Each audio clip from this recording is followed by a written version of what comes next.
Karibu Ambassador. Yeah. Karibu. Yeah.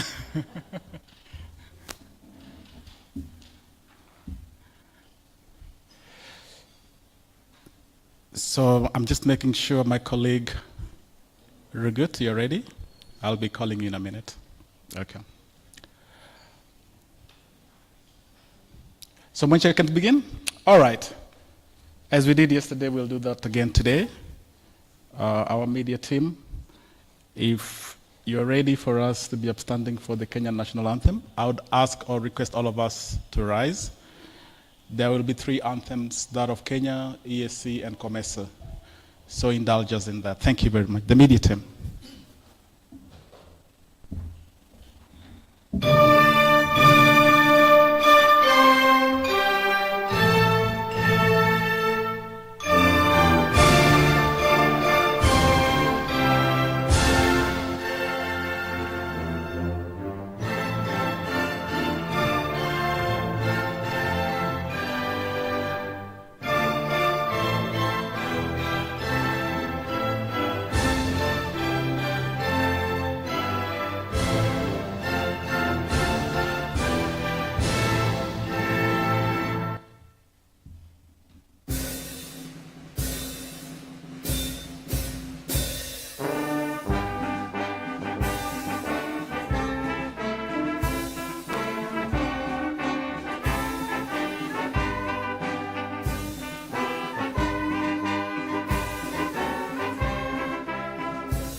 If we could all take our seats, thank you.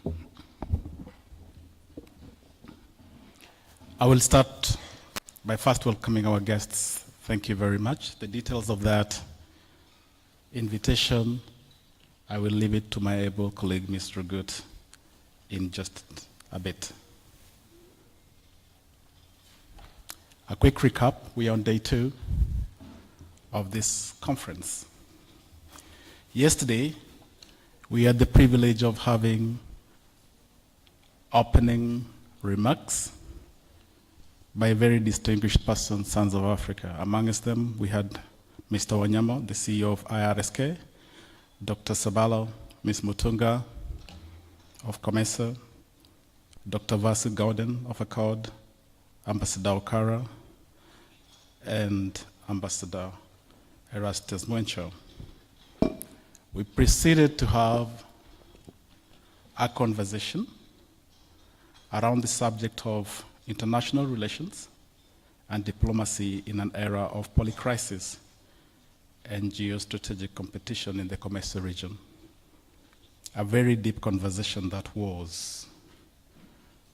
Pursuant to that, we had a plenary session on peace mediation, a panel discussion that was ably run and managed by Dr. Andre Pryor, Senior Researcher, Africa Center for the Constructive Resolution of Disputes. Amongst the people that we had these conversations with was Dr. Brown Odije, Professor Kasaija Apuli, Dr. Oita Etiang, and Dr. Kizito Sabalo. Then we went into breakout sessions in about 4 thematic areas, the thematic areas being peace and security, international law, environmental diplomacy, and public diplomacy. Managed ably again by Dr. Claire Amuhaya, Mr. Wilson Reding, Dr. Mwencho, Andre Pra, and Mr. Mwangi Maina. We are on day 2 that promises a very interesting engagement. And for those of us who are here, you are very, very, very lucky to have very distinguished persons amongst us to share their thoughts in this subject. I want to welcome on stage my colleague, Ms. Winnie Rugut, if you could come forward.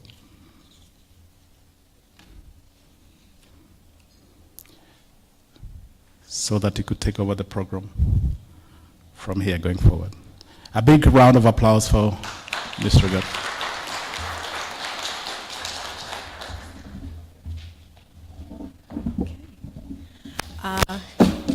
Wow. Good morning. How are you doing? Okay, so my name is Winnie Rugut. Wow, it seems that doesn't like me. Okay. I'm a member of faculty at the Department of Diplomacy and International Studies at the University of Nairobi.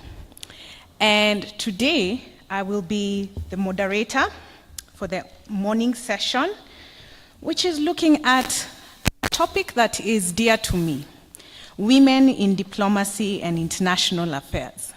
And as I've explained in the introduction, I'm a researcher, I'm actually a lecturer.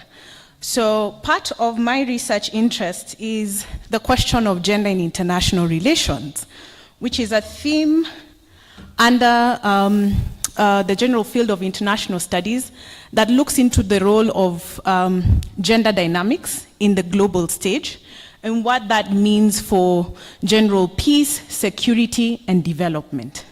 But today's session will not be academic. I'm not here for a lecture. We are actually here to listen to distinguished practitioners who have in various ways participated in not only the diplomatic fields, but most importantly in leadership. And so we are interested in learning the role of women in leadership and diplomacy, particularly from their lived experiences. So this is not a structured session, but it is one where we want to really understand, in Kenya we say kwa ground, on the base, down on the day-to-day activity. How do women engage in diplomatic practice? So our first speaker will be a very, very distinguished individual who I was very glad to meet today morning. She is Ambassador Rose McKenna. Ambassador Rose McKenna is the permanent representative, the permanent mission of Kenya to the United Nations Office at Nairobi, UNON, and UNEP. So talk about long titles. That is a long title, Ambassador. And Ambassador's title is not just long for today, but she has over the years served in amazing spaces regarding the diplomatic field here in Kenya. I've seen her profile. She has served in Rwanda. She has served in different parts of the country, and I believe she has a legal background, yes? So she'll be our first presenter, and I'd like to welcome you to the floor, Ambassador, for your keynote presentation. Let's welcome Ambassador with a round of applause. Asante.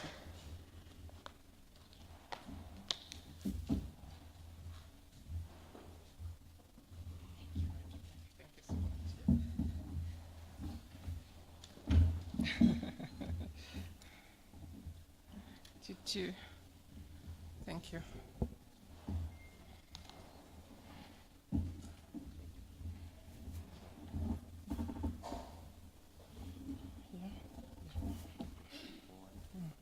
Okay. So, good morning. Yes, don't be scared by the title. Let me just get comfortable. So good morning again. Yes,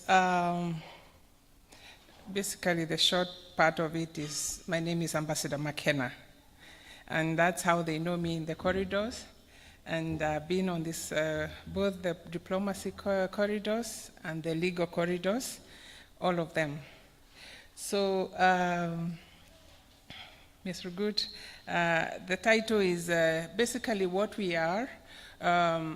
The permanent mission of Kenya to the UN, UNON and UNEP is the midway point between the government and the UN compound. And what we do is we ensure that because Kenya takes into, really values the UN in Kenya, we take care of them by having an office nearby that ensures that things are running and that we have the for UNON and that we have the political conversations, the right political conversations that go on here and at the same time in New York so that we support our colleagues in New York. For UNEP, we have conversations every day. We have meetings even right now. Probably some of us will leave and go and have those conversations on all aspects of environment, climate change, pollution, and everything in between. So that is what we do. I am accompanied by Madam Sophie, who is my deputy on the UNEP side, and Mercy, also who is assisting me on that. Now, for us, when I was asked to come and share the experiences on, my experience in international diplomacy and international affairs, I said yes. I quickly said yes. And the reason being that I felt now that I am in this space, it's good to talk to each other, to discuss the issues, and also the arising issues, and to dispel some of the other, issues that, or some of the issues that have been there that people may not know from out there, but those of us who are inside can be able to speak to openly. So having said so, I am not about to give you any keynote address because I'm not, when I was a bit intimidated when I saw keynote address because I said, no, I'm not the PS. The PS is the one who does that, isn't it? And the minister. But I am here as a senior diplomat trying to share my experience on that. So let's go. I prepared a few slides for you so that you can see, just to put your mind to it, but what I want to do is speak to them. Now, I want to refer to a resolution, that resolution that was adopted by consensus, which reaffirmed that the participation of women on equal terms with men at levels of decision making, and this we found was essential to the achievement of sustainable development, peace, and democracy. I'm just trying to place this where it is, and for that reason, the topic of women in foreign affairs and international security is becoming increasingly very relevant in the context of the paradigms and approaches to global affairs. If somebody listened to Guterres last night, he was for some reason, he was frustrated by the misunderstanding of what he had said in the Gaza issues and all that. And later on, he was saying the topic of women in security affairs needs to be implemented now, because he also realizes that really has been an issue. Guterres has really tried, as the Secretary General of the UN, he has really tried, and at the end of it, I'll show you some of the successes he has had.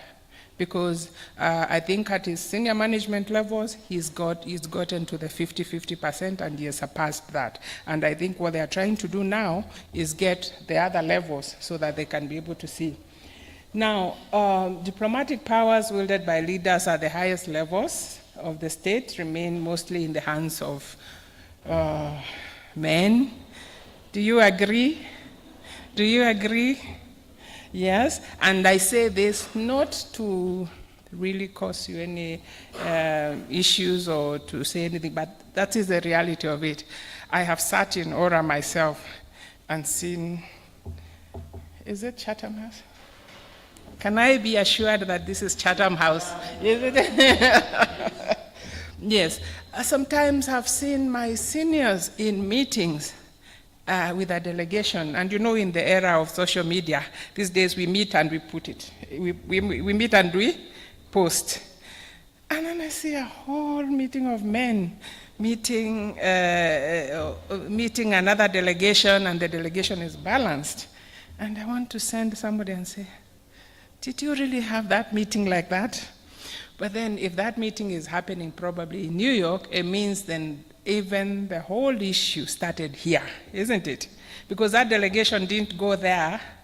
It just, you know, it means the delegation lacked the representation right from here.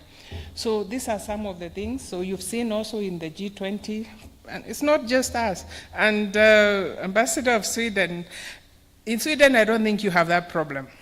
But you will tell us that challenge, because we see there's an issue there. So it's still, even where you've seen progress has been made, there still are some challenges.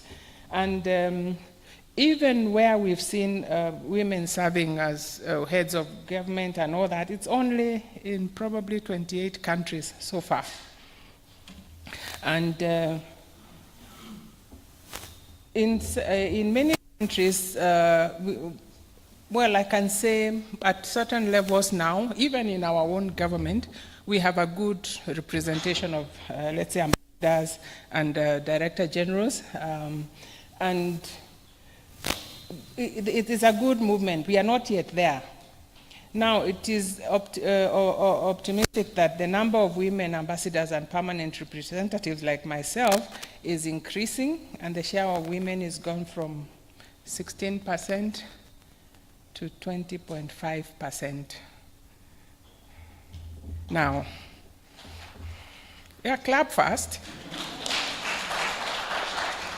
But what is the, and I acknowledge that, but what is the constitutional threshold? I want to ask my former Law Society secretary, what is the constitutional threshold to that? So we have 20%, 20.5%, all the way to 33.5. And in any case, why should it even be 33? What should it be? It should be 50-50, or at least even if you say 52-48. Because what is the population? So the idea being, and it's not to put any gender down, but to see that you're not leaving half of yourselves in decision making, and important decision making, and probably as we go into the issues, we'll see why. Because in peace and security, in diplomacy, in environment, which has become a key feature, if, in fact, in some of these issues, it is the women that are affected. It is the women that suffer all this. So if they are not on the table, who then will represent them? So now we have some female, in other countries, women serve as their #1 diplomats. Probably Tanzania. Ethiopia, is it #1 or #2? It's probably more like #2. But we've had also people like Jacinda Anderson, Romania president, and all that.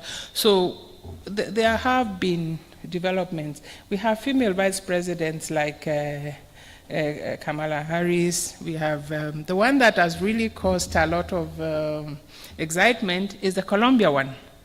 I'll show you a picture of her because she has visited, and because of the way she came right from down there and rose that, she has given a lot of hope, and she has become an inspiration to a lot of marginalized women, and who then see there's a path from down there all the way to the vice presidency. So these are good developments. We've also seen Deputy Secretary General Amina Mohammed as there, and because of her and her support to the Secretary General, you've seen the UN has made really great strides in the leadership and in appointing women in leadership positions. So now we've seen for longer lasting peace agreements and improved human security, equal representation, these are the things that I've been saying. The feminist foreign policy and the inclusion of women in that field is very important. We can discuss this a bit more. Now, there are actually, those were the achievements on that, and we can discuss this a bit more. It's just that I wanted to provoke you so that then my colleagues also who come after me can also go into that a little bit more. But then we have numerous challenges in women in this field. Now, some of them are really structural issues that impede the promotion of women. Now, for me, from where I sit, and this is where I really wanted to talk about, is we have some at entry level. If a young woman wants to enter this field, where does she start? Where do you start? At the faculty with Ms. Rugut? You start in the class. And when you finish? Yeah. So there's a bottleneck there. There's a problem because as much as the foreign affairs can take a few of us, and then also the civil societies can take a few, the international civil societies, it is not very clear how you get into that. I've met a lot of women, a lot of young women, even our cadets, when the other day I was speaking to them, and I'd also gone with Mercy to speak to them. And those were the lucky ones who have made it to foreign affairs. But there are very many who are out there, very brilliant minds who would want to join us, and they are not able to. So we have really high, challenges there. At mid-level, when we take the young people, young women, sometimes you find diplomacy and international affairs has its own challenges. We want to take them to various places to practice, isn't it?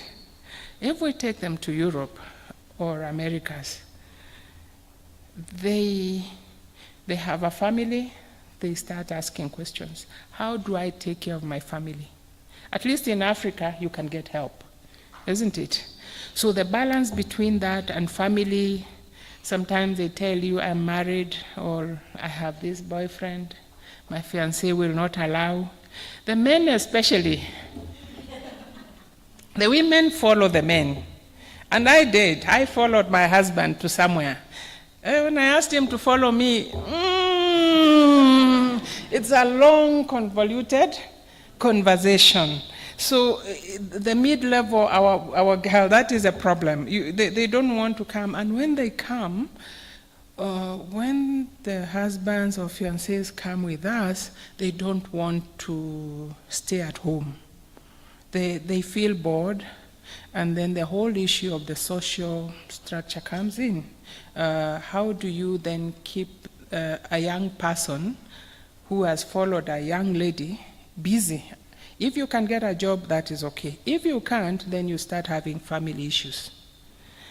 Some of the family issues I'll discuss later.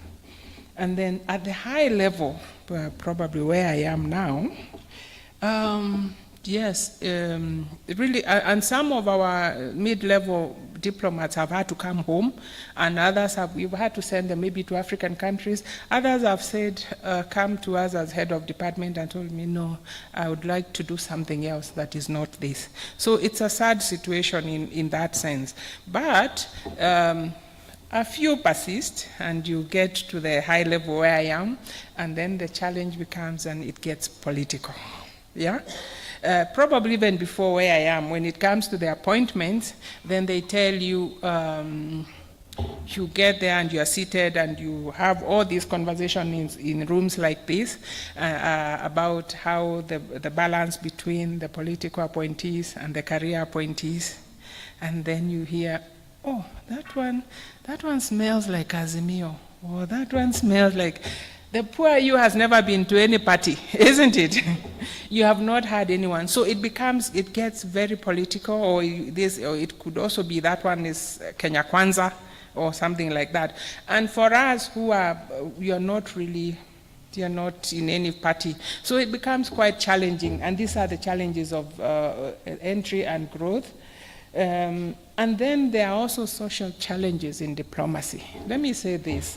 We've had cases of now in those situations where you find this depression, there's alcoholism in the missions, and we've had to put in programs to deal with that. And this is really something that I needed to share with you and to say that it's not all rosy, even when it looks like that, it's not. But sometimes if one can really overcome all this, you are able to then rise up to the top. The beauty of it is this: pathways are different. You can be a doctor, you can be international relations, you can be a lawyer. We have a lot of lawyers. Yeah, you can do in any, commerce or whatever area you are. Anyone, even anybody, can actually make a good diplomat so long as you have the basic skills. And I think wherever you are, you can look at that and you can train, and you can also be. It's a job that you really can train without having to worry so much of your background. Then there's the whole thing about women not being their own best friend. The boys go and have a drink and discuss some things, but the women, sometimes at a certain level, I don't know. So while a number of women are moving well, and people are not supportive. Even us, we are not really doing as much we should to take care of, of the younger ones. So, and then, of course, the political issues. And then there's some informal rules about society and gender roles that you find women find themselves tied up in a way that they are not able to move. And of course, these are some of the, I zeroed in on this because I want you to see how it goes. Because once you are in there, it's either you're out there before you come in. Once you are in there, this is what you face. Now, what are the opportunities? There's a lot of opportunities in diplomacy. Either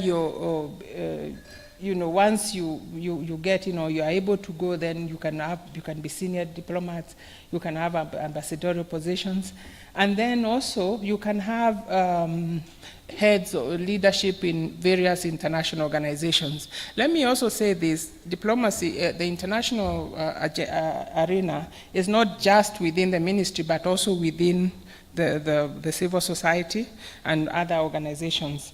There's also the opportunity to mentor and serve as investments into future women of influence, and that has happened. There are quite a number of people. Monica, Juma, Amina have really mentored some of us into senior women now.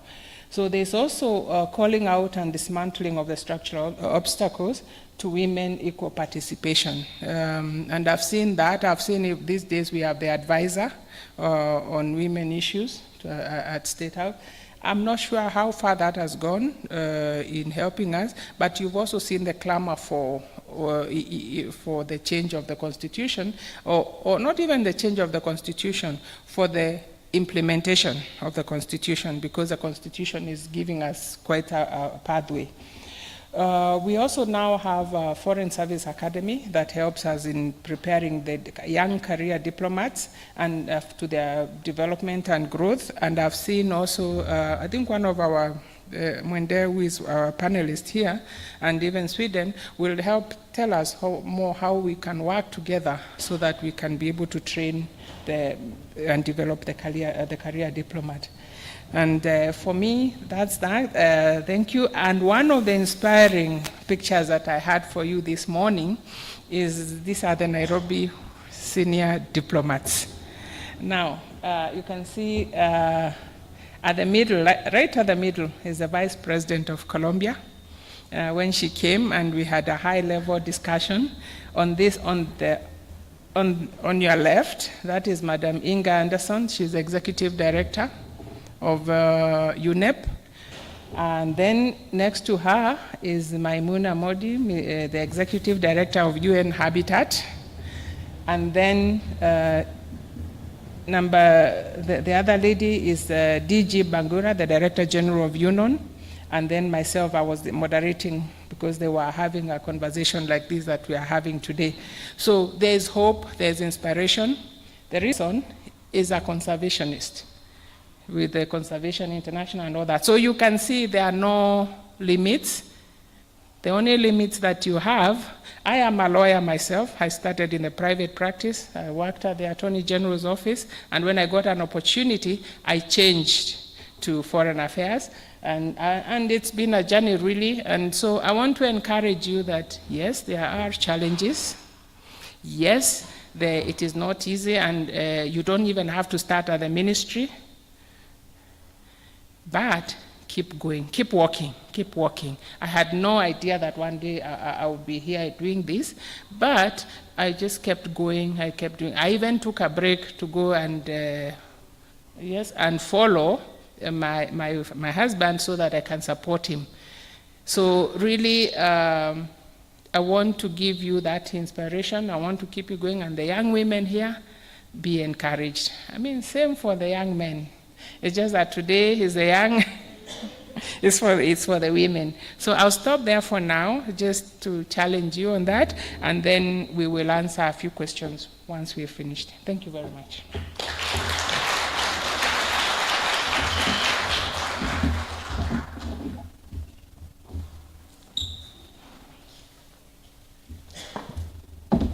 Wow. I have to adjust because Ambassador is, tall. Wasn't that amazing? Yeah. I was actually putting, words of how I felt. Very informative, quite real. You were very real and open to explaining the place of women in diplomacy. Thank you very much, Ambassador. Our next speaker is an engineer, but also in the diplomatic space. She is Engineer Mwende Njiraini. Engineer Mwende is the coordinator, Africa Initiatives Coordinator for Diplo Foundation. And I'm really excited to learn about the work of Diplo Foundation and her own experience. And this seems to be a civil society space, right? Yeah, so it's slightly different from Ambassador McKenna's perspective. So very enriching, looking forward. Karibu, engineer, karibu.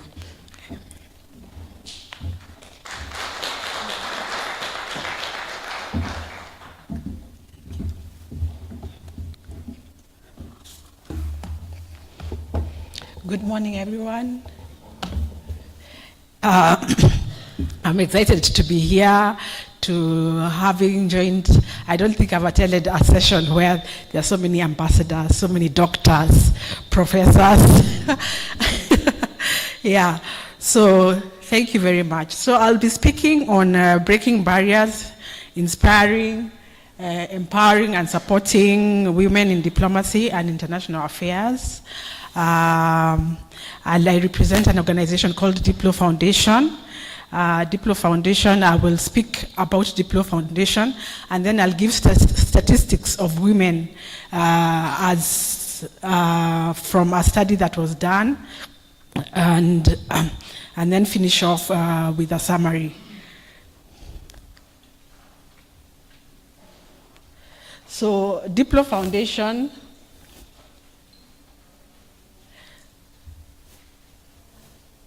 I'm the one with the,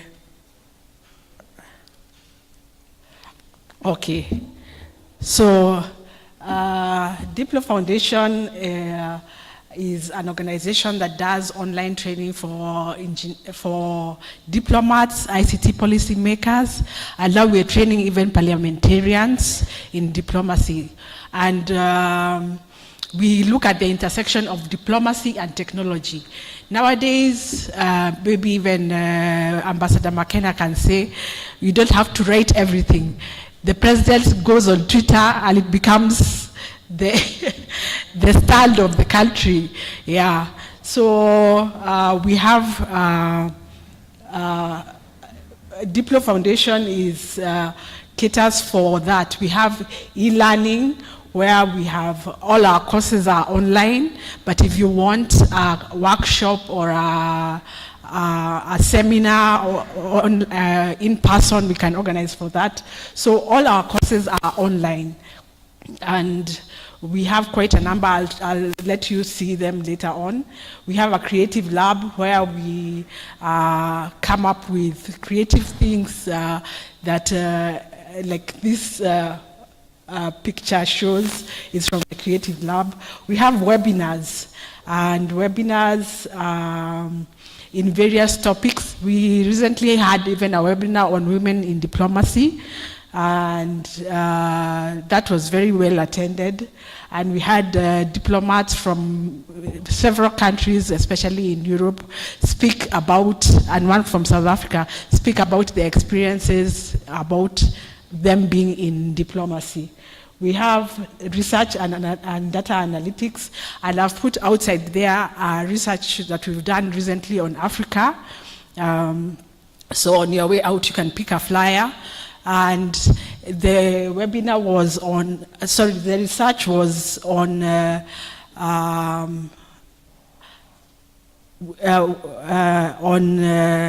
am I forgetting?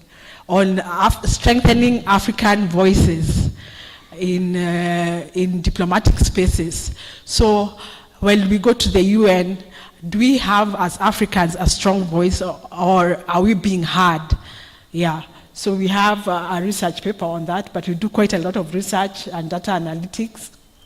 We also have briefings, and we have what is called the Digital Watch Observatory, and we look at what is happening in the diplomatic space as well as the international space, and put it all in summary. So we have daily briefings, and now we have an app on Digital Watch. You can download the app for free and follow what is happening in the diplomatic space.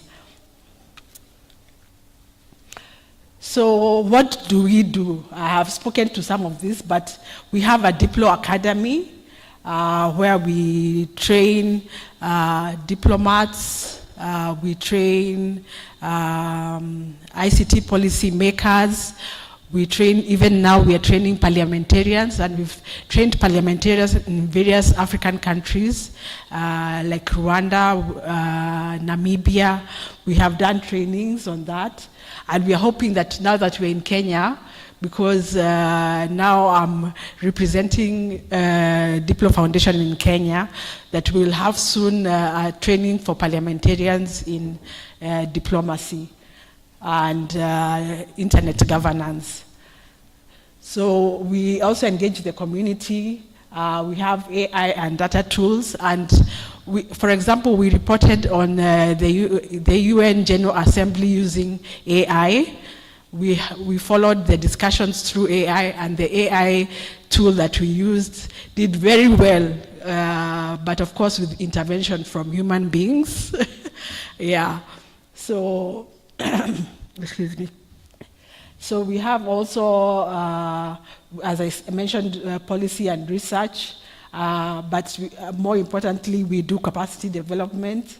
As I said, we have all our courses online. And we also have, we carry out projects. And one of the projects that we had recently, we worked with the African Union to develop cyber diplomacy, or in cyber security especially, in the African context. So we had a project with the AU and the Global Forum for Cybersecurity Expertise, the GFCE. We put together knowledge modules that they're actually available online for free. You can look at our website, diplomacy.edu, and you can download and do the course on cybersecurity. So in Kenya, we have trained 187 people, and 77 or about half of them are women. Yeah.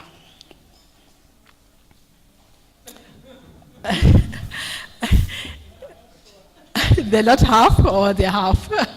About half of them are women. So we have courses that we will be running in February of next year. We have artificial intelligence, diplomatic theory and practice, humanitarian diplomacy. We have introduction to internet governance. We have multilateral diplomacy and public diplomacy, all of them starting in February.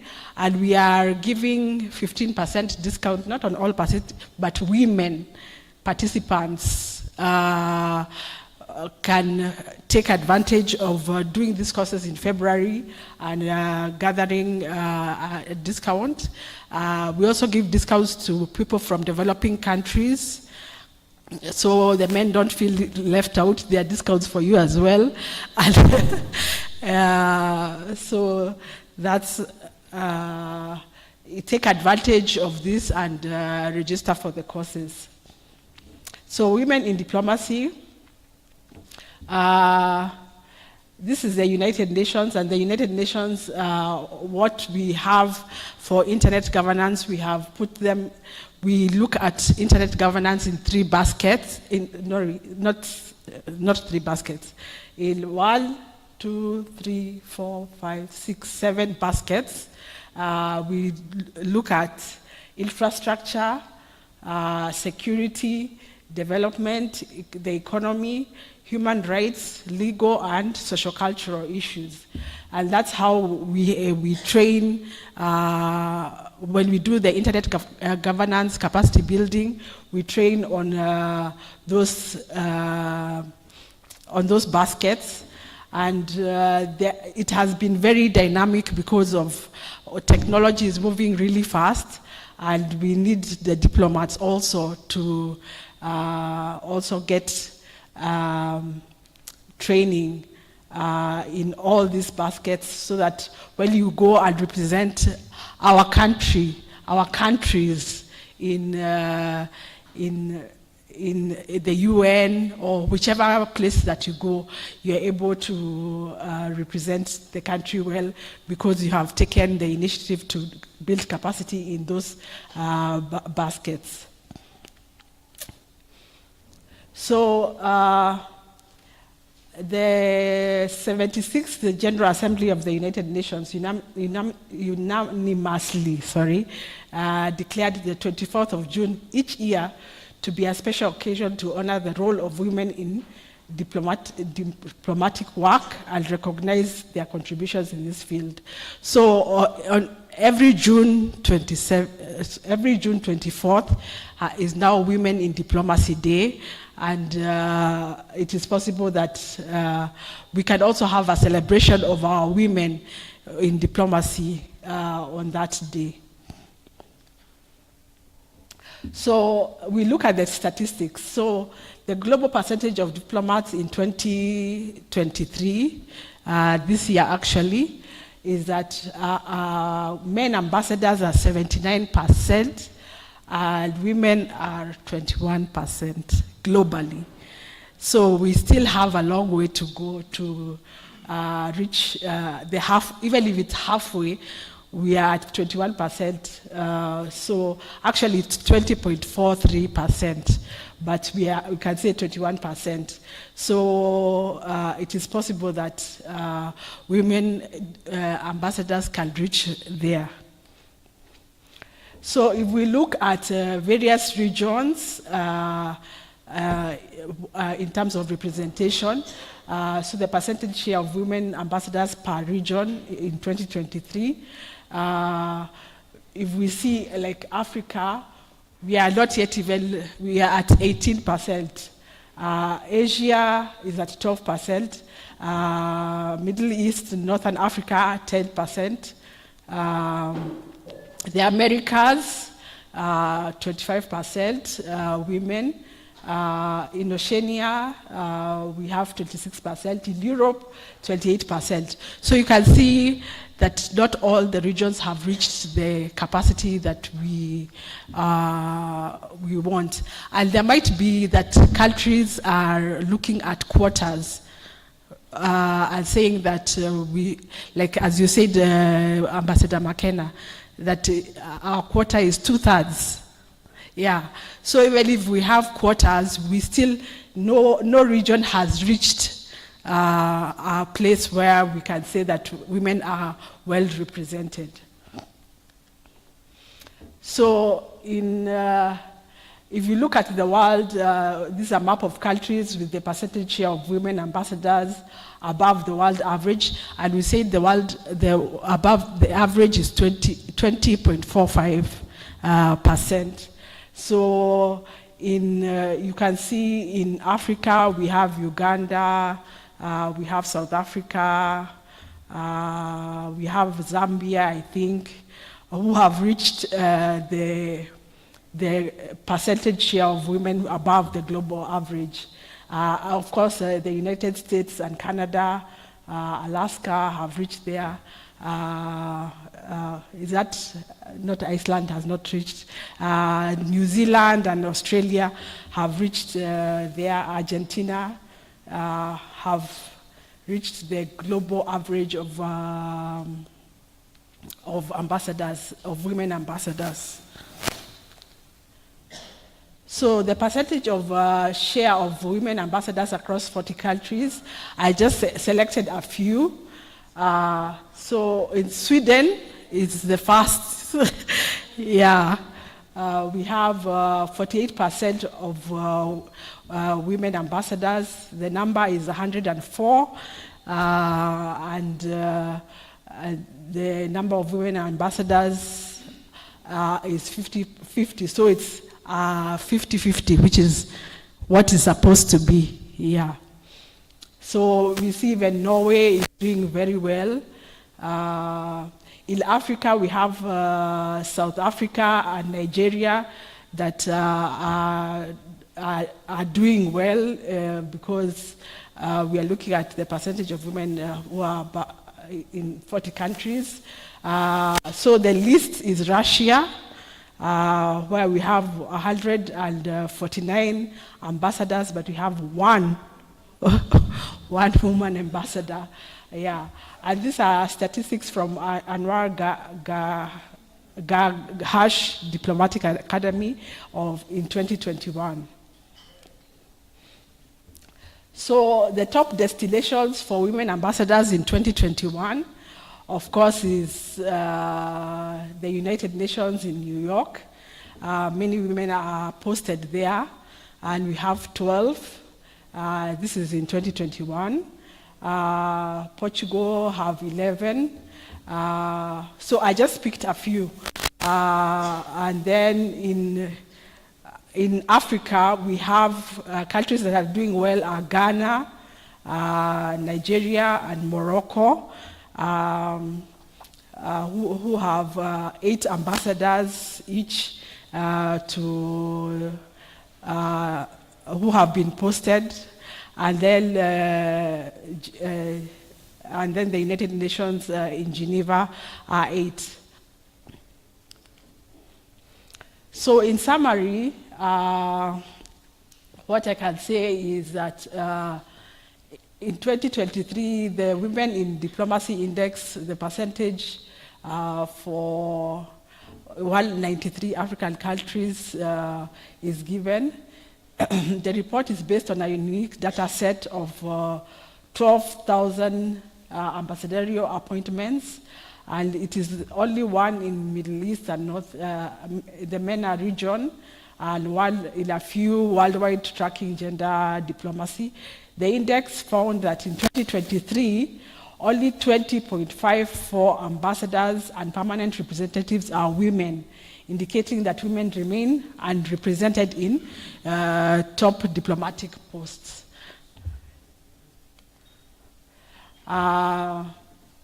So the data found that in Europe, the highest average for women ambassadors and permanent representatives is at 88%.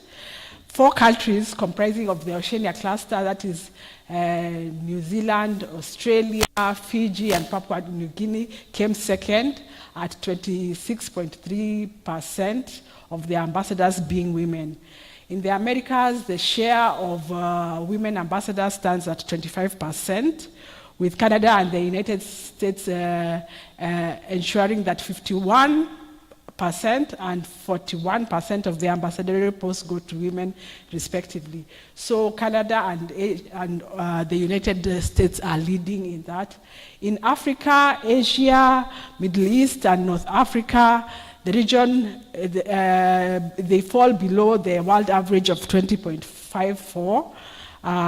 So in Africa, we have 18%. In Asia, we have 12%. In Middle East and Northern Africa, we have at 10%. So while progress has been made since 2018, especially in the G20 states,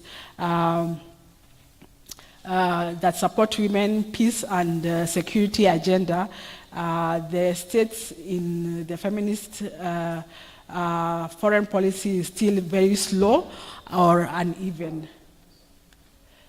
So with that, I would say thank you very much for your attention. You can reach us there at Diplo Foundation. I encourage you to look at the DG Watch and download the application. Thank you very much.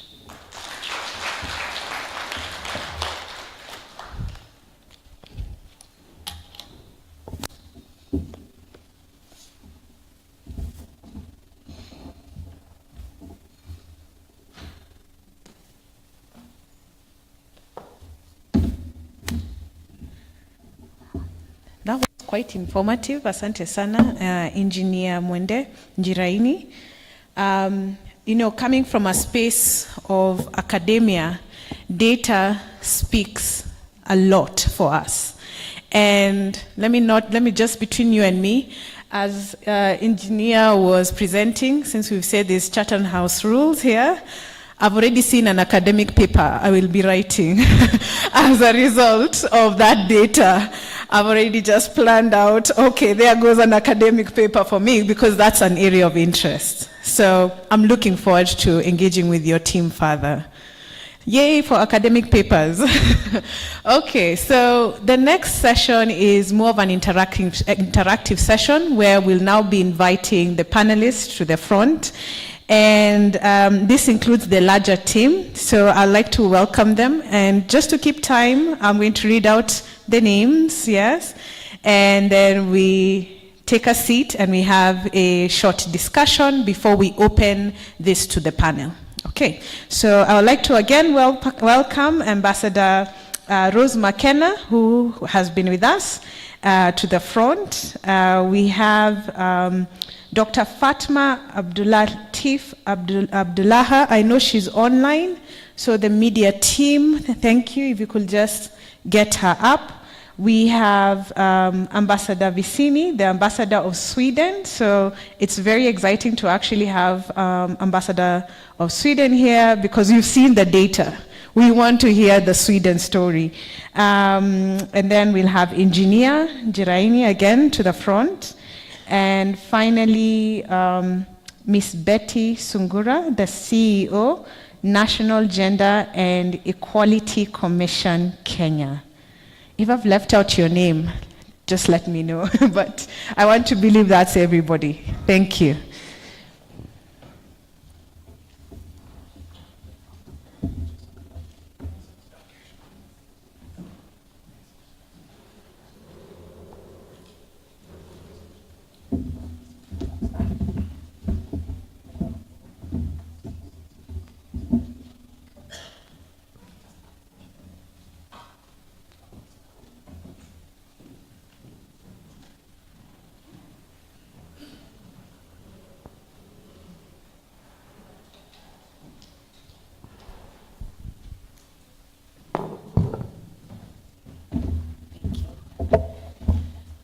Before we start, I would like to also acknowledge the presence of, I don't know if it's Miss or Dr. or Ambassador Mutunga from COMESA. Hello. Mutunga is part of the COMESA team on peace governance, and she has been a critical part of helping put this together, and so we're also excited to have you here today, ma'am. Thank you very much. Yeah. Okay. So.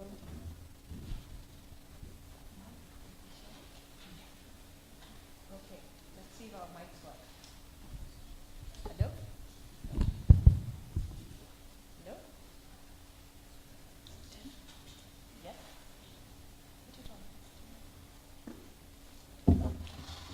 Should be okay. If you could give us. Oh, I can hear this. Yeah, this should. Okay, you know, technology can sometimes want to fail in the most awkward times. Okay, let's get this started. So I want, as a point of starting this conversation, we have not had the voice of the ambassador from Sweden, and also our dear from Betty Sungura. So let's give all of them an opportunity to introduce themselves, what they do, as we begin this conversation. Ambassador. Good morning, everyone. My name is Caroline Vicini, and I am the Swedish ambassador to Kenya, but also to the Seychelles and the Comores, and I'm also doubling in as the perm rep to UNEP and UN Habitat. So I have a quite full plate. The Swedish embassy in Nairobi is actually Sweden's biggest bilateral embassy in the world. It's strange, but that's the way it is for different reasons. So I have quite a big staff there. I'm in Kenya since 3 years. And it was a long time since I was a part of a discussion of this kind. So I'm really happy to be here. And I thank my colleagues here for the good introductory speeches. And just a few comments on where we are in Sweden and why we are there. And I think it's particularly for the men to listen up on this one. When I started, I've been a diplomat my whole life. I started very young. I was recruited in, we have a competition to get in to the Ministry for Foreign Affairs.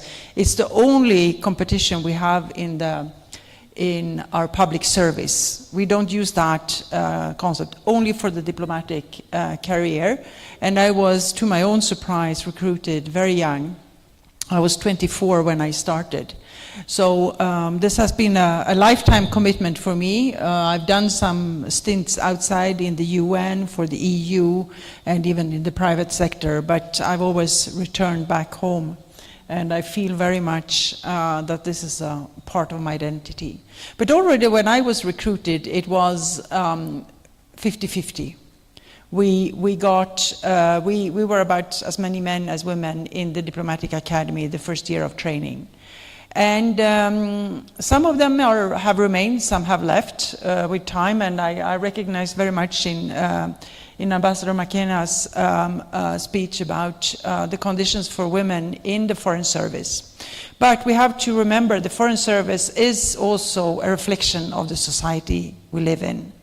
A country that is very unequal, gender unequal, cannot be expected to have an equal Foreign Service.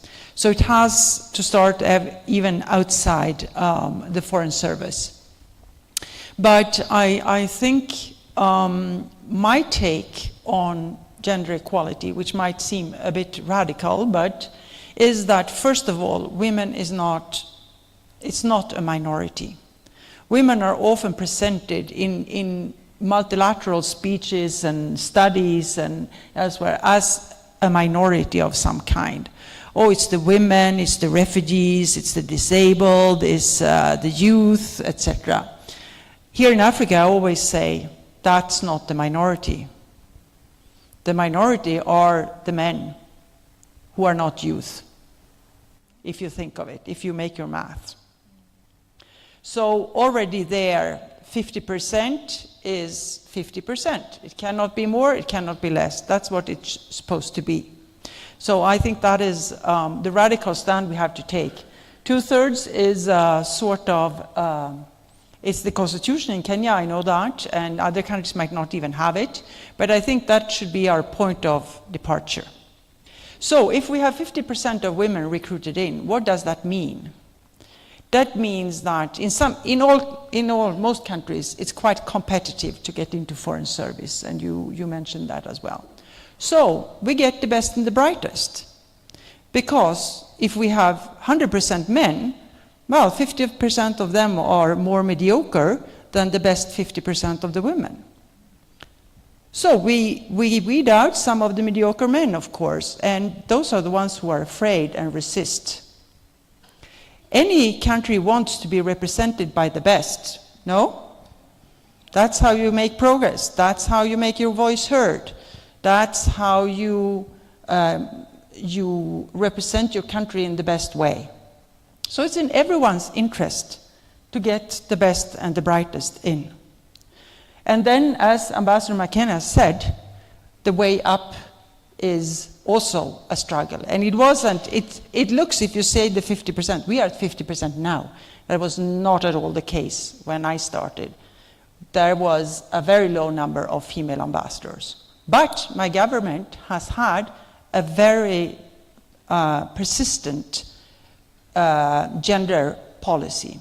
Throughout different colors of government, very persistent gender policy. And when I hear you say that Secretary General Guterres mentioned that we need more women in security here in Gaza, it's thanks to countries like Sweden. I say it with pride because we have insisted on this year out and year in. And I'm talking about 20 years, 30 years of consistently promoting female participation. So in how many African discourses do we see this? I think it's time to get that in, and it's time to get the female speechwriters to be able to put their mark on these speeches and bring up that part. Women are not victims. Women are actors. We are all actors in our own life, and women are actors even in difficult situations. I just want to say two more things about my own experience and the advice I got as a very young diplomat was that don't get into women and children, because that's where you're expected to be. You know, you're taking women and you put them on the dossier of hungry children or suffering women of some sort. No, I was advised to go into one of the hardcore matters. And what are those in diplomacy? Security. Security policy. Get to know your own military, get to know how armed forces are working, get to know what are the weapons, get to know how are the hierarchies, so you can difference between the different hierarchies, because we might like it or not, but that is what underpins our diplomacy. There are very few countries who don't have armed forces that underpin their diplomacy. And it's important to get to know that. And it's important to master it. When I started, all men in my cohort had done mandatory military service. So they had that course already, you know, when they got in. No women were recruited at that time. Now we recruit both men and women. We have got a long way on that end. But it was a handicap at that time. So I spent several years on military affairs. I know a lot about things about small arms and light weapons. I know a lot about fighter jets. I know a lot about things like that. It has always been a help in my career. There are other hardcore matters. Trade policy is extremely technical. I am not a trade policy person. It's an extremely technical area and you really need to know it. And there are few women in that area. That is another one I can recommend. If you go in and you get the background there, you will be indispensable. You will always have somewhere to go. I think there are other new upcoming areas. I can think of artificial intelligence. I think that will have an enormous importance for the future. You know, if you have those kind of hardcore knowledge, even if you don't deal with it later, it sort of underpins you and underpins your career. So that would be my advice. Then you can go towards the suffering women, that's no problem, but when you start out, get that foundation. It's to be able to move upwards, because then you will be listened to. Thank you.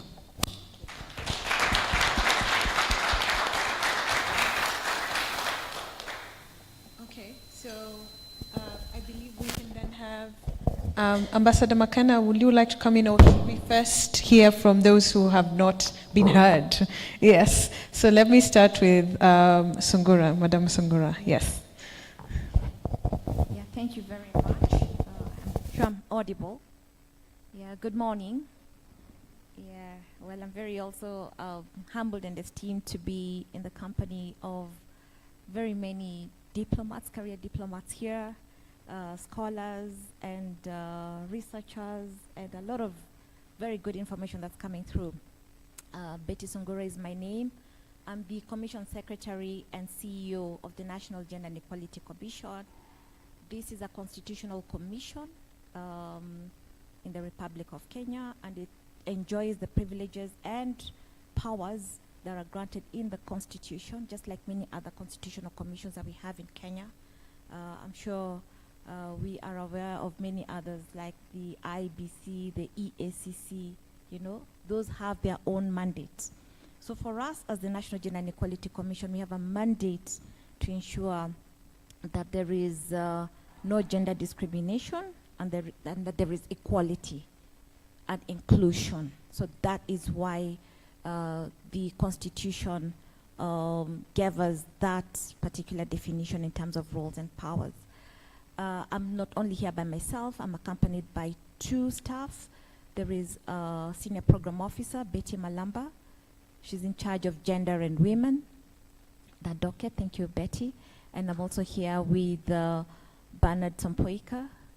He's a program officer and has specialization in matters of data, M&E, and he also serves as my personal assistant. So I'm very happy to be here and to say that this commission has the functions, 16 functions in its enabling statutes. If you look at the National Gender and Equality Commission Act number 15 of 2011, under section 8, it has 16 functions, but I can just summarize them as advisory. We give advice not only to the government, but we can also give advice to not only the national government, but also the county government, and I'm sure to many other private and public bodies. We also audit. We audit to ensure that there is inclusion and that there is no gender discrimination within establishments of boards, or even now this is a new space. We'll, I'm sure, look at the foreign missions as well. Okay, so I'm very happy to be here. Then there's the issue of research. We undertake research as well, because the law gives us the mandate to look at matters of data. Because without data, and I'm happy the previous speaker spoke quite a bit to data, without data you cannot inform programs, you cannot inform policies, laws and regulations. By career, I'm an advocate of the High Court of Kenya, and seated before, just to my right, is my senior in the bar, the Excellency Ambassador, right? So we always acknowledge our seniors wherever we are.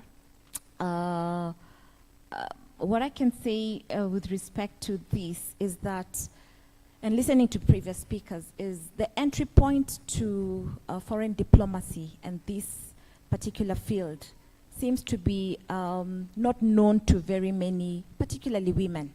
It remains very almost, could I say, amorphous or mysterious. People wonder, hey, can I really enter diplomacy? What must I, how must I dress? How must I speak?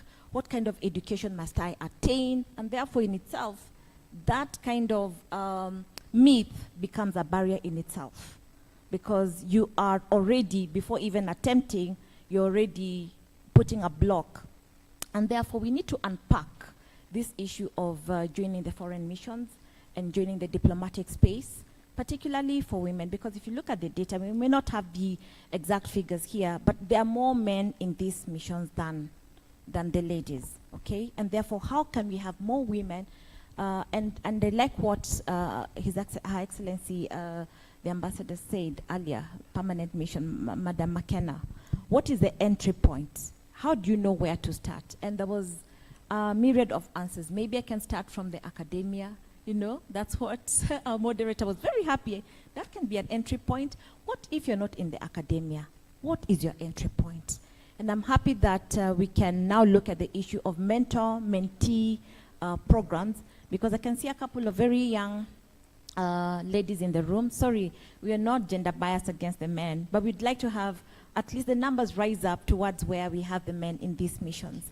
And of course, like you've heard from Her Excellency Carol, you must be competitive. You know, it's a competitive space. And therefore, to be part of that competitive recruitment, you must meet the criteria. And to meet the criteria, the basic issues we talk about, like you must have access to education, not even attaining it, access to it. And that's why I'm happy that even within the Republic of Kenya, the issues around education are now being made compulsory, that you must attain the basic education and even the next level of education, which is secondary education. Of course, again, having the TVETs where more people and more can engage into other skills. But again, going back to this space, we have the Sustainable Development Goals, number 5, where we want to ensure that there is gender parity. And this also does not isolate the foreign missions, where we need to have more people, of course, and more women engaging in that space. So for us as a commission, I think it would be very important to engage with a lot of foreign missions and see what are the barriers. Why is the entry level prohibitive, if at all it is? And what can more women do in order to attain the criteria that is required and be able to plug into that space and grow within the ranks and file? Another thing another issue I'd like to say here is that you can move from where you are and make a decision to get into the foreign and diplomatic space if you meet the criteria, you know, not necessarily starting from the entry level. If you attain and you're still within that competitive space and you look at that, I mean, and you can see that you qualify, it's something to consider, because we need to have more numbers here and all across the world, because the data that we have talks about, the UN data, I think, talks about 20.58% of women in this space, meaning 79 points are men. So the question is, where are the ladies? Where are the ladies in this space? And I think another final intervention point I can put here is to not only talk about unpacking what it takes to join these missions, but also to have not only the mentor-mentee programs, but to also have more and more programs besides the mentor-mentee programs where people can engage and see what happens in these missions. And through the outreach initiatives, I think people will be able to see, oh, this is a space I can also engage with. So I think a lot more of opening it up. And I think for the National Gender and Equality Commission, it's more to see how we can work together with the foreign missions within their programs to reach out to more women, both at entry level and even mid-level. Thank you. Thank you. Thank you very much. Is it Miss Ambassador, Honorable Sungura? Which title should I use? Mrs. Okay. So thank you very much. I would like to then rope in Ambassador McKenna. Thoughts that have come up as you were listening to the presenters, before we then hear from Engineer Mwende, and then we'll open the session to the final crowd so that we can get in comments. Yes.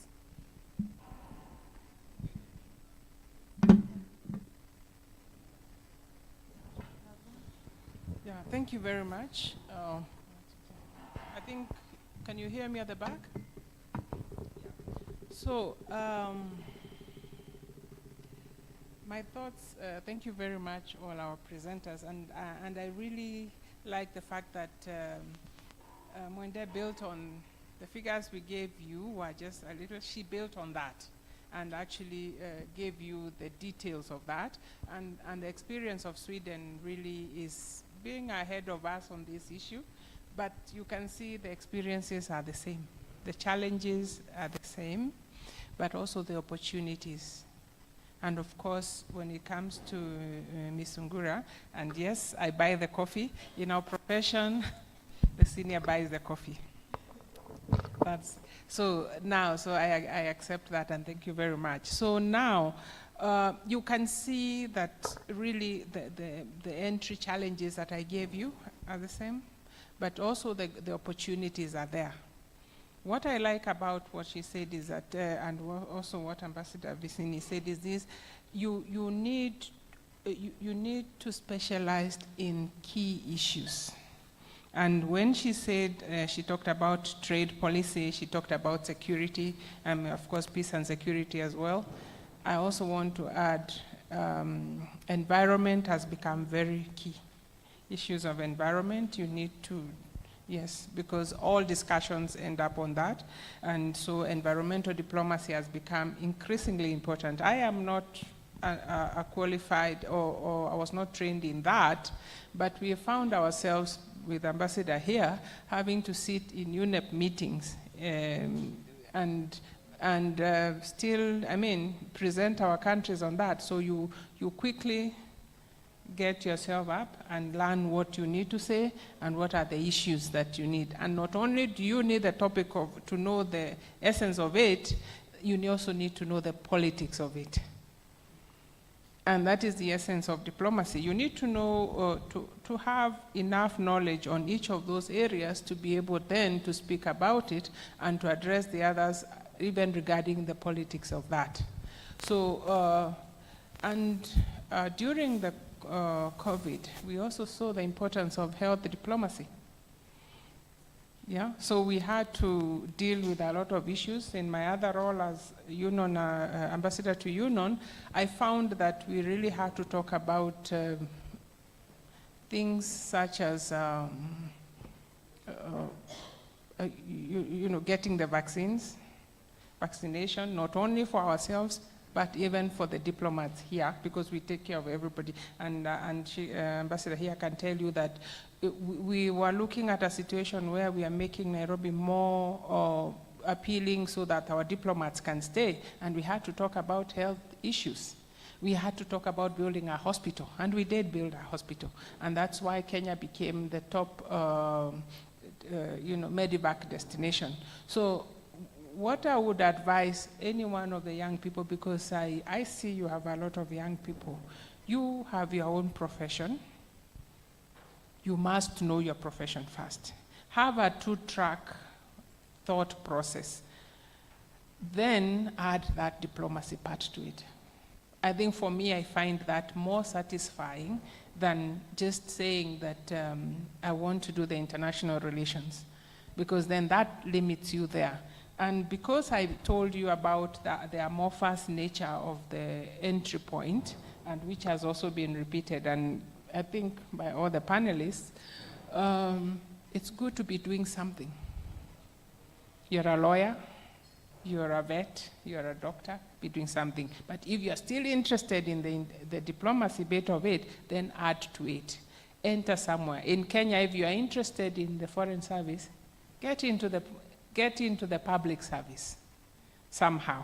Because I can assure you, it is easier to get a transfer from, say, the Attorney General's office, where I was and I transferred, or the Ministry of Youth, or even the Ministry of Health to Foreign Affairs. Because then that way you'll be growing vertically, and then you can transfer. So that is maybe one of the key issues that I can tell you about. If you can do that, do that.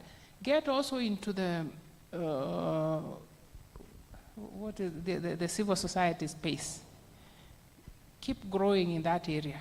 Sometimes we also take people that are already senior in that space and are able to join us. Not only that, the UN also looks for very good people who can be able to, let's say they're in the humanitarian space, and as you said, in security, peace and security space, they are always looking for very good people, either to join in, either in the field or in the headquarters. So I would like to say that keep the hope going. The idea is not to kill the spirit, is to keep the hope going. Yes, the figures are there, but if you look at those figures, there is improvement. It may not be to the level that we want, but it is to some extent there's an improvement. Yeah, thank you very much. Thank you very much, Ambassador. Engineer Mwende, your comment? Okay. It's very interesting to listen to the ambassadors say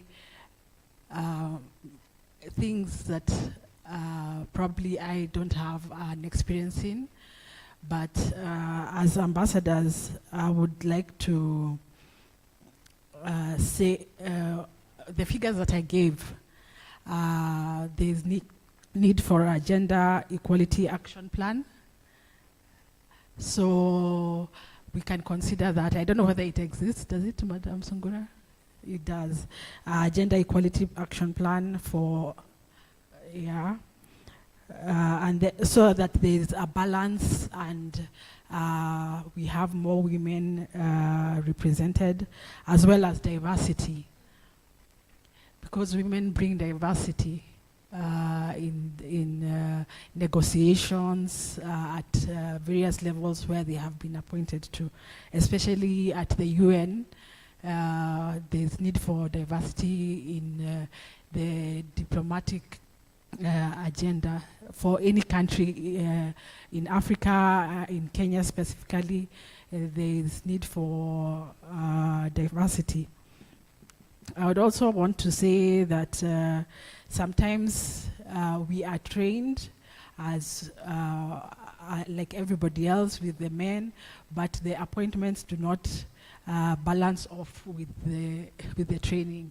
So we have, I'm sure many people here are trained but have not thought about entering the diplomatic space, or do not get the opportunities, as Ambassador McKenna has just said, that yes, you are trained in as a lawyer, as a doctor, etc. And the thing is to move on to the next thing, is to join the foreign missions and be there as an appointed.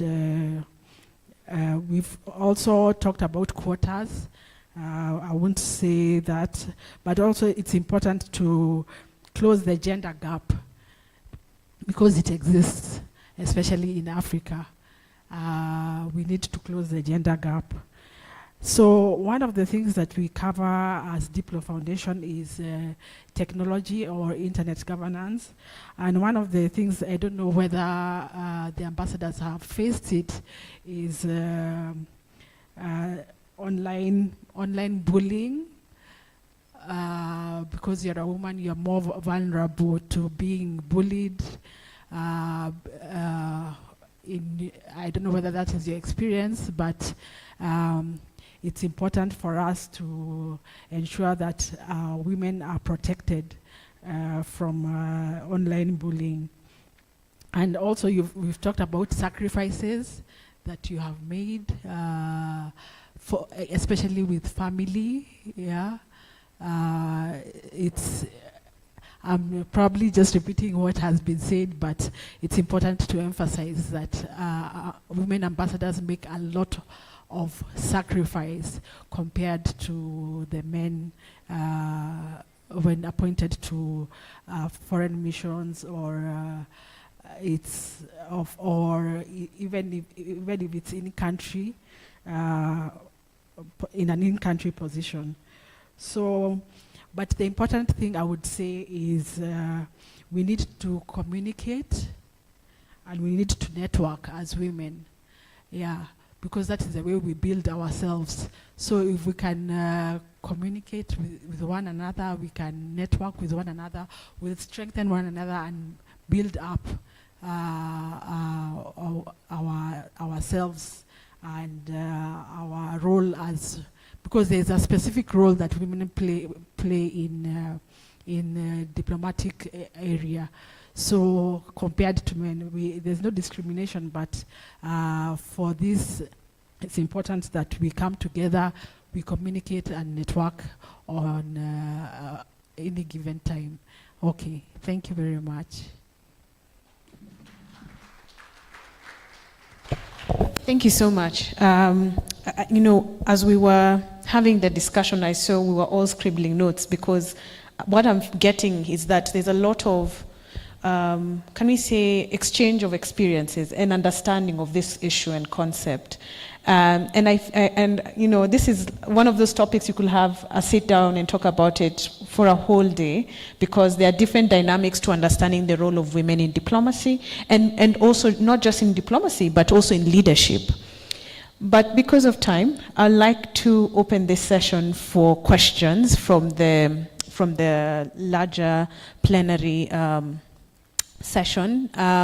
So is there anyone with a question? I see a question there. 1, 2, there was a question 3 at the very back. I saw that very quickly. So can we take first those 3? Yeah. And then we circle back. Okay? 3. So Madam, at the very end, if we can get a mic for the lovely lady. Okay. You can start there. Then the next one is there. Okay. You can go first, sir. Okay. Thanks a lot. For the first time, backbenchers are having the first opportunity.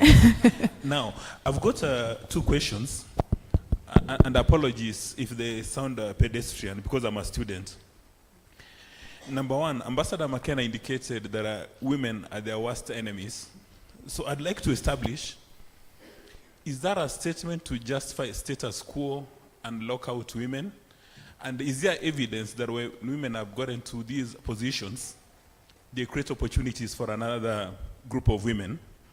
And then to Ambassador Vicini, is there a difference in foreign policy decisions? Or rather, are foreign policy decisions informed by the composition of the foreign service actors? Say that if the entire foreign service is made up 100% men, how would it be different if it was 100% women? Thank you. Okay.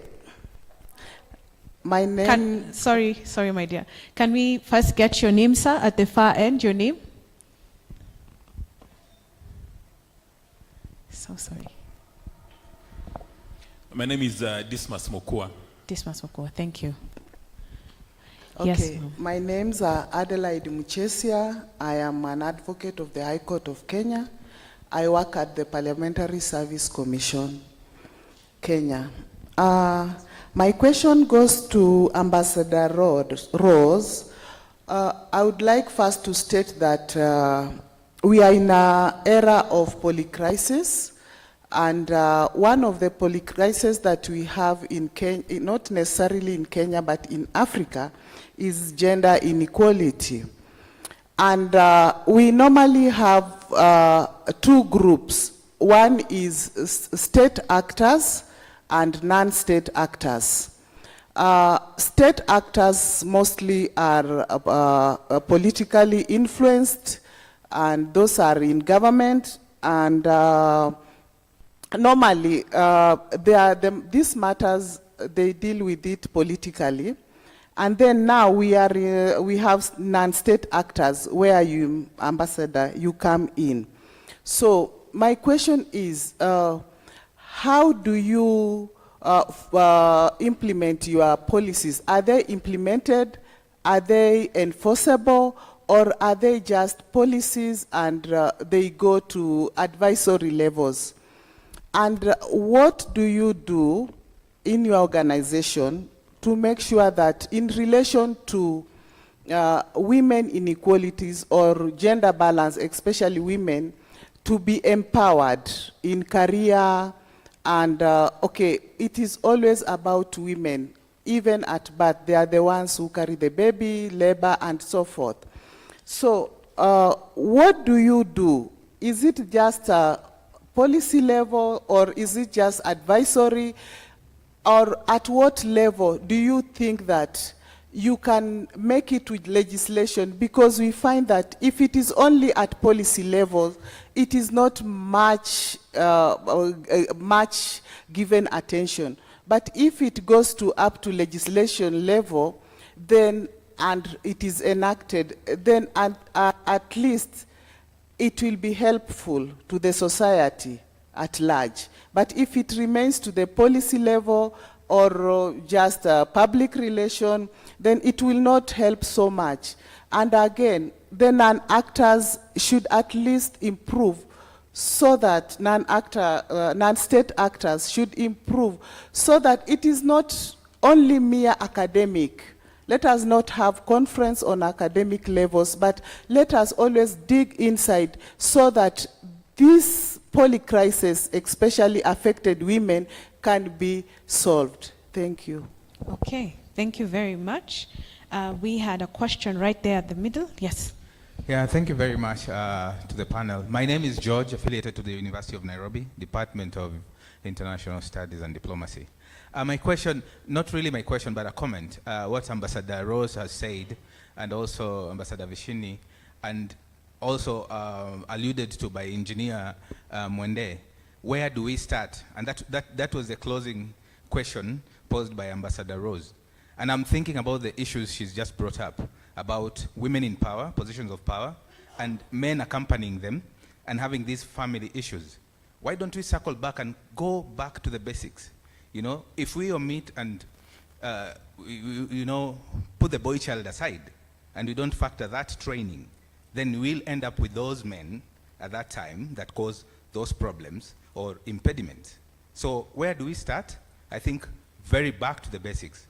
From our education, and I've seen Engineer Monde has brought the statistics, you know. We are seeing a lot of programs geared towards the girl child, but at what stage do we also bring in the boy child to ensure that we have future generation of men that will look at the 50-50 rule not as something being imposed, but something that they should take as a responsibility. Thank you. Can you please tell us your name? Did you begin with your name? Yes, Yeah? my name is George. George. Mboha, yes. Okay, George. Thank you. Sorry, I didn't get your name. So what we can do, because I'm an academic and I know our thought process, if you give too many questions, we won't get good replies. So let's give the panel an opportunity to respond, and then we take another round. I see you. You'll be next. Okay. Yes, so let me start with, we can all respond to this point. Okay, thank you for the questions. I think I could start with George's question. Where do we start? And I think your point is very good, because I think every mother and father here need to start to think about, you know, how do they educate their children. I often say that, and I've said that even in Europe. My husband happens to be Italian, and Italy is wasn't as progressive as Sweden when we met. And I used to say that to my Italian girlfriends, you know, if you spoil your boys, how do you think your daughters will find a husband that allows her and can help her to succeed in her career? You know, where are these men going to come from? So we all, as mothers to boys, now I'm only a mother of girls, but mothers of boys have a huge responsibility to educate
happening to the men also. Even men these days need to speak up for themselves. And I would say in this case, in a lesser way than the women, but there's a sense in which all need to work together in the sense of uplifting each other. And then for us who are there, and he asked, and somebody asked, what about those of you who are there? Are you making room for the others? I would say to some extent, yes, but not to the level that probably we would want to be. Because right now, and I would even want Ms. Sungura here, when you talk of the entry level, it's not even so much to the missions, and I need to clarify that. You see, everybody who works in a mission has worked at Foreign Affairs. And everybody who works at Foreign Affairs has been recruited by the Public Service Commission. So the conversation starts at the Public Service Commission. They are all civil servants have to go through the Public Service. And what I have seen of late, and Sophie, I think you can correct me, I think they are getting in at 50-50. Yeah, the recruitment now, and they are also supposed to report. So in a sense, having seen that, having seen people like Amina Mohammed being the minister, having seen people like Monica being the minister, and others, we are seeing more of us now have risen also. We have hope of becoming that. Of course, the politics is not easy. And again, now from there, the others are coming up. We've also seen the mid-level and even the senior ones. And once we go for the promotional interviews, you equally have to work hard as equally as the men. So we need a big number or a good number of each coming up so that then you can be able to also come up in those interviews. So yes, it is being created. It is not as quick as we would want, but it is all the way from the beginning and all the way going up, we are seeing some improvement, but there's work to be done. There's a lot of work to be done, and then the politics is tough. When you reach the executive level, there is an issue, and that's why I said then there it becomes another game. But all in all, yes, we are there, and women need to work very hard at even just socializing with each other, just saying how do you want, and socializing also with the rest of us who are senior now, need to work more with the younger ones to just guide them. And that's why, like, I actually had excused myself because my minister was coming to UNEP now, she's actually right there. But my deputy on the other side also is trained so that he can receive her. So that then I realized here, it's also an opportunity for me to speak to you so that then you can be able to, get that information because you made the effort to come. And also the fact that you may not get a lot of these opportunities elsewhere to speak to people who are within and who can be able to tell you things as they are. So I think for that, I'll stop there.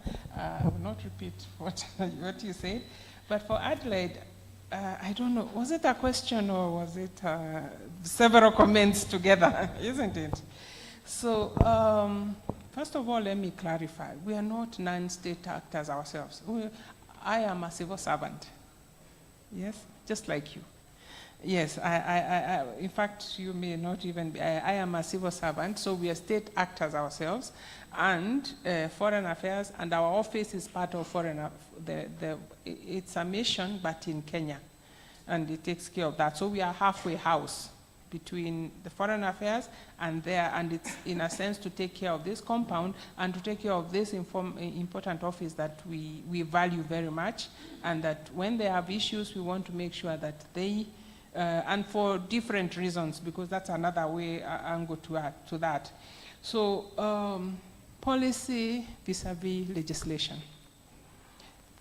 I think it's always good to have the policy and also the legislation, and you will help me in that, because the policy guides you. The legislation now gives also the status and is what is supposed to be implemented. We do, even before we go to the 50-50, we have now this 2/3. Are we implementing? Are we implementing? So there's a challenge there. So you may have the law, and I think in Kenya you've heard it said that it is not the laws that we don't have. We do have good laws, and you're in parliament, you know that. Because we are very good at enacting the laws, but the implementation is where we fall short. So for me, I think it is both the policy and the implementation. And in all our ministries now, I don't think there's any ministry that will not have their policy and and then in addition to that, the strategic plan.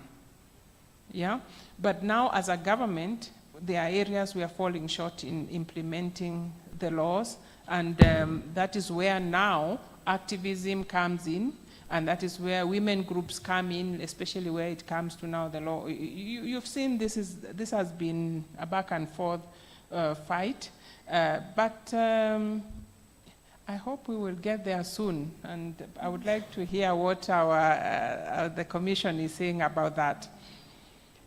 The non-state actors, even though I'm not one of them, have a role.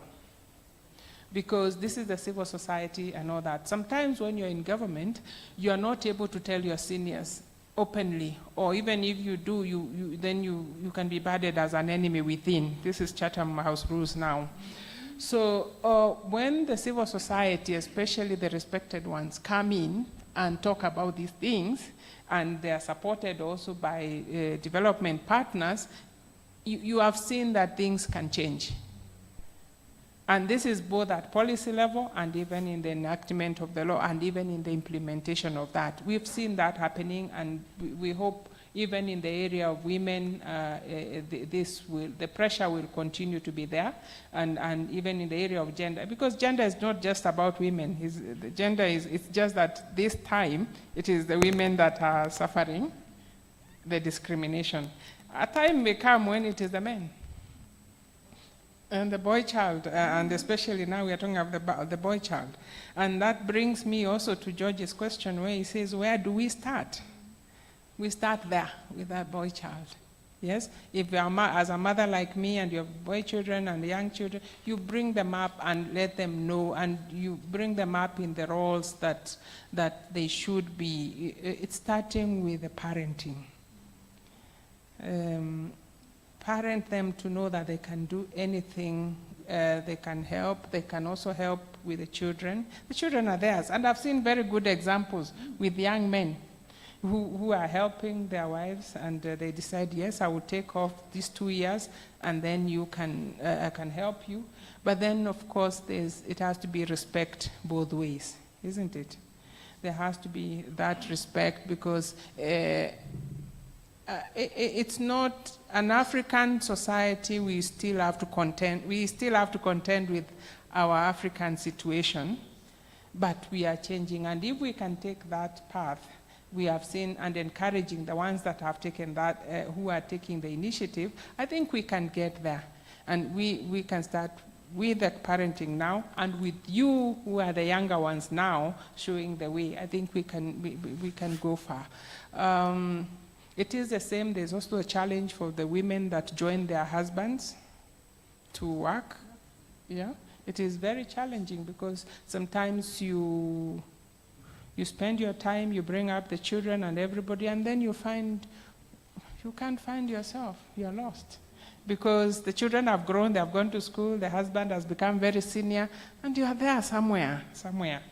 So I think it is both ways. We just need to work together. There's no direct answer to this, but it is a situation where we agree that we must work together to ensure that probably we are making progress. For us in leadership, we need to ensure that if there's a way I can help this young family, and we are doing it in foreign affairs. If a young family, sometimes we even have a couple together, we keep them, we post them in missions that are not too far away from each other.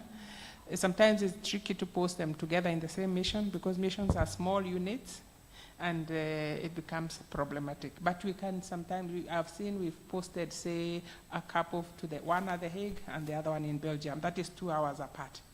And we are trying to do that. And where it's a young couple, instead of posting the officer probably to Europe, we post them to Africa.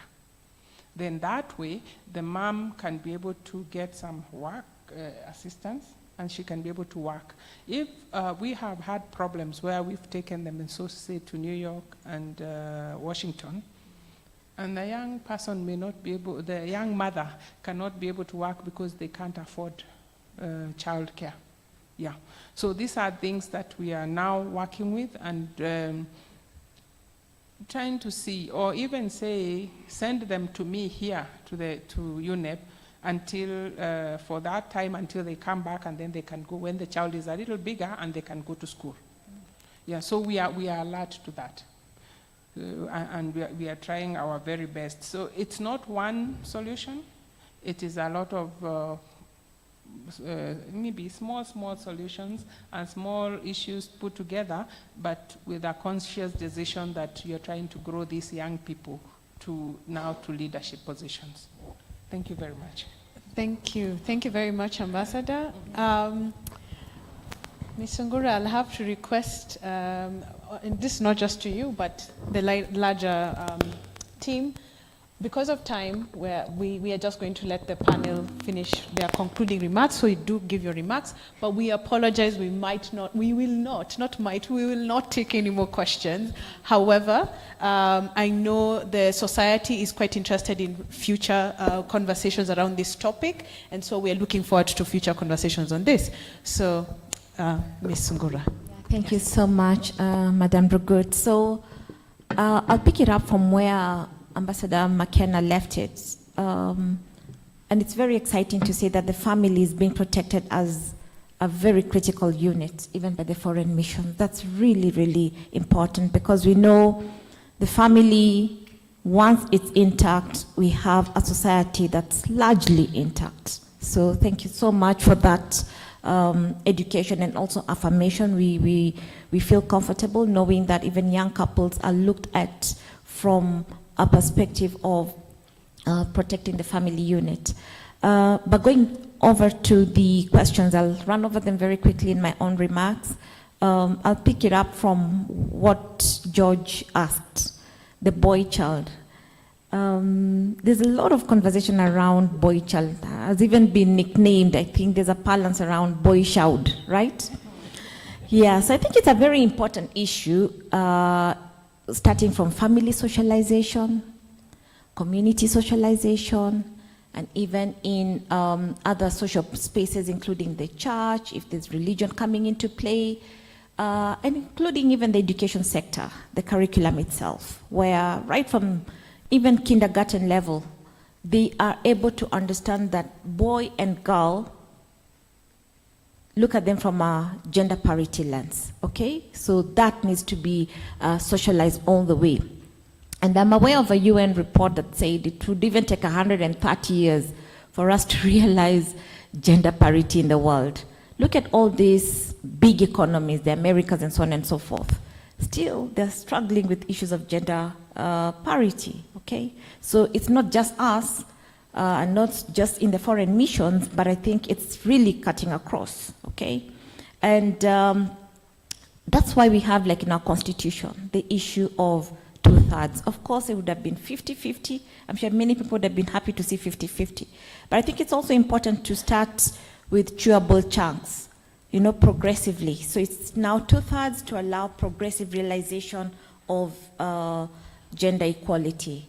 And which, again, like has been said, including by Ambassador McKenna, it's something which is a big elephant in the room. Are we attaining it across boards, across public and private appointments? You know, are we there yet? I would say we've made strides. We're not there yet, but I think there's significant improvement. Back to the core question in this discussion.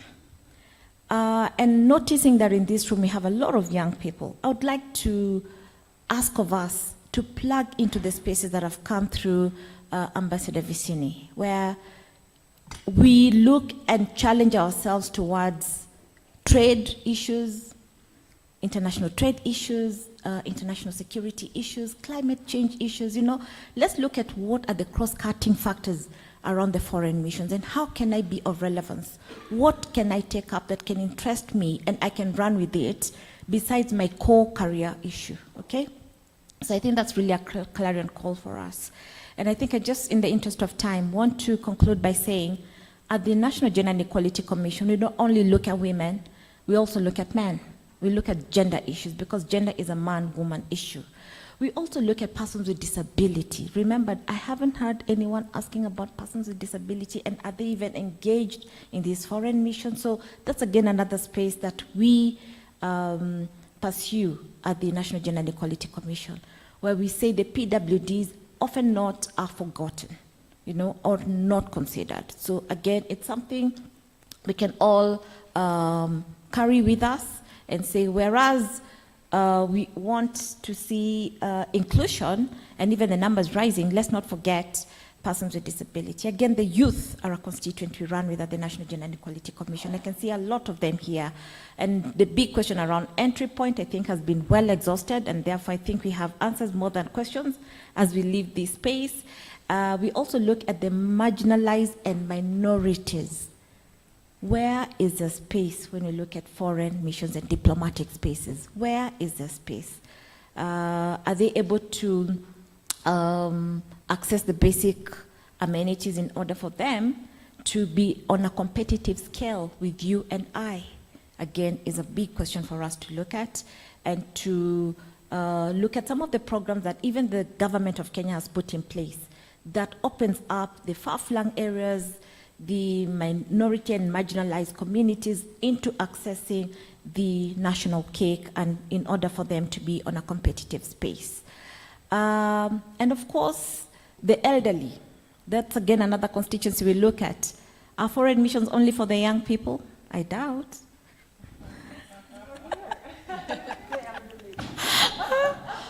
They say there's evidence here that they're not only for the, for the young people. So thank you, Ambassador, for that. I want to finish up by commenting on the question regarding polycrisis and whether it's advisories, it's policies, or it's legislation. From my experience serving at the National Gender and Equality Commission and having worked with situations where we have to address a pertinent issue, ultimately legislation does it. Ultimately legislation does it. But then there are steps into getting into that law.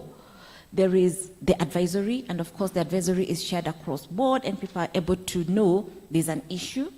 Secondly, it ascends into then becoming a policy. Once it gets maybe into cabinet, it becomes a cabinet paper, then into a policy. Or if it's in a private space, it's again able to be an entity's policy. And then, of course, eventually a law, and of course regulations which are pertinent to that law in order to ensure that its implementation is easy. Big question.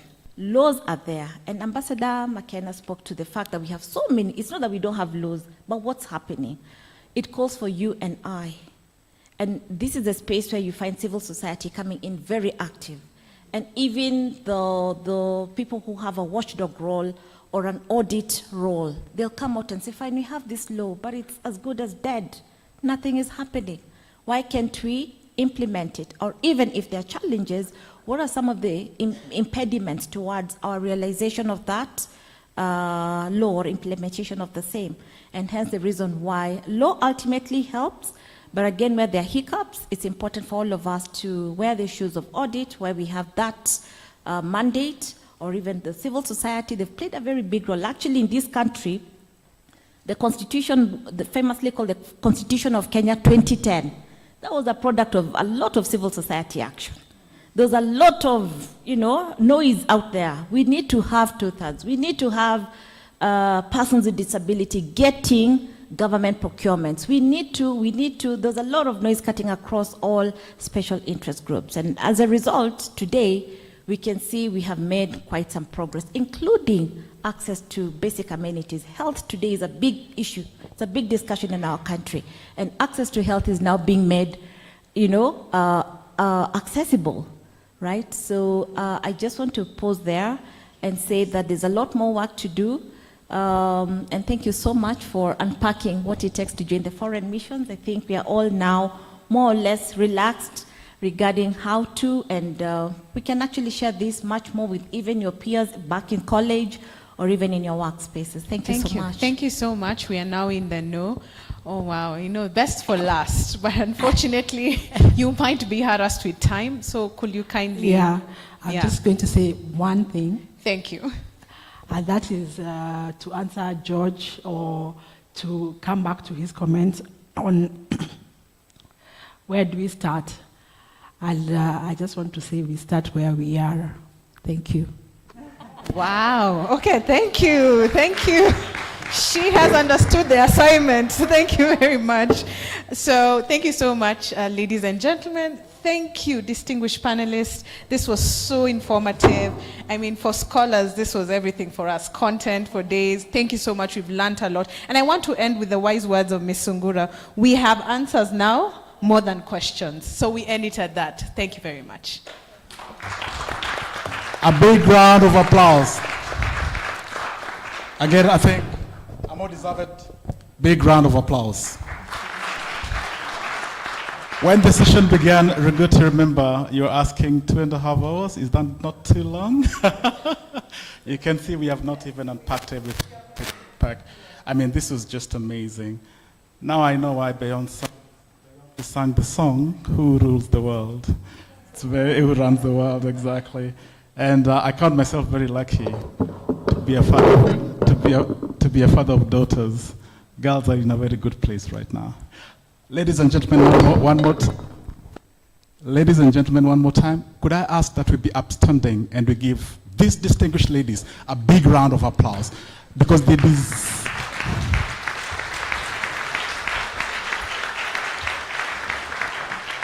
We want to thank you so much. Just before you leave, I would like our cameraman, if you could take a picture of our panelists standing together. If you could now take your seats so that we can conclude, and then we go for tea, a bit of administrative stuff. Okay, over to you guys. When you've taken the first shots, you let me know. Miss Mutunga, I'd like you in the picture.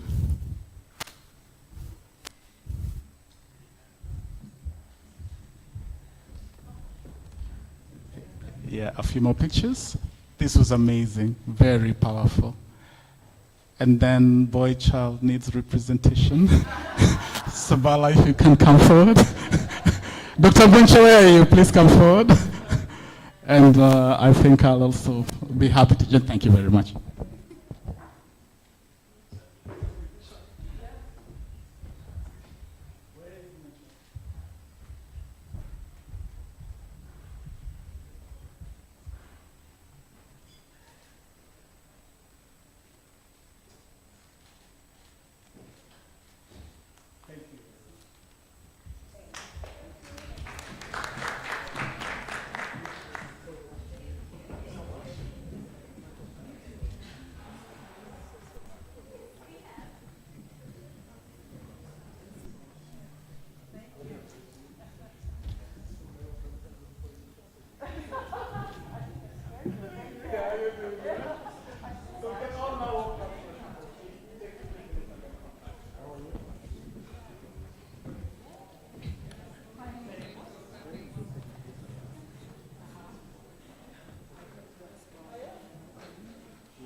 When I saw you last, 08.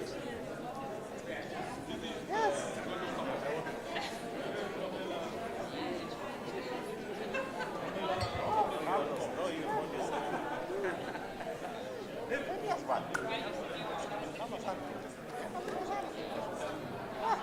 Nairobi ni kubwa tena ni ndogo.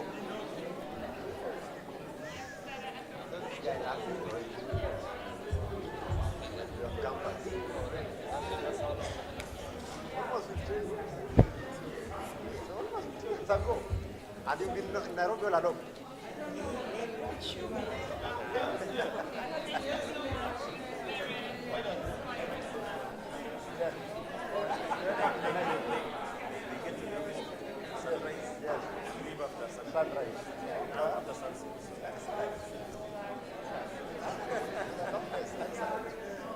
The diplomatic skills? You know, to me it's the part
a well of knowledge that we want to draw from,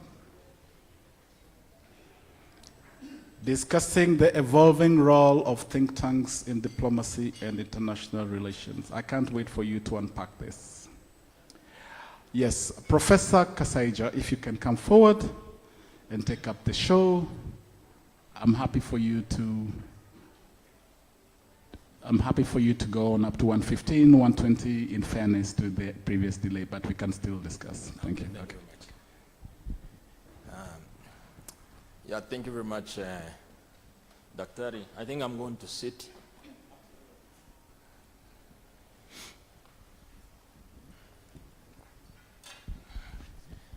Yes, so if we can start now, then we'll be able to finish on time. So the idea is to have, we have 3 speakers. I think they're here. And our discussant, at least I know her. I know Prof. Oh, I know Prof. Yes, the role of think tanks in diplomacy and international relations. And the idea here is really to help us to navigate through. We do have many think tanks in Africa. At least I've consulted for some of them, are called ISS, quite a number of them, IPSS. So what we want to do is our 3 speakers are going to help us to tell us what is actually the role of all these. These days I see quite a number of them. Some, they call them briefcase think tanks. I don't know what that means. But our 3 speakers should be able to help us to tell us, as independent organizations, what they do and how can they influence, especially in the context of the theme that we are trying to address here. So without much ado, my name is Kasaija. I teach politics and law at Makerere University. I've been there for a while. So we have our panelists, and I think I have seen all of them are here. So we have Professor Kagwanja. If you can come up here, please. I'm always looking out. He has a column in Sunday Nation. I don't miss your column, especially in the context of discussing issues related to, which are very current. So I'm one of your fans in the context of reading your work. Well, we shall talk about that. Okay. And then we have Dr. Rosa, Dr. Rosa Ko. She's from co-founder and president of Soachin Research Institute. I think I'm hearing this for the first time. So you'll tell us what you do. And then lastly, of course, the legend, my very good friend, Professor Macharia Mneni, who is a professor of history and international relations in Africa. Again, if you read the Daily Nation, Sunday Nation, he's always writing on some of these issues. And then lastly, of course, we have Dr. Pra Andrea from Accord, who is going to be our discussant. So she's going to tell us what Accord actually does, because even me, who has been consulting for it, I don't really know what Accord does. Okay, so we have about 1 hour and 10 minutes. So I'm going to give each one of you, I don't know, how many minutes? 10, so that we can have our audience. I'm imagining they should have a lot of questions for you, especially those, the think tank that I'm hearing for the first time, Soachin Research Institute. I really want really to hear what you do. So we'll start with the lady, or we start with the man? We start with the ladies first, since we've been having a panel on gender in the morning. So it can only be right that the ladies go first. So, Dr. Ko, please.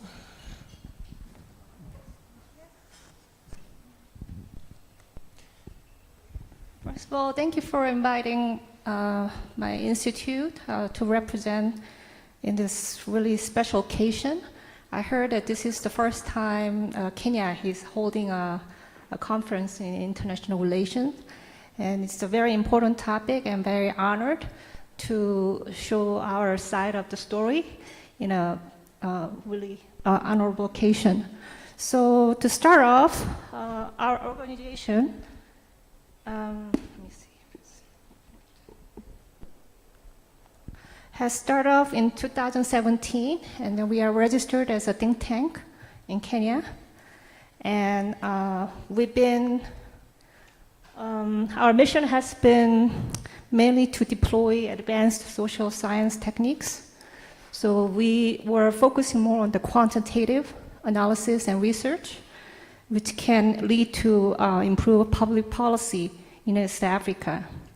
So in that regard, we were very lucky to be get grant from the U.S. Embassy to train 500 youths. I'm sorry, I have a little bit of cough. Sorry. Yeah, I just recovered from some coughing situation. Okay, so we were assigned from 2020 to 2021 to train 500 youths in cybersecurity training from the U.S. Embassy grant. And that the first picture shows that, and it was highly successful. And we also produced a report that could lead to the policy analysis about cybersecurity situation in Kenya and the vulnerability. We also were happy to train 13 deaf students to make them inclusive in a mainstream program. So we were very happy to deliver that project. And the second picture shows our involvement in Seoul National University in Korea. It's a conference on North Korean influence in Africa. And we did a very extensive literature review on the scholarship of North Korean studies in Africa. And we also received a grant from Catholic University of Korea to do a comparative analysis of the relationship between politics and religion. And so for that project, international relations grant project, the cooperative agreement between Catholic University of Korea and Sochon Research Institute in Kenya, we were assigned to deliver the findings by the December of 2023, so which is coming soon. So we will have the first iteration of that project completed by December. The third picture, last picture, shows my research in Kajiado about the 2013 election analysis about as a swing state of the Kajiado, the Maasai community. And that paper has been also highly received by the Catholic University of East African, the publication community. And we did extensive analysis on the swing state, the election, the psychology and the relationship between the various communities. And mainly, I tried to look at the role of ethnicity in the election, which is a very vast topic, but we tried to narrow it in a way that it could lead to some kind of policy decision. Okay, and the next one shows, so for this occasion, I did a little bit of some quick analysis of how the think tanks have been evolving in Africa. And as you can see, which is very good news that within the 4 years of time from 2016 to 2020, Africa has experienced exponential number of increase in think tanks. It's not NGOs. So there has been a really great number of increase in the number of think tanks that are registered in Africa. In Southern Africa, the figure is dominated by South Africa, which numbered 102 in 2020. In Eastern Africa, Kenya leads the way with 64 think tanks, and Uganda, Ethiopia, and Tanzania have been following suit. And in Western Africa, it's Niger and Ghana that make up about 40% of the think tanks. In Central Africa, Cameroon leads the way. In Northern Africa, the largest increase has been with Morocco and Tunisia. So the figure the country that's leading the think tank number, I think that's indicative of what kind of policy or the areas that they are interested in.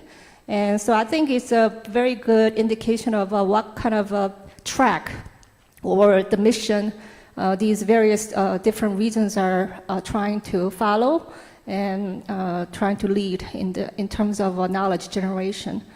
Okay, so next one is, let me see.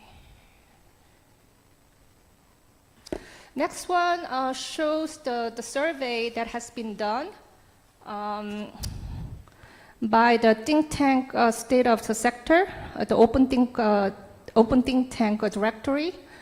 I want to warn you that the respondents are not all African think tanks. The survey has been done for the overall, the global think tank organizations. So that only the 10% of the survey respondents make up African think tanks. However, I think the result is very indicative of what kind of concerns the think tanks are facing. So I wanted to make a note that the fundraising seems to be the biggest problem for think tanks that are rising at this point, and the short of funding is apparently the major problem. And I would like to focus on for the next slides about the changing or updating research agenda. That's another big problem. And expanding our research visibility and cooperation and partnerships are also follow suit. So I think when I look at all these problems, I think the main problem that we are facing as think tanks in Africa are the fundraising is related to the changing or updating research agenda in the sense that to receive any kind of a reasonable grant or funding, we have to follow the Western agenda. Unfortunately, I think that's the reality. And you have to change the research agenda to meet the needs and interests of the Western donors. And I think that's in conflict with the think tanks that are operating in Africa, because as we know that we may have our own agenda and interests that are only befitting Kenya, may have nothing to do with the Western agenda. So I think that's this environment, this ecosystem of knowledge generation within the context of Western agenda-driven funding ecosystem is very limiting for think tanks that are operating in Africa. Okay, so the next one I'd like to point out is there has been also a survey about how the funding context has changed, or does it change or improve, or does it stay the same, or it has worsened? So as you can see, a lot of organizations responded that it's worsened and it didn't have much change, and they're kind of mixed in their negative response. But overall, despite the negative overtone of the context, I think the overall the management and reporting practice of the think tanks in Africa has significantly improved. So I think the positive sign is that a lot of think tanks have confidence in getting funds because of that exponential improvement in the reporting and management of funding. So I think we are very optimistic in that context. But overall, I think the funding is a major problem, and think tanks have a lot of concerns about this issue. Okay.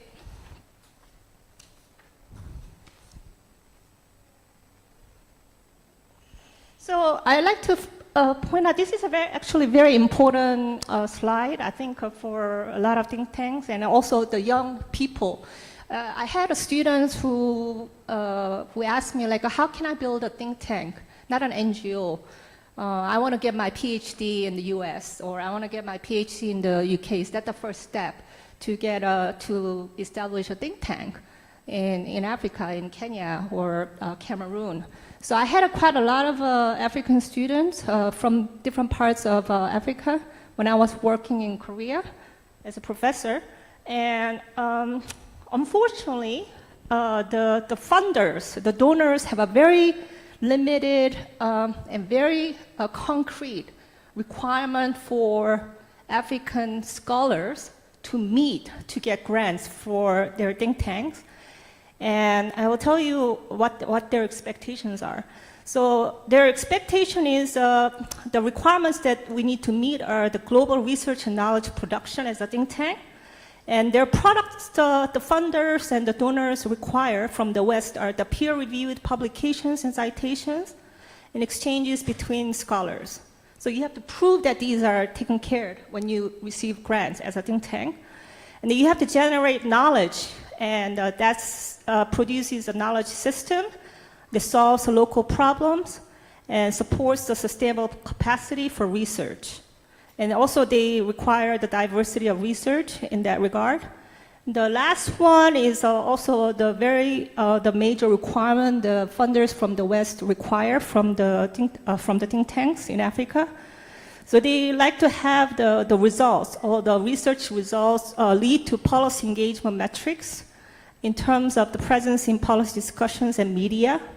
And they want some kind of proof, concrete proof that the research results lead to the expanded networks of scholars and uptake in the policy or practice, and also the organizational development and sustainability. So these are not easy requirements to meet if you don't have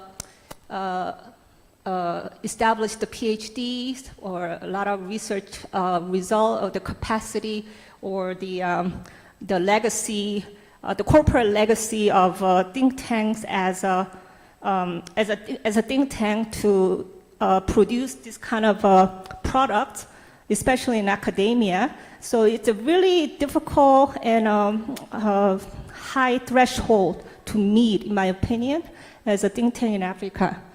And the next one is, so as the note for future, like a food for thought or a possible roadmap for the future for African think tanks, is it really pessimistic in the sense that that it's not really easy to get all these grants from the West, and like how should we navigate as an African think tank to survive and even achieve our mission, our original mission, to do something in terms of knowledge generation to solve the local problems, which is not limited by the Western agenda. So I was thinking that in terms of research, we need opportunities and collaboration for the independent researchers and scholars. So in my work, as I mentioned to you, or on my work from the US Embassy grant and the Korean grant, when I work with the various scholars, not just Kenya, but from other independent scholars from other parts of Africa, I realized that there are so many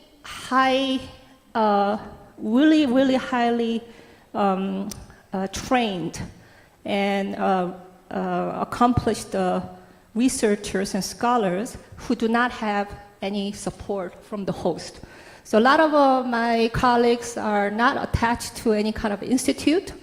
Well, they're not attached to any kind of university, but they still produce a lot of good, extensive research. But their work are not apparently peer-reviewed, or they're not published. But they have amazing capacity for research and have insight and the legacy knowledge about the topic that we have to show interest. So these are the interests that they might not have any kind of attention from the Western donors. But we know that these are important topics and we should not forget it. And because we don't have we may lose the historicity or the collective knowledge or memory about certain topics as we kind of pass time. So these are the things that I think we, as African think tanks, we have to recognize and to realize what is our important topic for us as African to really cherish and maintain and accumulate our collective knowledge about and pursue truth and demystify the rumors and the hearsays about certain topics. And I think to do that, we need to really have some kind of a mechanism and funding to encourage independent researchers and scholars to collectively move toward that effort. And the knowledge management, we need involvement of public. As you can see, like when the Western donors are only focusing on we want the impact factor of whatever journal, and then we need to disseminate your information, the academic research to meet the needs. But does it involve any kind of public? No. The public has no involvement in our research. So my point was that the think tanks are in a situation that they have to lead their research academic results into a layman's term to make into public policy analysis and inform the public about how is it important to change and transfer the knowledge, the research knowledge into public policy decisions. And I think that's very important to involve the public. But unfortunately, a lot of the think tanks are not involved in getting the government grants in Africa. So I think that's very limiting. So I think I have only 1 minute left, so I think that's pretty much it. And so we have a lot of problems at our hand as a think tank, but I think the future is still very optimistic in the sense that we have to find some creative ways to reach our goals. Okay, thank you very much. At least on that note of optimism, we end on a note of optimism that the future of think tanks in Africa is not doom and gloom. There are certain things that we can do, and especially in terms of knowledge production and dissemination. Prof, you want to go first? Or, well, two profs. I don't know. No, the young one goes first. Thank you. You are right.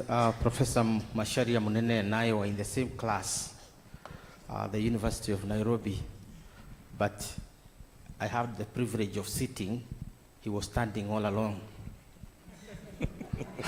I mean, he was my teacher. 10 minutes, Prof. Thank you. 10 minutes. It is my great honor and pleasure to be here today.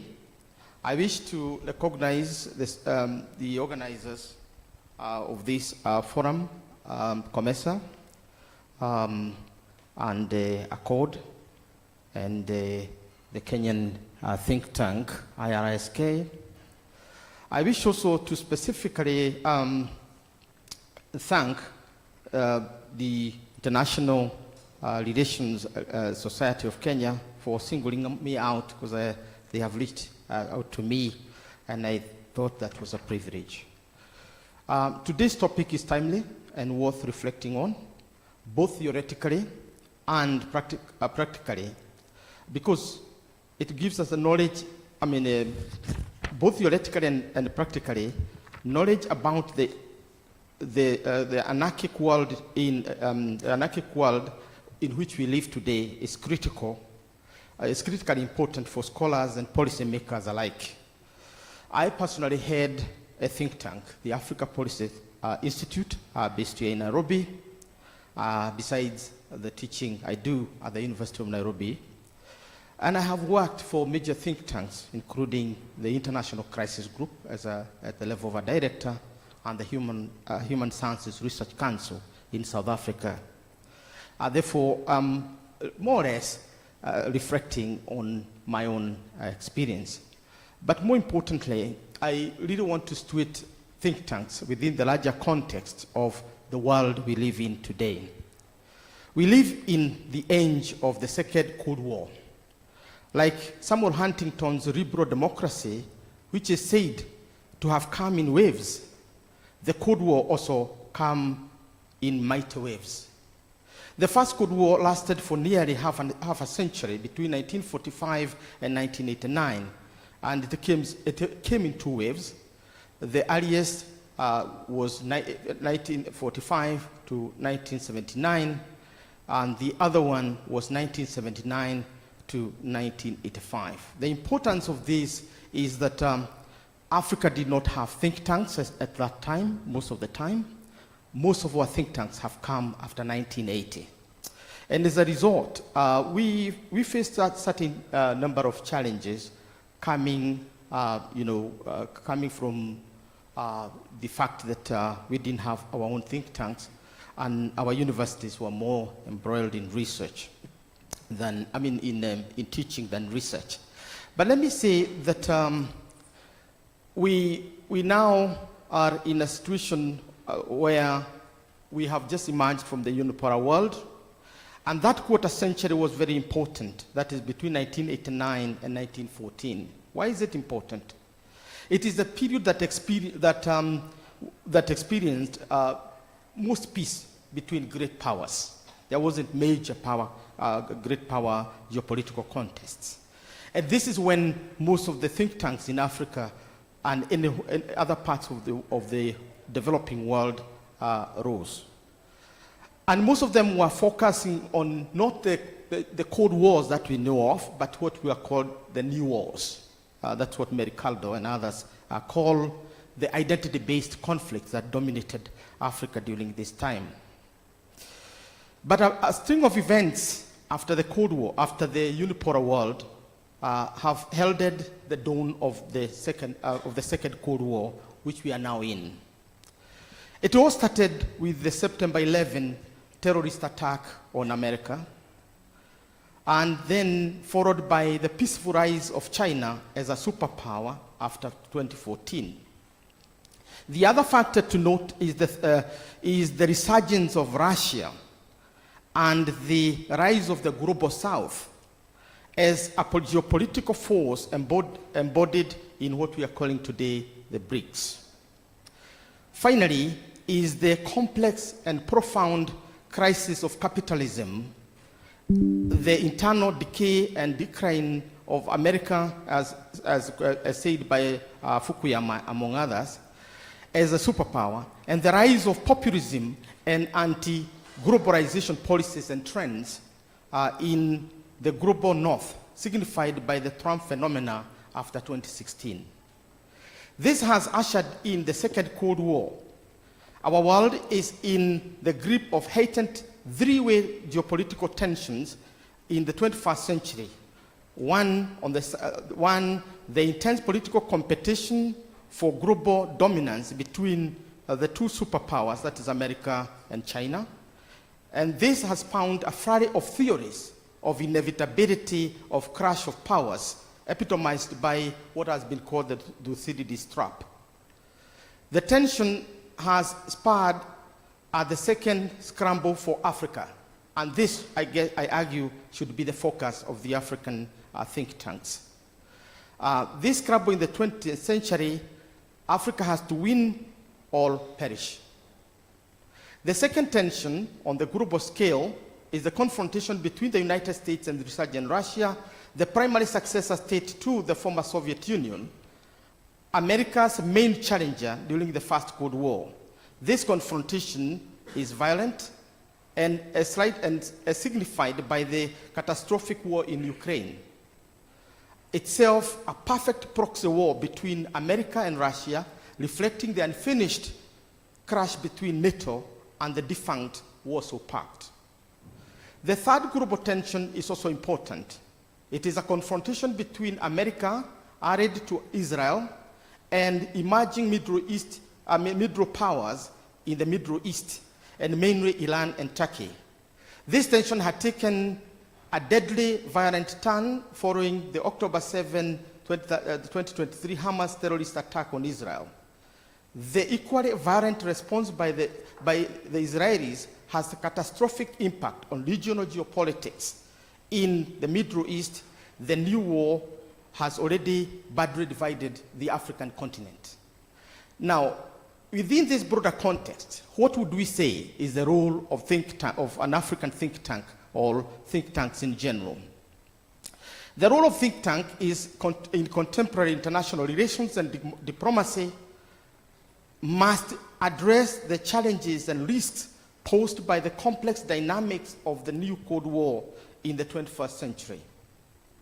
The conversation around the role and influence of think tanks in foreign policy and geopolitics is both timely and important, especially for policymakers in Africa today.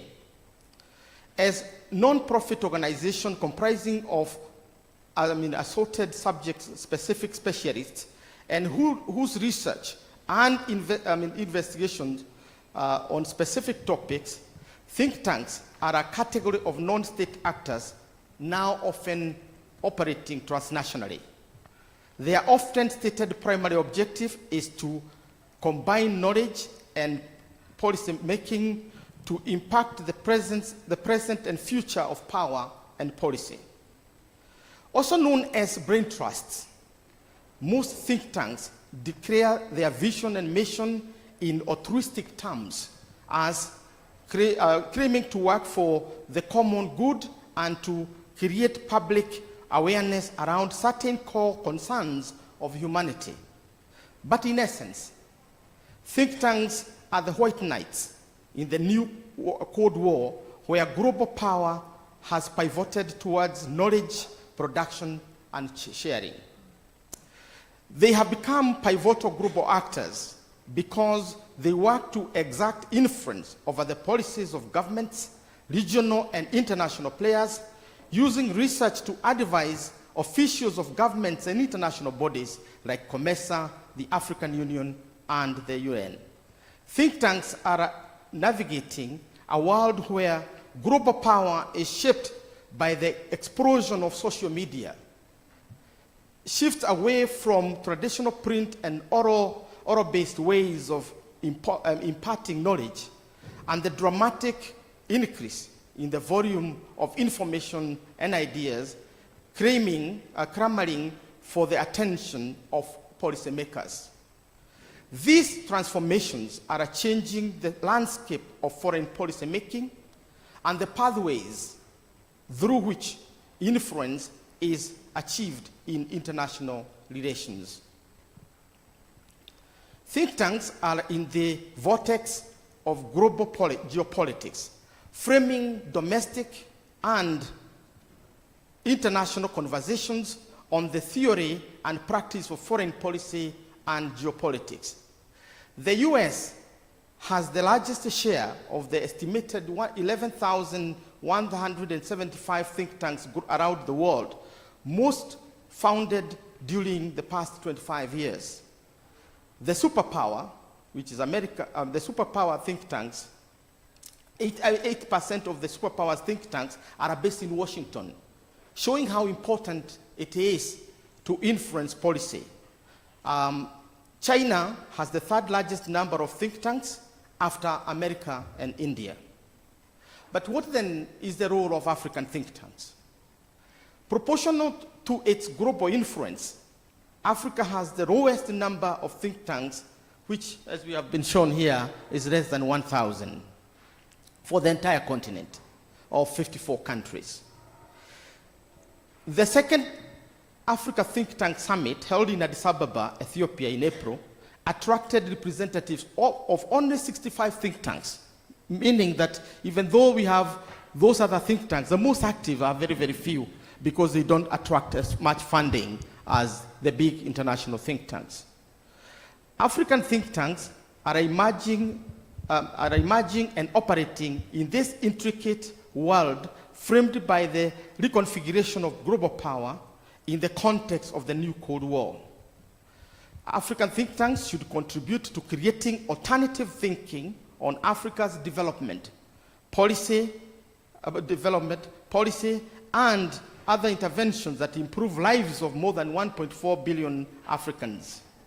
The unfinished agenda for African think tanks is to provide new thinking to help Africa navigate the murky waters of the new scramble for the continent. Africa, I have argued, must win this scramble or perish. Thank you.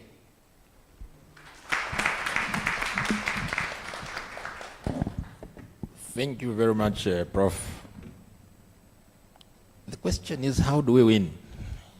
How are we going to win? I would really want to hear the prescriptions that you are trying to give us in order for us to win. But I think the point that you are making about, think tanks being pivotal in terms of global powers and influencing policymakers, evidence-based research, crucibles of knowledge, I think this is really very, very important in the context in which we are speaking. Last but not least, Prof. Munene.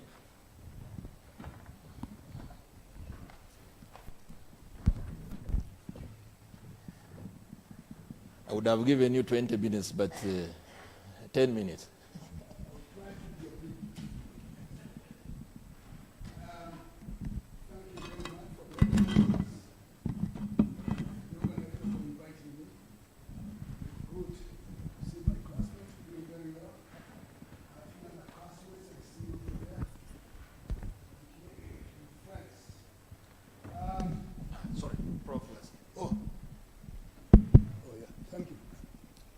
So I was saying thank you very much to the organizers for inviting me.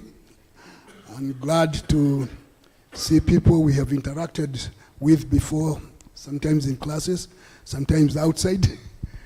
Nice to see you, Claire, all the way from somewhere. Now, the topic, think tanks. Let me start by saying the reason countries become strong. If you look at all the strong countries, the reason they are strong is because they encourage and facilitate serious thinking. They value think tanks. The reason China is a power today is because in the last few years they have invested a lot of resources on think tanks. The others have been sleeping.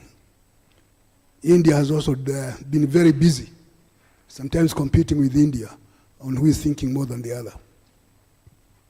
So the growing interest in the think tanks in Africa, the number is too small, but it's growing, is very encouraging, positive development. And this meeting is an example of that.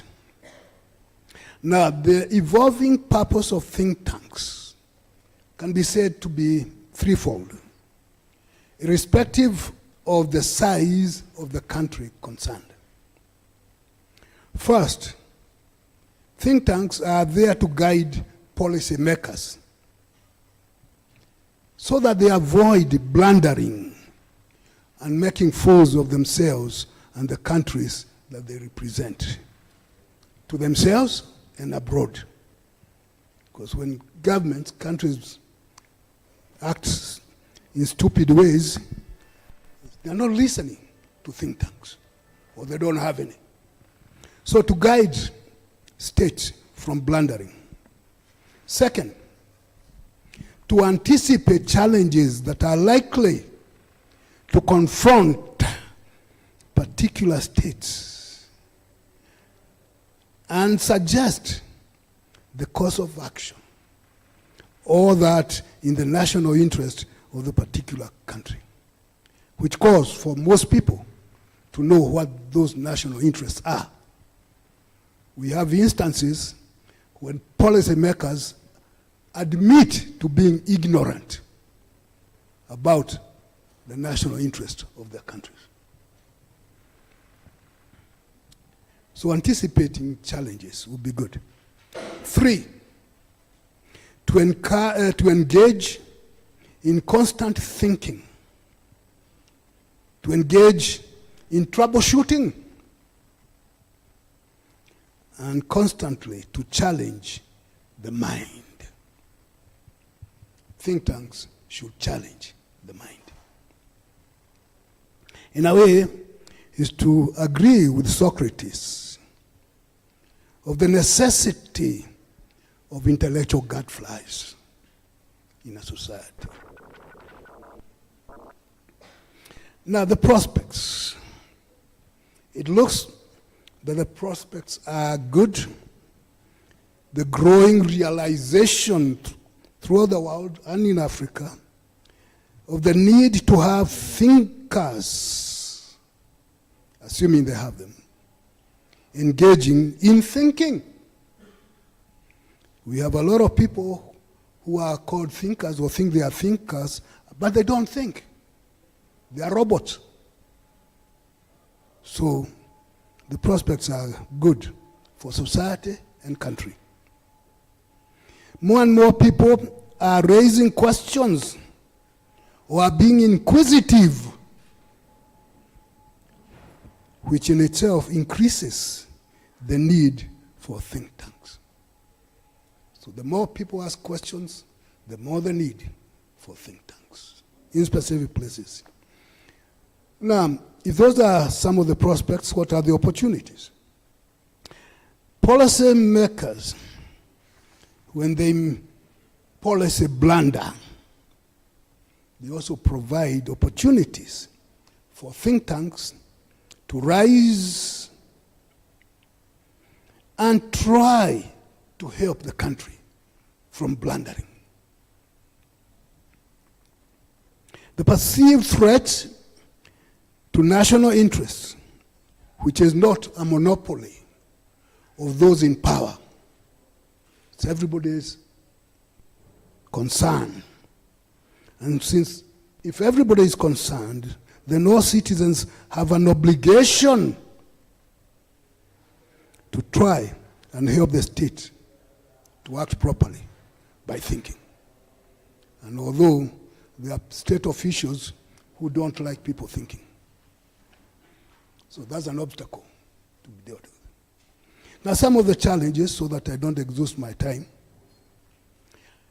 We have the challenge of overcoming skepticism, particularly in official circles, where there is a disease called we know. Sometimes you tell people and they say, we know, the we know syndrome.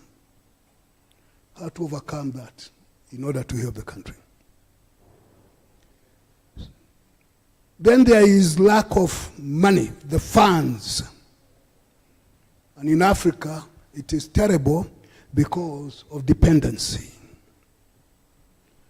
And as she said, you are begging all the time, and you are told what to think, which may not necessarily be in your interest the way you are told to think or think. So expecting thinking on the cheap. We have tycoons in Kenya, billionaires, but they are averse to thinking. And some of them are politicians and policymakers. So when the people in the country who should be caring are averse to thinking, they think that think tanks are a nuisance. And that's because people in power are averse to thinking, and they want solutions on the cheap. So they wait when they're in trouble. Where is so-and-so? Where is so-and-so to help us? And when they are asked to do something, they don't want, because they are eating. Then you have perceptions of thinking as threat to entrenched interests. Those holding positions of responsibility. There is a general anti-intellectualism which becomes an obstacle to think tanks. But that's not a unique problem to Kenya or to Africa. We find that in many other places. The general anti-intellectualism which stifles thinking. We also have the problem of overcoming the silo mentality in addressing foreign policy, diplomacy, or security challenges. Sometimes you have these silos. The people in defense go that way, and even in defense, they are divided into about 4 different segments: the Air Force, the Army, the whatever, The silo mentality stops them from thinking clearly. One of the challenges in Kenya, you can say that for sure, the mentality in Kenya, in defense, is landward, not seaward. And for that, we ignored our maritime concern, because we were thinking landward and not seaward, until we were jolted with somebody claiming Kenyan waters in some European court.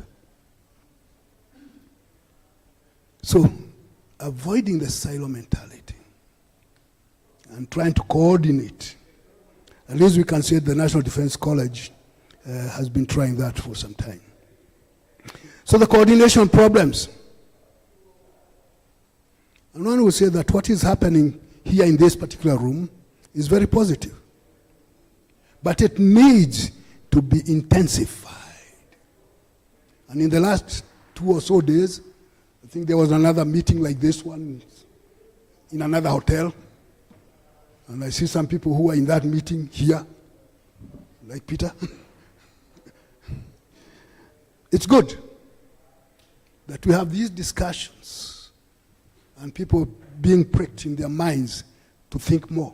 What can we do when things are going wrong?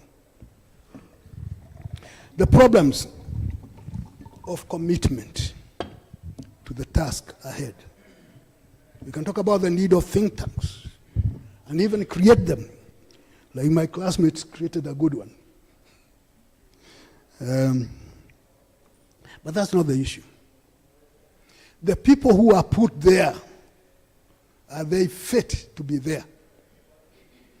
Or is it, that is when government created institutions, eh? Because when they create that, they then look around, who is so and so?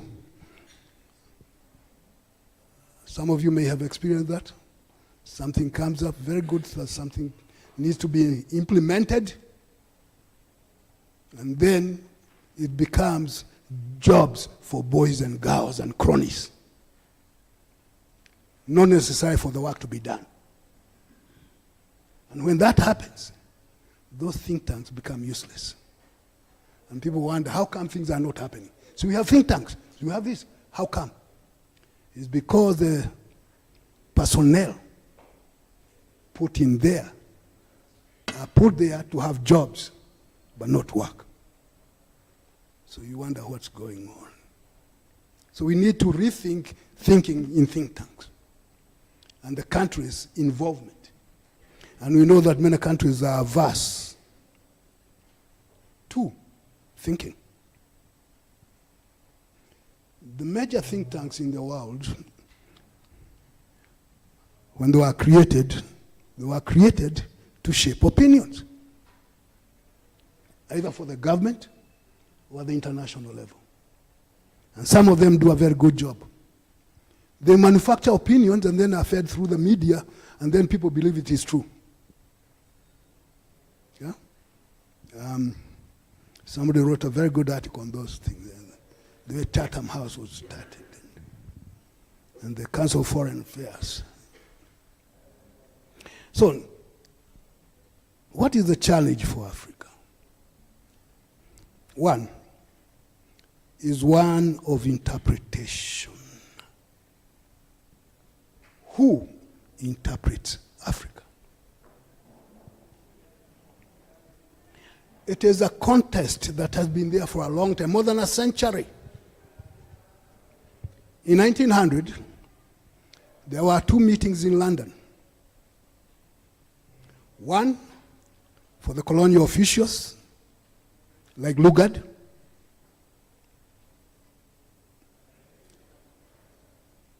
discussing how they can control the Africans, the anthropologists, study these people, know them so that you can control them and interpret them. And then you tell Africans, we know what is in your interest and we can do it for you, so don't bother to think. And the other one of the black elite in the West at the time, amongst them being W.B. Du Bois, trying to get out of the condition of being subjugated mentally so as to deal with the physical.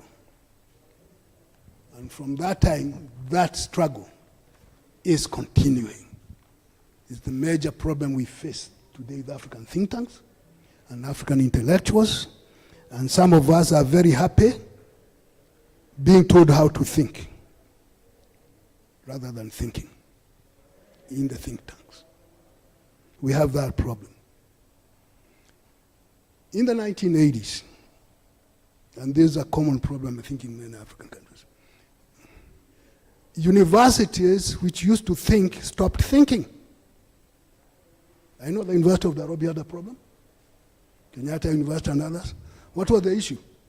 Funding for thinking for university work was cut.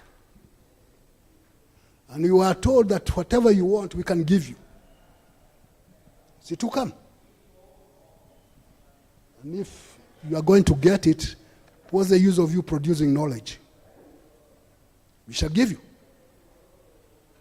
We still have that problem of depending on who funds or supports thinking in Africa. We have that. So if it can be dealt with, African think tanks wake up and do take the mantle on thinking. And Professor, just one sentence. Thank you. So if African think tanks take the challenge, there's one snag, and that is because many of our think tanks tend to be dependent on the very forces that are determined to control the African mind, the African territory, and the African resources. So you find yourself caught in a vicious circle. Thank you. Okay, thank you very much. Thank you very much, Prof. Who interprets Africa? Universities being centers of consultancy instead of thinking. As a person who works in the university, I know, I know the feeling. Yeah, so let's hear from Andrea. Yes, you can sit there, Andrea. 5 minutes, and you try to put together all this type for us, and you can also raise questions, and then we'll give it to the audience. Thank you. Do you still want me to tell you what a chord really does? No. I know what a chord does. Okay. Yeah, that's definitely a mammoth task to try and engage deeply with these presentations in such a short space of time. But maybe if I can just bring out 3 key points in the interest of time. The first one being, and it's been brought up many times, and I'm so happy that it was, is this issue of funding and this very difficult relationship to manage with donors and other global think tanks that are located out of Africa.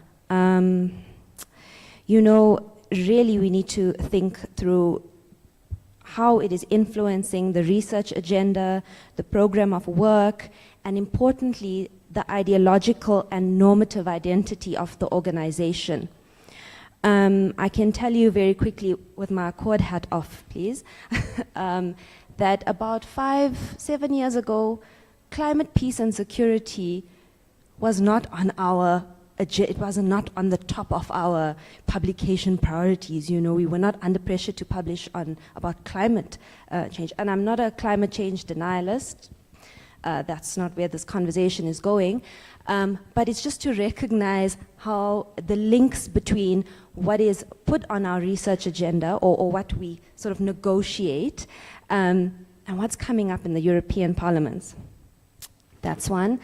The second point is one that links to or speaks to what really determines influence? What is determining impact? And for me, a point to consider is the proximity to decision makers, proximity to the government, the party in power. Again, drawing on this connecting knowledge and power. So does it necessarily mean that if you have a better relationship with the government as a think tank, that you have a greater chance of influencing the policy space? That's up for debate. Quickly, about 2014, I conducted a few interviews with the South African Department of International Relations and Cooperation to understand how they were using think tanks, but specifically how they were using research that was coming out of think tanks. And, you know, a few, I don't have the data with me, but a few respondents said that they were more likely to use the work of think tanks that were not affiliated with the apartheid government or did not have sort of board members or directors who are coming out of the old defense force, or I'm talking specifically now peace diplomacy. And that makes sense, right? So it's this issue of trust that's important to consider. Trust, but not becoming an embedded scholar as well. And then my last point, Chair, is about, yeah, right, so we've said that one of the objectives is influence and, you know, but at which level? So far we've just been talking about the high level. We've been talking about governments, RECs, the AU, but what about within the communities? And I mean, this is something that Accord is really trying to do, but who is benefiting from the work of think tanks at the local level?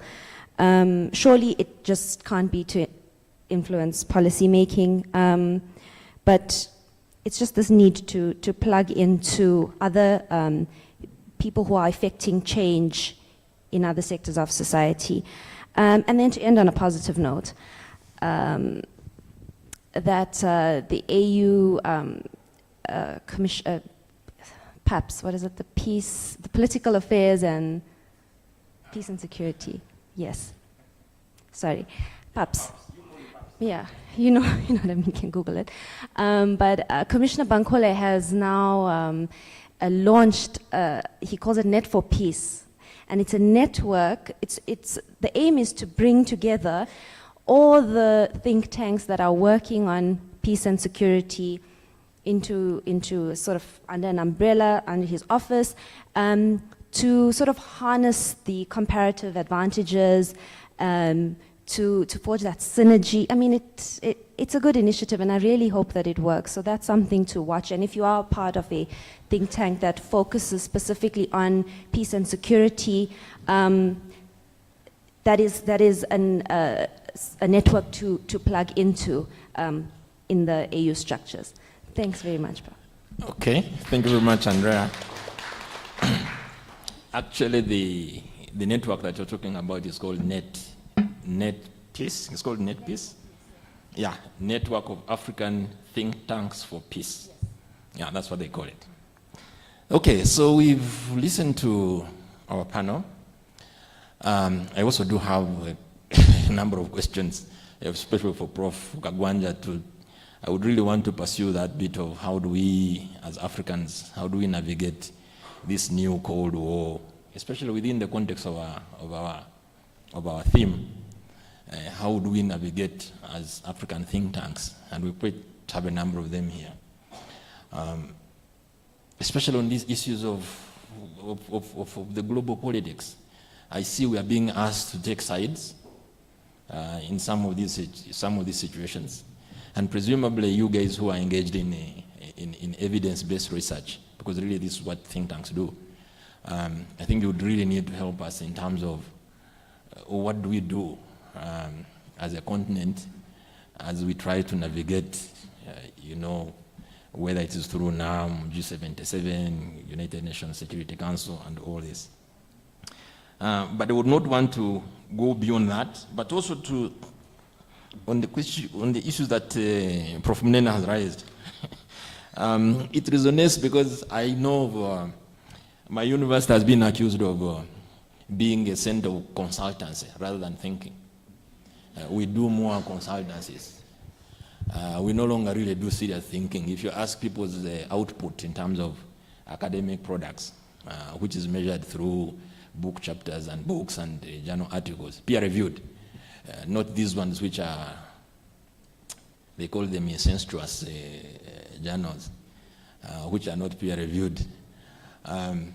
So we do more consultancies, and we are not really thinking. Professor Mamdani came back from Colombia, and that was one of his problems with some of the universities in the Global South. He wrote a book called Scholars in the Marketplace. You can look up that book, Scholars in the Marketplace. We as academics now, we are taking more. We also, this thing of money entered into our heads.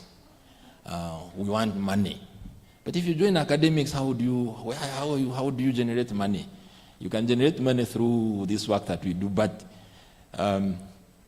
we are more into consultancy rather than serious thinking. And that, of course, also has an effect on how we influence policy. Because then it goes to what Professor Mnene was saying, that when we try to talk this, we know. Kasaija, what are you saying? We know. So at the end of the day, we don't influence anything. So I'm going to stop there. Questions, comments, clarifications. We can take a couple. We still have about 15 minutes at most. Yes, Zambia, Zimbabwe, at least now those ones I know. Zambia, Zimbabwe. I don't know at the back, is that Kenya or Botswana? Kenya.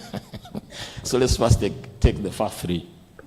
Can I, Mike, please. Okay, thank you so very much to our panelists for those insightful presentations. My question is, I think there is a paradox in terms of perceptions of think tanks in Africa, mainly by our politicians. I think it's a concern that Dr. Pra, I think, raised. Because in essence, think tanks are supposed to be, because they're critical in terms of, finding out about a number of issues. So their data, their information is quite factual. So my thinking is that they're supposed to actually be well linked to the state, the government in particular. But in most African states, I think they're perceived to be challenging politicians.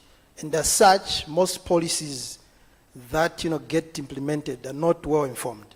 So in this case, how do we ensure that really think tanks, more especially during this time of poly-crisis, contribute effectively to policy formulation in African countries? Thank you. Okay, thank you very much. Is that directed to a particular person? A particular panelist? The question is... I think any can actually pick it up. Okay, I can note that. Yes, Zim. Thank you very much. My name is Makwanise. I come from Zimbabwe. And as the first presenter was presenting, I think that was Professor Ko, something that came into my mind was uptake of research. There is a lot of research that goes on in universities. There is a lot of research going on in colleges, but the challenge we have is that of uptake. And you know what happens if your research is not valued, if it's not respected, if it's not recognized. There is something that happens in you, and it's really discouraging. So my question is, what can be done really to improve research uptake? Thank you. Yeah, that also speaks to knowledge production, because normally we value more knowledge, the knowledge produced in the north, not even our own knowledge, which is indigenous. And I've seen this in terms of what we are saying as research. The research that is respected is the one which is coming from the global north. You can do research and as yourself in Zimbabwe, but I can tell you, if someone else is doing the similar research from the north, it will be more valued than yours. So you are raising it. That's a very valid point that you are raising. Yes, Kenya at the back. Microphone, please, at the back. Hello, thank you. I'm Peterson Oero, an affiliate of the African Center of the Study of United States. And maybe a comment rather than just a question. I think I agree with the panel on the policy or the issues that are affecting think tanks today. And particularly this comes along with the issue of what we discuss in the policy analysis space. And think tanks and this have thinking, capacity of thinking, and they've become like consulting firms and PR firms. So instead of think tanks having this collaboration with universities, a strong collaboration, they are moving towards the cooperation with corporate organization and government. So just as a brief point precursor to what the question is about is, so the African Center for the Capacity Building Foundation that funds over 30 or so, 35 or so think tanks in Africa.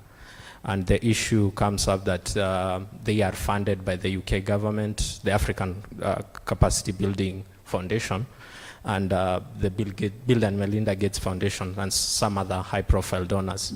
So there was this issue coming up very strong that among one of its very core, let's say, research, we wanted these think tanks to do for them. There was the gene editing or gene drive mosquito foundation that had some ramifications. So they were pushing for more research into this place, especially to try and curb concerns of the public and the notion that maybe these mosquitoes that are gene edited and they are synthetic and whatever, they can maybe cause some problems. So there's this research that came out that 23 out of the 33 organizations that did this or that took up this research were all agreeing that it's a good thing. And so they were asking, do we need maybe to break down how the funding structure of some of these institutions, because now we have this kind of hegemony at the top that disseminates the funds to these researchers, and then they all collaborate to do one particular research and push for one particular agenda all at once. So maybe that's a question I would also maybe like to pose to the panel. Do you think that we should break down this funding structure? Thank you. Okay. I think I also have a question before we get the question at the back. We've talked about the question of trust. Most of the Western think tanks are related, at least they have relations with governments. In Africa, it's very difficult for many of these think tanks actually to have a relation with the government because they are seen as like the opposition. So the challenge is, and they want to put it to the four of you, how can African think tanks increase that trust? How can we ensure that the governments actually have trust in African think tanks?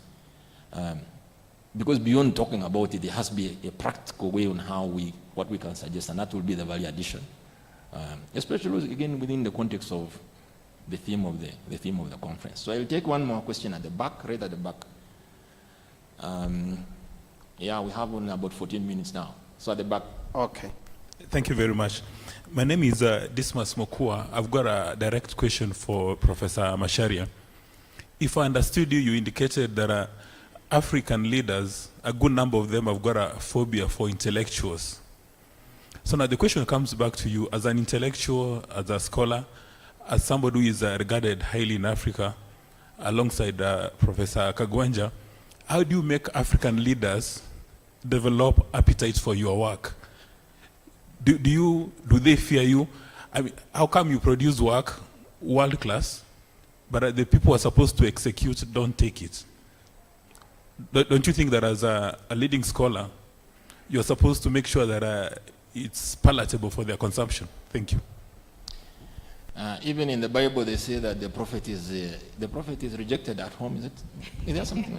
Is it something like that? Okay, I'll take just one more, and then I'll give chance to the panelists to answer. Thank you. My name is Japheth, and my question actually is whether the African think tanks have an authority and influence over the decisions and the policies. Yeah, they are supposed to influence policy formulations, help the countries not to make blunders, as we have been told. But what we are seeing is the opposite. Do we have trust? That's number one, which was being asked. But also there are a lot of blunders happening. If you look at even the cross-cutting regional blocks in this continent, right now we have 8 of them that are recognized by the AU. Some of them are even competing with the AUC. For instance, yesterday we were being told what happened in Niger when there was a coup. The African Union sent some mediators, and then ECOWAS at the same time is sent in, and there is conflict and infights. Where are the think tanks to advise on the processes? Looking at back here at home, even looking at the region where we are in, COMESA is here. We are having overlapping responsibilities and tasks between the ESC, COMESA, SADC, IGAD. Those are the works that we could hear. Now, the government in our regions, and especially now Kenya, are not even investing in research. Better the times of the person used to be called the dictator Moi, who used to invest in research and development when we got Camrys and the likes.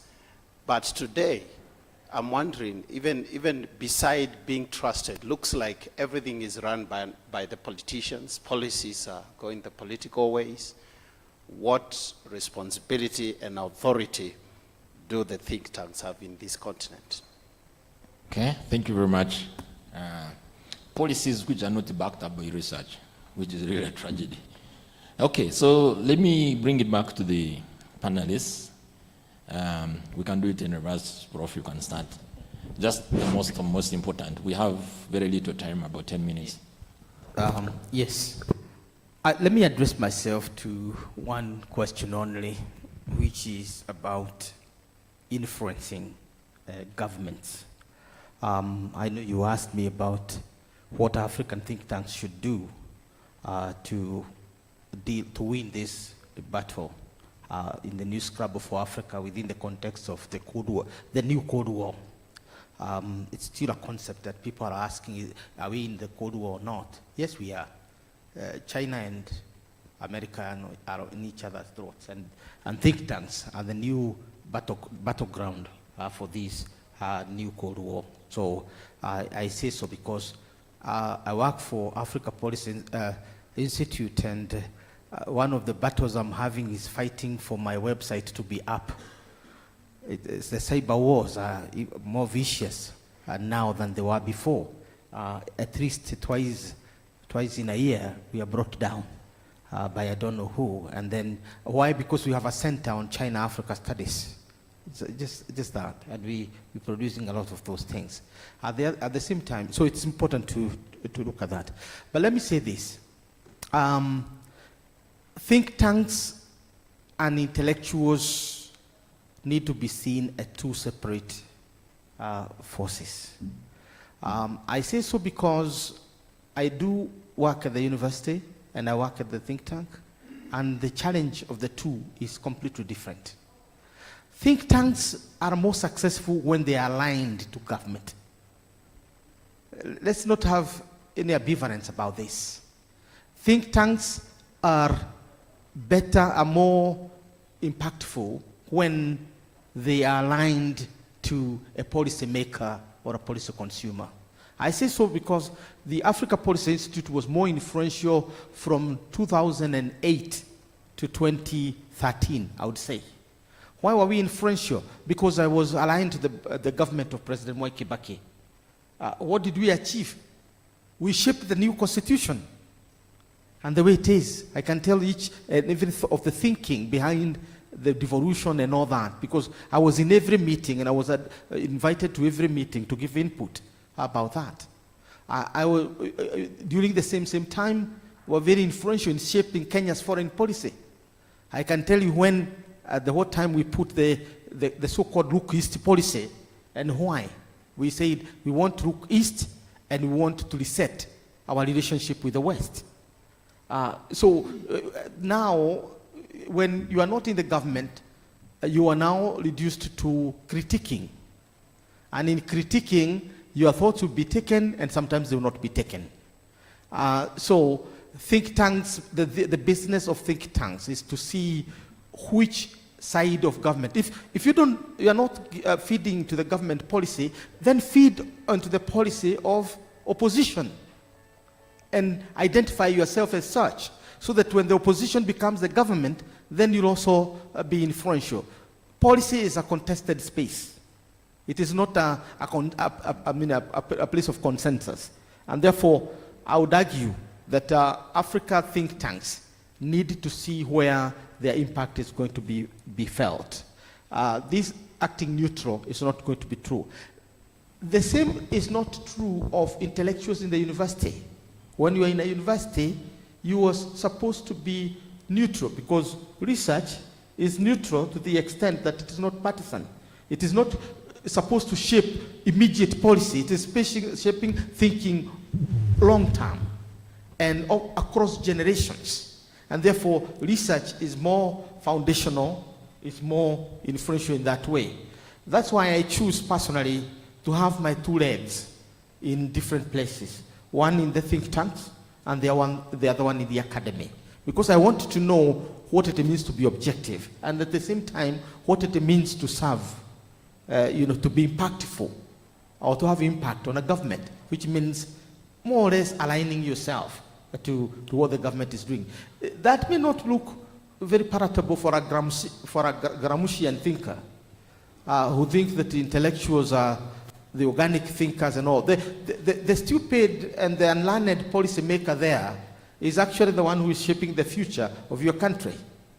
And therefore, being able to shape their thinking is important. What I agree with is what Professor Monene said, that there is a total apathy, even for thinking that is helpful. Because there's competition in the government about who contributed this thought. So it's not about the worth of the thought. It's about who owns that thought. So if it is owned by the enemy in the bureaucracy, then it is dismissed. Or you want to, so that's the basic thing I can say, that to be impactful, you must work with the system. And you must work your way to get trust with the system. You must be able to see where your contribution is wanted. That's the point. Or alternatively, you look at the side of the bread that is buttered. Yes, alternative, or you retreat into the university. But there's also a problem there, because then there will be issues of you being captured by the system and all that kind of stuff. So anyway, we can have that conversation. Ko? Just 1 minute and then... So I will just touch upon the 2 points. There was a question about research optics and trust. So I'll just answer very short and sweet about the two issues. About the research optics, I think there has been competition between NGOs and think tanks, because our roles are not clear, especially in Africa, about the think tank, because the concept is still new, and we have such a little number of think tanks in Africa compared to NGOs. So unfortunately, we're in a situation to compete for very limited grants between the NGOs and think tanks. So in terms of improving the optics of research, I noticed that African students are extremely creative, and they are extremely enthusiastic about research. However, they're very weak in literature review. So I think despite the reality that international relations topic is a very Eurocentric and US-centric because of superpower status, we need to, as African students, we need to really be very competent in literature review for whatever topic they pursue for think tank, as a think tank organization. And also about the trust. How do we earn trust? I think as a think tank, we have to be very empowered to put government on accountability. So if we prove that the government did not deliver what they promised, then we can prove that we don't have trust as a public.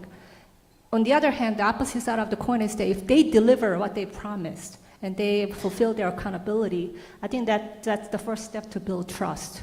And I think the think tanks are situated they should be empowered to make that transaction happen and to earn public's trust. So that's it. Okay, thank you very much. Prof, 1 minute. Thank you. Everything is politics. There is no such a thing as something not being political. It's just how you organize it and maneuver it. So those involved in think tanks should not lie to themselves thinking that they're not involved in politics. The very funding itself is political. So we have to be aware of that. Yes, think tanks do have interest in policy making. Otherwise, what are they doing there? So they have an interest. If the policy makers are not listening, that's all the more they should think more as how to convince them to listen. And how do you deal with the policy makers who thrive in being ignorant or don't want to hear anything? Education, from baby school to the university, which forces people to think. One of the tragedies in Kenya and a number of African countries is they ignore history deliberately.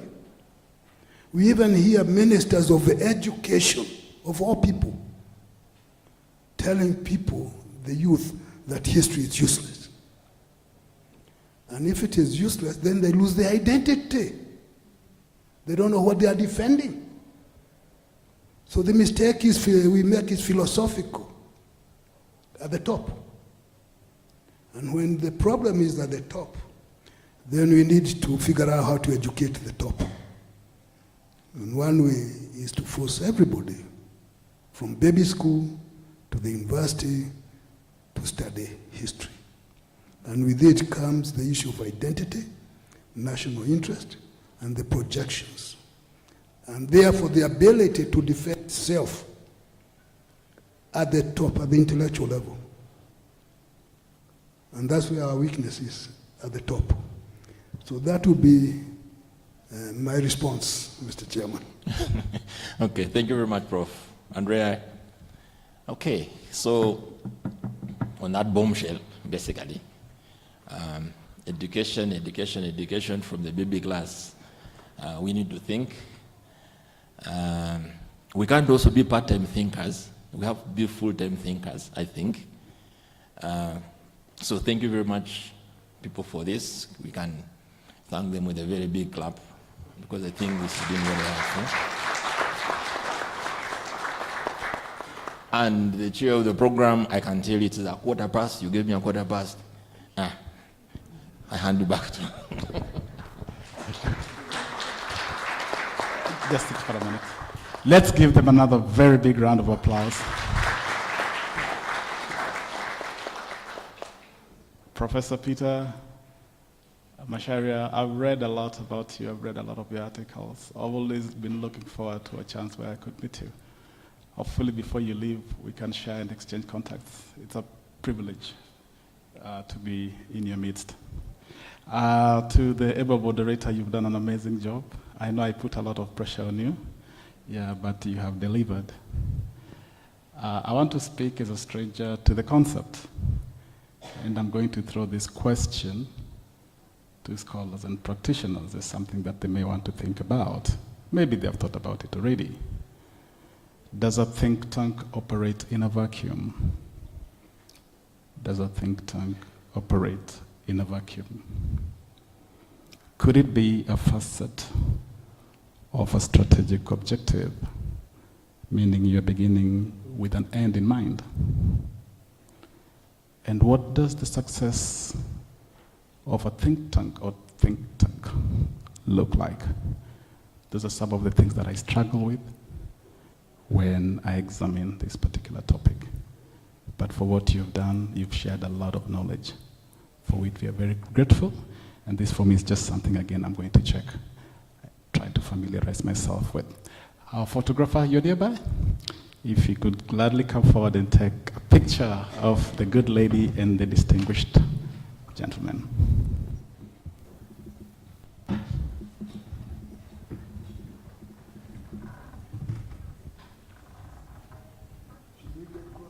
Yes, please. It makes sense that way.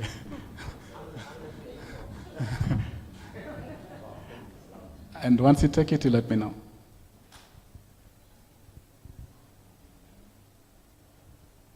And I'd like to invite my boss, Elizabeth, if you could join the same group. I'd like to invite her to come in here.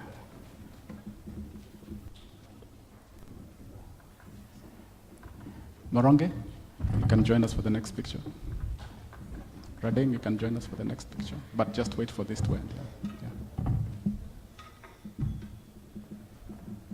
Dismas, you can join us for this. Just wait for this picture. Just Moronge, just wait for this picture first. Yeah.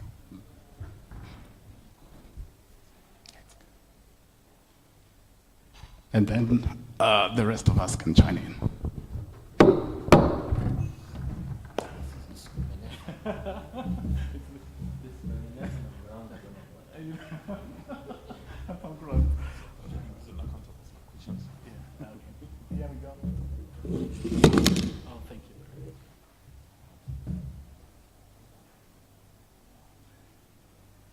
And then a very big hand to the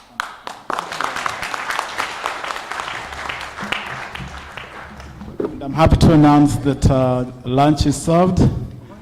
We are going to the first floor today. And I'm told we'll really enjoy the ambience. If we could all go downstairs and then reassemble here at exactly 2. Thank you very much. Thank you.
Mr. Luendo Cabela, and Major Stephen Mulea.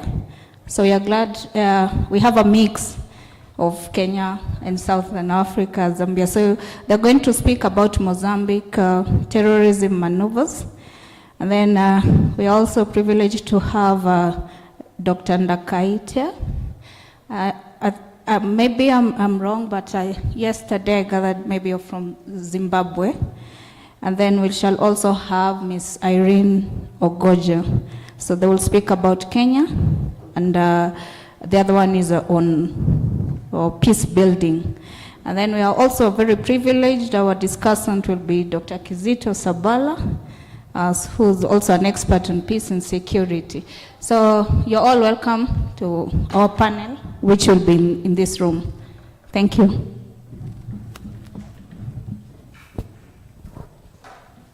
Thank you so much, Dr. The next group that's also running with their deliberations at this time, inviting the moderator, Edward Kakumu, read out the names of the people you expect and extend an invite to everybody else, and the room, of course. Okay. Thank you. Jambo to everyone. My name is Edward Kakumu, and I'll be moderating the session examining intersections of nation branding, foreign aid, and regional integration. My panelist will be Dr. Peter Mwancha, Miss 3T Engineer, which is a very interesting name, so I hope during introduction we'll get to hear how that came about. And then Miss Winnie Chepto Rugut, and lastly, Miss Nyasha Chaminuka. I hope I got that right. Then our discussant will be Dr. Maureen Sialo. Thank you very much. Asanteni sana. See you in room 2, which is just behind us. Yeah, karibuni sana. Welcome. Thank you so much, Edward. And the deliberations begin now. A hard stop at 15:41. There'll be no extra minute, 15:41. So over to you, and enjoy the process. Thank you. If you have to mobilize your guys, please do. Please, my panelists, welcome on the podium.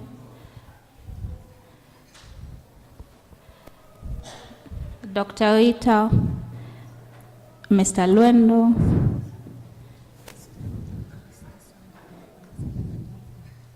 he's not present. Okay.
Good afternoon, everyone.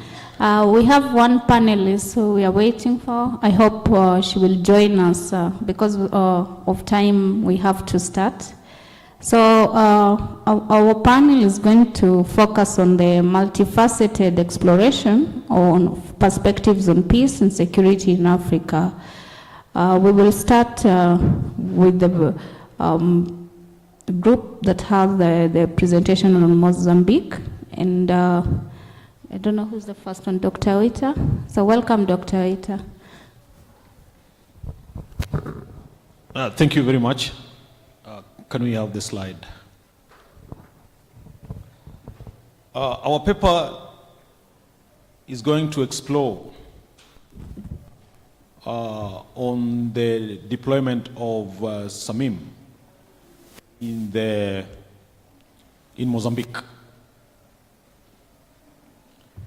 And we are going to interrogate how SAMIM is responding to the issue of terrorism in Mozambique. As you are aware, terrorism has become a scourge. But for a long time, this was seen as a problem for the Eastern Africa region and North Africa region, and to a larger extent, West Africa. My colleagues in Southern Africa region never thought that one day or time terrorism will knock on their door. But today is a very big problem that they are facing, forcing them to even deploy a force to go and deal with that problem. So in terms of our paper, this is the scope. I'll give a brief overview of the situation of terrorism in Africa. And then I'll look at what are the emerging traits. What is so common when you're talking about terrorism in Africa? What are the emerging traits? Then my colleague Luendo will take us through the historical evaluation of terrorism in the SADC region, specifically focusing on Mozambique and specifically narrowing down to Cabo Delgado province. Then he'll also help us understand what is driving these terrorism acts in Cabo Delgado. Why Cabo? Why not any other province in Mozambique? Mozambique, I think, has around 10 or 12 provinces. Why Cabo? Then he will narrow down to the SADC mission, looking at its structure, looking at its legal mandate, and asking the question, is the legal mandate sufficient? Is SAMIM structured in a way that ensures that it achieves its mandate? And then we'll have Major Mlea, who will take us through the key lessons learned from the deployment of SAMIM in Mozambique. According to statistics, from around 2017 to 2023, there has been an increase in the number of terrorist attacks. And if you look at statistics from CAYAT is the Center for Research and Study on Terrorism. That is a specialized institution at the AU that basically tracks terrorism. The statistics show that the numbers have really increased. And from 2017 to 2022, we have had 10,000 attacks. But interestingly, we also found out that governments have become very, very cunning at some point, where some of the attacks are not recorded. Are not recorded because it gives government a bad perspective. It gives government a bad light, or it shows government in bad light. So they don't want to report this. So we only hear of terrorist attacks that are big or that have big casualties. But those who have, the attacks that have very limited, scope in terms of casualties and in terms of the impact, we don't get to hear them. But CAYAT has been able to track that data, and they're telling us from 2017 to 2022, we have 10,000 attacks leading to 40,000 deaths. That is quite a significant number. And in 2023 alone, but from January to around July, we had 1,500 attacks in the continent. And out of this, they had already recorded 8,500 deaths. What does this statistic tell us? It tells us that this is a problem that we need to interrogate. This is a problem that we need to put our eyes on and see how we can deal with it. And hotspots that are emerging like Cabo Delgado now become a very interesting area of focus.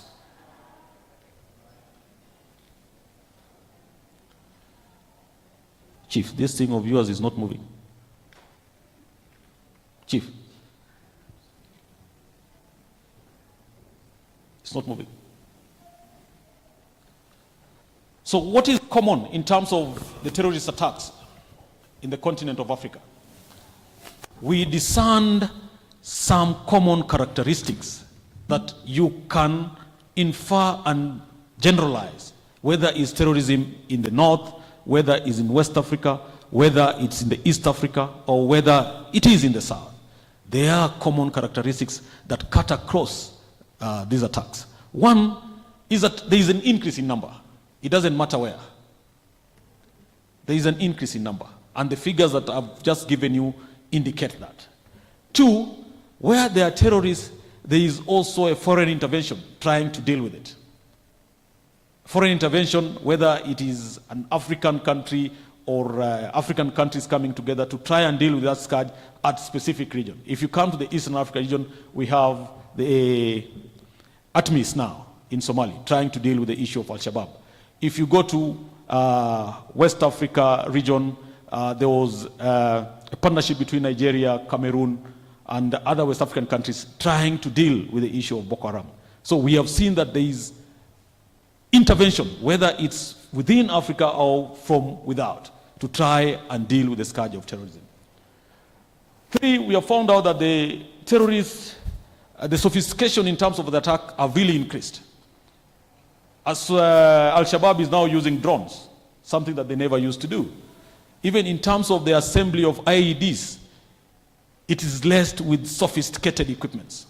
And that is why we see that when they strike in a given area, the impact is massive because they're using sophisticated equipment. They're using sophisticated technology in terms of the attacks. And even in terms of the lethargy of the attack, it's extremely little. If you see the cases of Mombasa, the IEDs exploding on the road, you can see that it's extremely little. A car is lifted almost 10 feet up just because, and they have just planted a very small gadget under the ground. So it tells you that the kind of technology these people are using is extremely little. We have also seen a spread of terrorist groups. They become very clever that now they are forming small cells all over. And as they form small cells all over, it becomes very difficult to even fight them. It becomes very difficult to even track them. You will hear there is this small group here that is allied to ISIS. There is this small group here that is allied to Al-Shabaab. There is a small group here in Sinai that is also allied to ISIS. So there are very many small groups, and that makes it very difficult for intervention. Lastly is that they are now using technology not only to radicalize, but also to spread propaganda in terms of their attacks. And we have seen them getting into the cyberspace. And they're using that space to try and spread their ideology, and they're also trying to show people that, look, we have the impact, we have the control.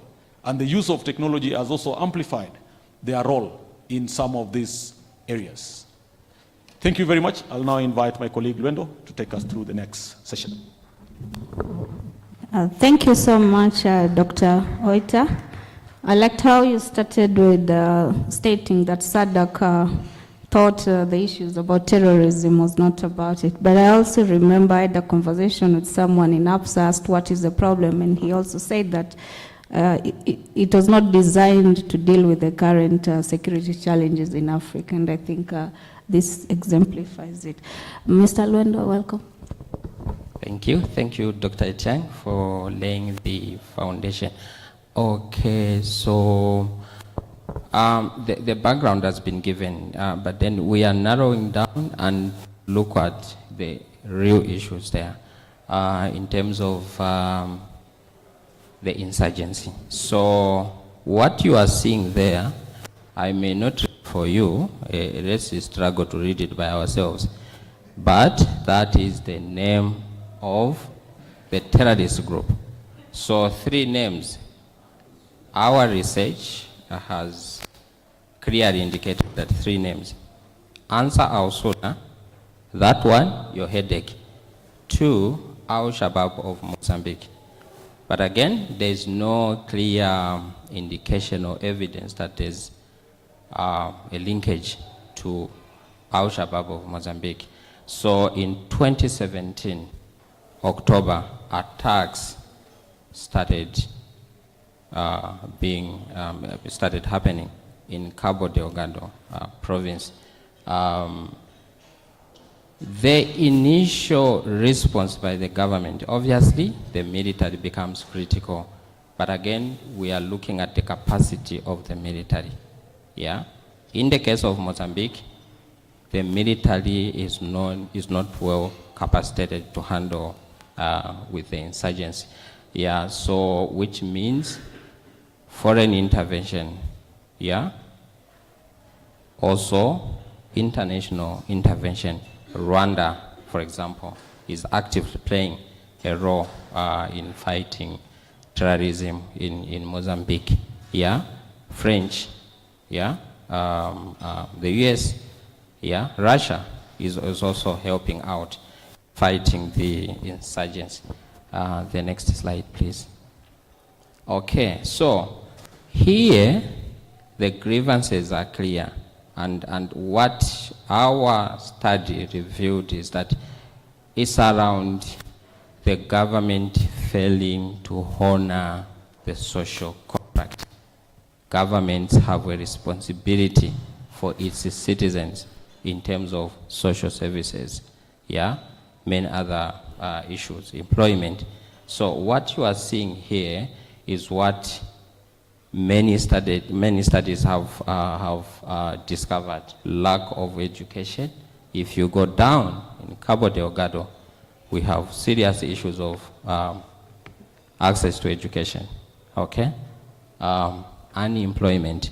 Remember, the province hosts a largest oil company, but what we see, or what research or literature is revealing, is that those that have access to that employment come elsewhere, particularly in the capital.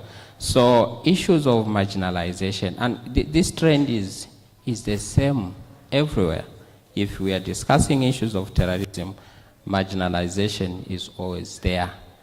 If you look at the history of Al-Shabaab of Somalia, you look at the history of Boko Haram, these issues appear, you know, they are repetitively mentioned, the mandate. So one thing I need to highlight here is that SADC is unique in a way in terms of intervening in Mozambique, because this is an issue of terrorism, intervening in terrorism. Of course, Samim has intervened in other countries, for example, DRC. But if you look at the issues in DRC, are more to do with traditional armed conflicts. But what differentiates this is the issue of terrorism and violent extremism. Composition, literature, or if we look at maybe the framework of peacekeeping, it will tell us 3 components: the military component, the civilian component, as well as the police. In the case of Mozambique, there's an addition: corrections. Yeah, so we have people that look into the issues of correctional services. So, but now our interest is, we critically looked at the numbers. The military component is the largest, over 2,000, yeah, over 2,000. As of few weeks, statistically, 2,249 military personnel. The largest, again, are coming from, you know, countries like South Africa. So that is within the SADC. But again, we have the military from Rwanda. I think they are around 3,000 now, okay? You can see the attention towards military approaches. But now the question, or our argument in the paper is that where are we going with the military approaches when it comes to fighting terrorism and violent extremism? So it's a big question. The legal framework. Again here, our interest is not to list them, okay? Of course, at international level, we have comprehensive legal policy frameworks that underpin the fight against terrorism, violent extremism. Our argument in the paper is how are they contributing to fighting terrorism? That is our argument. It's not about listing. And we see in Africa, I think at some point Dr. Etiang mentioned, we are quick at coming up with all these beautiful mechanisms, legal frameworks. But the question that still remains is to what extent are they contributing to issues, addressing violent extremism, terrorism. I think I can end here. But before I end, I talked about the statistics of the military. Civilian, 13 civilians. Police, 20. Corrections, 2. So you can see the imbalance. More efforts towards military approaches, less towards people that are supposed to respond to human rights issues. Child protection. This morning we had a serious discussion on gender agenda, and I kept on thinking, it looks like we needed to have more girls, more than boys. If you look at the direction of the world, so some of you that have got more boys, hey, I feel for you. So I can end here. Thank you so much, Mr. Lendo.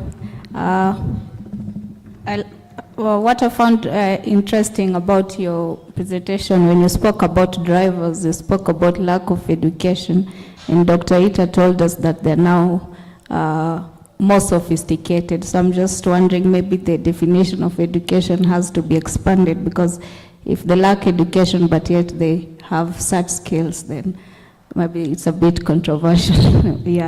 Welcome, Major Stephen Mulea.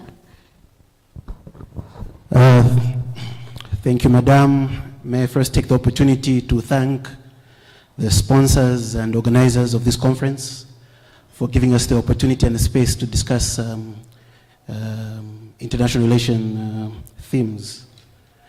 To help you understand the paper, maybe I'll tell you a bit about the researcher himself. I am Major Stephen Mulea, a serving member of the Zambia Defense Force. That will give you context on the biases, pros or cons, that may appear in our observations. I'm a gentleman that wears many hats. In some circles, I'm a physicist. Other circles, I'm a father, a student. Today, I'm just a hungry mind. An infant in international relations, but truly honored to be standing before a group of my peers. So we dive into the challenges facing SADC mission in Mozambique, Samim. Leading is financing. Our moderator yesterday, when we were looking at the East African regional force, says she didn't want to just hear about financing being the problem, but how is it affecting the mission? So SADC has failed to adequately mobilize funds to support the mission. The current model for financing that's in place is troop contributing countries, TCCs, PCCs, personnel contributing countries, self-sustaining. So what does this entail? It entails that countries are only doing as much as they feel they should do. We have so many operational gaps being created by this funding issue. Some countries are refusing to pledge their best equipment. So we have identified the need for the mission. We've sent in personnel, but we're not sending the best of what we have in order to achieve the objective. Because of this self-sustainment model, we also find personnel quota is not being met. This country promises A, what's on ground is B, all right? So this creates gaps in the coverage. We have the SADC joint force, the Rwandan military intervention, now the Tanzanian bilateral agreement, the Tanzanian military intervention, and there are gaps, all right? And these gaps have created safe havens for our Suna Wal Jama to regroup in smaller groups, look for supplies, new sources of income to fuel the insurgency. The next challenge is the alienation of the local population. What we're seeing is a discrepancy between what the government is reporting and what the locals are seeing on the ground. You know, governments usually like to tiptoe and approach issues in a certain manner with a certain tone to not give the impression that things are out of control. Meanwhile, people on the ground, displaced, they're being displaced, livelihood is affected, security, just their personal security is threatened. So economic and social activities are not per norm, like Mr. Kambela alluded to. The social contract is not being honored between the government and its citizens. In the same context of alienation, you find the locals feel alienated and marginalized. We talked about Total Energies, or these, how do I refer to them? These companies that are benefiting from these areas are not extending the benefits to the communities that surround this infrastructure. So, of course, they feel that they're being exploited. They feel marginalized because they don't have the access to the education that would permit them to work in these industries.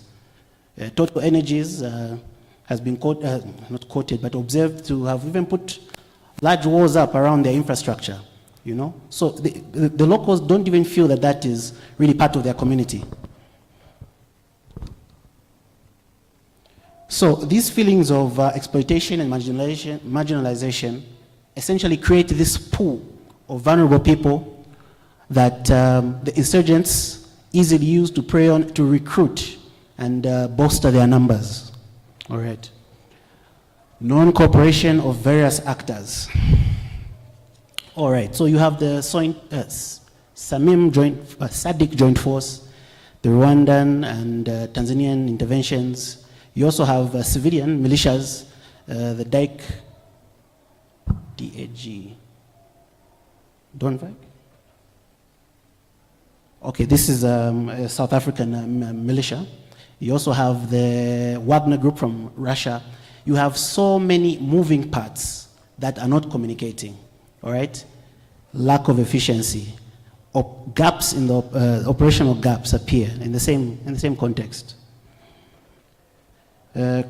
Corruption concerns. You find that the SAMIM force doesn't really want to work with the indigenous police or military forces due to these issues of corruption. Civilians also have a lot of grievances against their own country's troops, committing a lot of crimes as they operate. Next challenge is a change of tactics by our Suna Wal Jama. All right.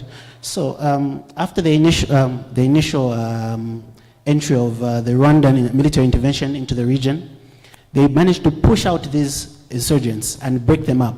Before this, they had historically held towns. Okay.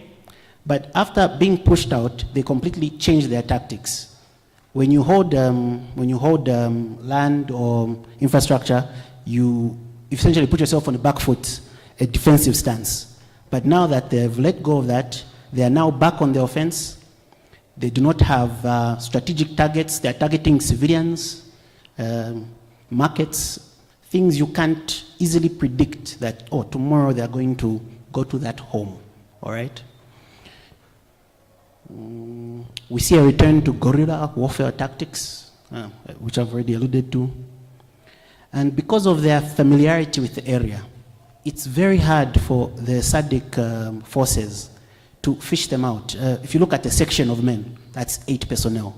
It's very hard to fish out 8 personnel in a very large area. Okay, also on the change of tactics, we see the insurgents now, like the doc alluded to, they are taking advantage of technology. We heard about artificial intelligence. All these are just tools. Depending on how you use them, they are good or bad. So they are now making more IEDs, okay? They're using drones, commercially available, to survey the SADC mission and the government forces, okay? And change of tactics, okay? So you see that it's very hard to fight them with the new modus operandi that they've taken. Among the change of tactics also, they have also stopped doing direct violence, or should I say that instead of just being indiscriminately violent, they're now trying to win the hearts and minds of the locals. These people are already feeling marginalized, so the insurgents now are feeding into this notion and trying to present themselves as a viable alternative to the government. We've already seen the framework that was set by Al-Qaeda in Afghanistan. They are now running the government. So these insurgents, they no longer have small goals, they have big goals.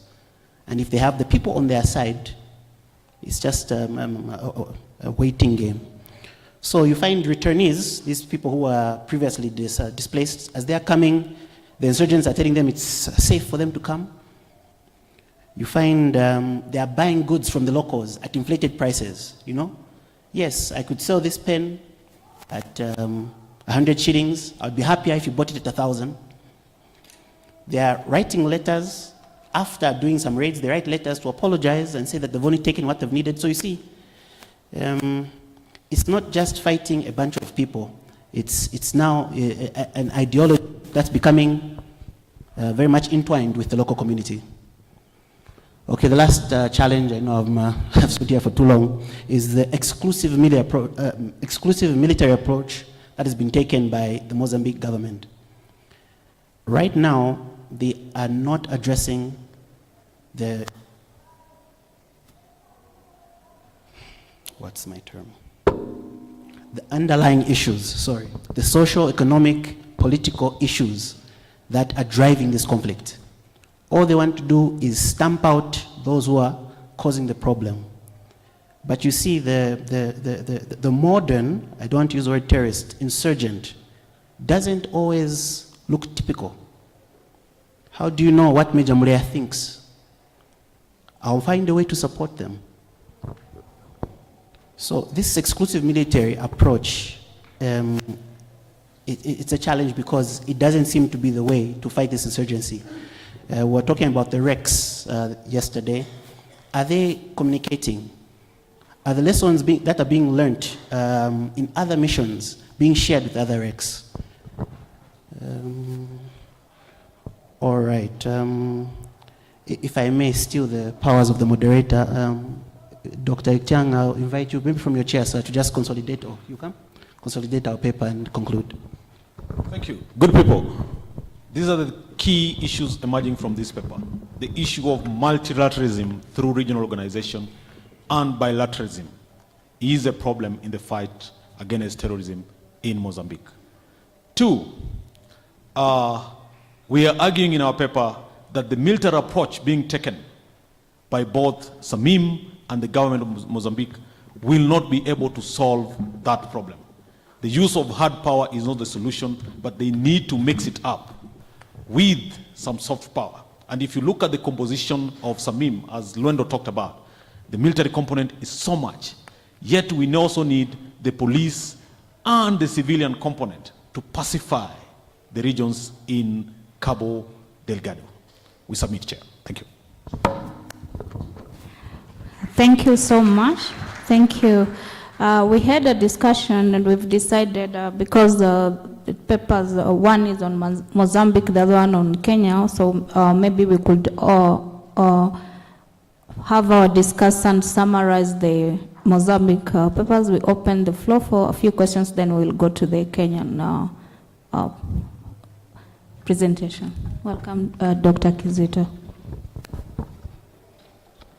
Thank you, moderator. I have just a few points to make on this paper. Thank you so much, presenters, for raising some very pertinent issues about the activities in Mozambique relating to terrorism. The first point I want to make relates to the topic of the title of the paper. I'll want probably if there is a revision so that it reads more serious. When you say terrorism maneuvers, it lowers the weight of this substantive paper, that there's a group of people maneuvering somewhere and so on. I think maybe the authors may want to give it a more capturing title so that it can capture what they were discussing. The second one is, I think, being an intervention in Mozambique, I think there may also be other interventions by the Mozambican government, and probably an overview of these other maneuvers or these other interventions by the Mozambican government before you come to the substantive discussion of how SADC has intervened. And probably at some point you bring the intersection of the national approach and the regional approach, and whether this is presenting a problem or whether it is in parallel to one another or whether they're working together. I think those will be two important issues. The third one is, I think also it may be important to raise the substantive components of this model. What exactly does this model have? It is talking about peacekeeping model. Is what this guy is doing in Mozambique peacekeeping? Or is this model having some other components which you are using to explain their intervention in this matter? The other part which may be useful to come in is one of the interventions in dealing with terrorism and violent extremism is the approach to prevent, dealing with issues of de-radicalization, trauma healing for those who have been radicalized and seen bad things happening. We know very well when the youth are recruited, sometimes they physically see bad things in terms of being socialized to be terrorism. So major programs entail also having rehabilitation of this population. I don't know if this is happening in Mozambique or not. The third point is you kept on talking about feelings of marginalization. Are there feelings of marginalization or are there marginalization in Mozambique? Because when you say feelings, it gives two perspectives, that actually people may just be feeling marginalized, when in really sense they are not. I think people in that part of Mozambique are marginalized, and therefore you need to bring out the fact that they are marginalized in this sense and in this sense. And finally, the last point is, you didn't mention this, but I think one of you touched on it. I think at the initial stages of Al-Sunnah wal-Jama'ah in Mozambique, there is documentation indicating that there was a connection with Al-Shabaab. And therefore, I think probably that in the background will be something to ponder about. I submit.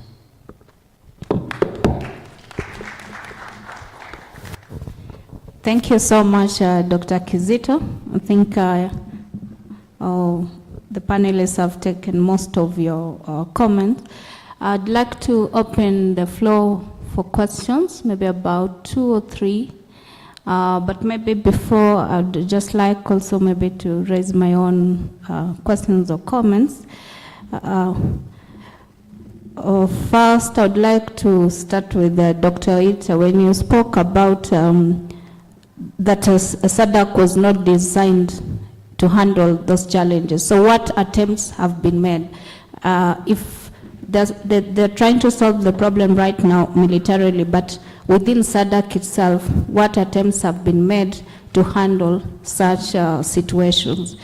And then for Mr. London, you were speaking about foreign interventions. You said Russia, USA. I don't know if foreign interventions is same as mercenaries, because a state can intervene on its own and also the mercenaries.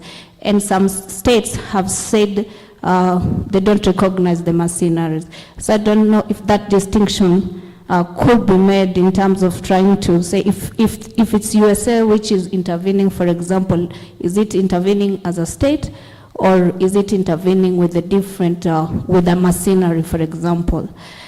And then also, because right now we know also, you spoke about gender, but women are also part of the terrorist activities. I don't know if they're covered in terms of the terrorist activities in Mozambique, because sometimes it's always neglected, but women nowadays are playing a huge role in terrorist activities. And then for Major, in terms of financing, what exactly is the challenge? Who is supposed to fund the mission? Is it SADC as an organization? And if it's SADC, then what is the challenge of the finance? Is it that members are not contributing, or the funds within SADC are not set aside for such activities? So that's just my comments. Maybe you'll touch upon them when you're answering. I saw 2 gentlemen who had raised hands. So I'd like to open. Okay, so 4 hands. If you could please give the mic. Professor Kasaija, the gentleman from Zimbabwe, I think, yeah? Zambia, and at the corner there. So those 4 questions. And there's one there. But we'll try to be brief because we have another paper. Can I go? Thank you very much for the opportunity. I wanted to ask whether the countries that are not really committing resources to the effort in Mozambique, do you have a feeling that probably they are afraid that they may import the terrorist threat into their countries? Okay. Can go ahead. Okay, I'm Daka Evans from Zambia, Lusaka.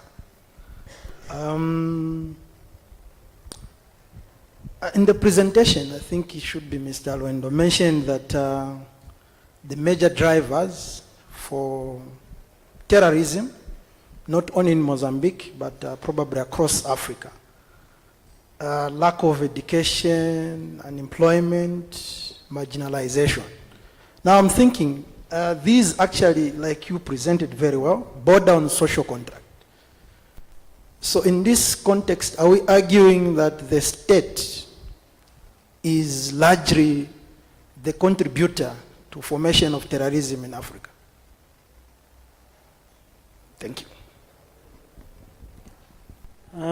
Thank you so much. My name is Ndakaite Magwanise from Midland State University, Zimbabwe. As you were presenting, what came to my mind is the fact that Africa has got a history of terrorists turning to government. For example, where I come from, the liberation fighters were labeled terrorists or matororo in the local language. Then if you look at the DRC, at the one time there was the Banyamulenge, and later on they form government. So because of the complexity of the term terrorism, I think there is a need to really try and say by terrorism we mean, because you were also alluding to an interesting fact where you were saying the people are now trying to win the hearts of the people. So at the end, who's a terrorist? Who is a terrorist in Mozambique? Who's a terrorist? I mean, there is an interesting meaning which should be explored in terms of who is a terrorist and who is not a terrorist there. I don't know if it's a bit clear. If it's clear. Thank you. Thank There's you. a gentleman at the corner. And then Professor Kasaija. Thank you. My name is Silas Malemo from IDIS. Thank you for the presentation. My question is regarding the drivers of the conflict of Al-Sunnah wal-Jamaa. I think in terms of mentioning the drivers, there is one important one in terms of the liquefied natural gas project, whereby there have been concessions that are given to multinational companies, and then they are creating employment where they are bringing people outside to the northern part of Mozambique. So how do you see that as being a drive of the conflict? And secondly, given that the current President Nyusi is from Cabo, so how can the government use that as a flip side in terms of trying to address some of the historical issues within the region? Over. Thank you. Thank you, Professor Kasaija.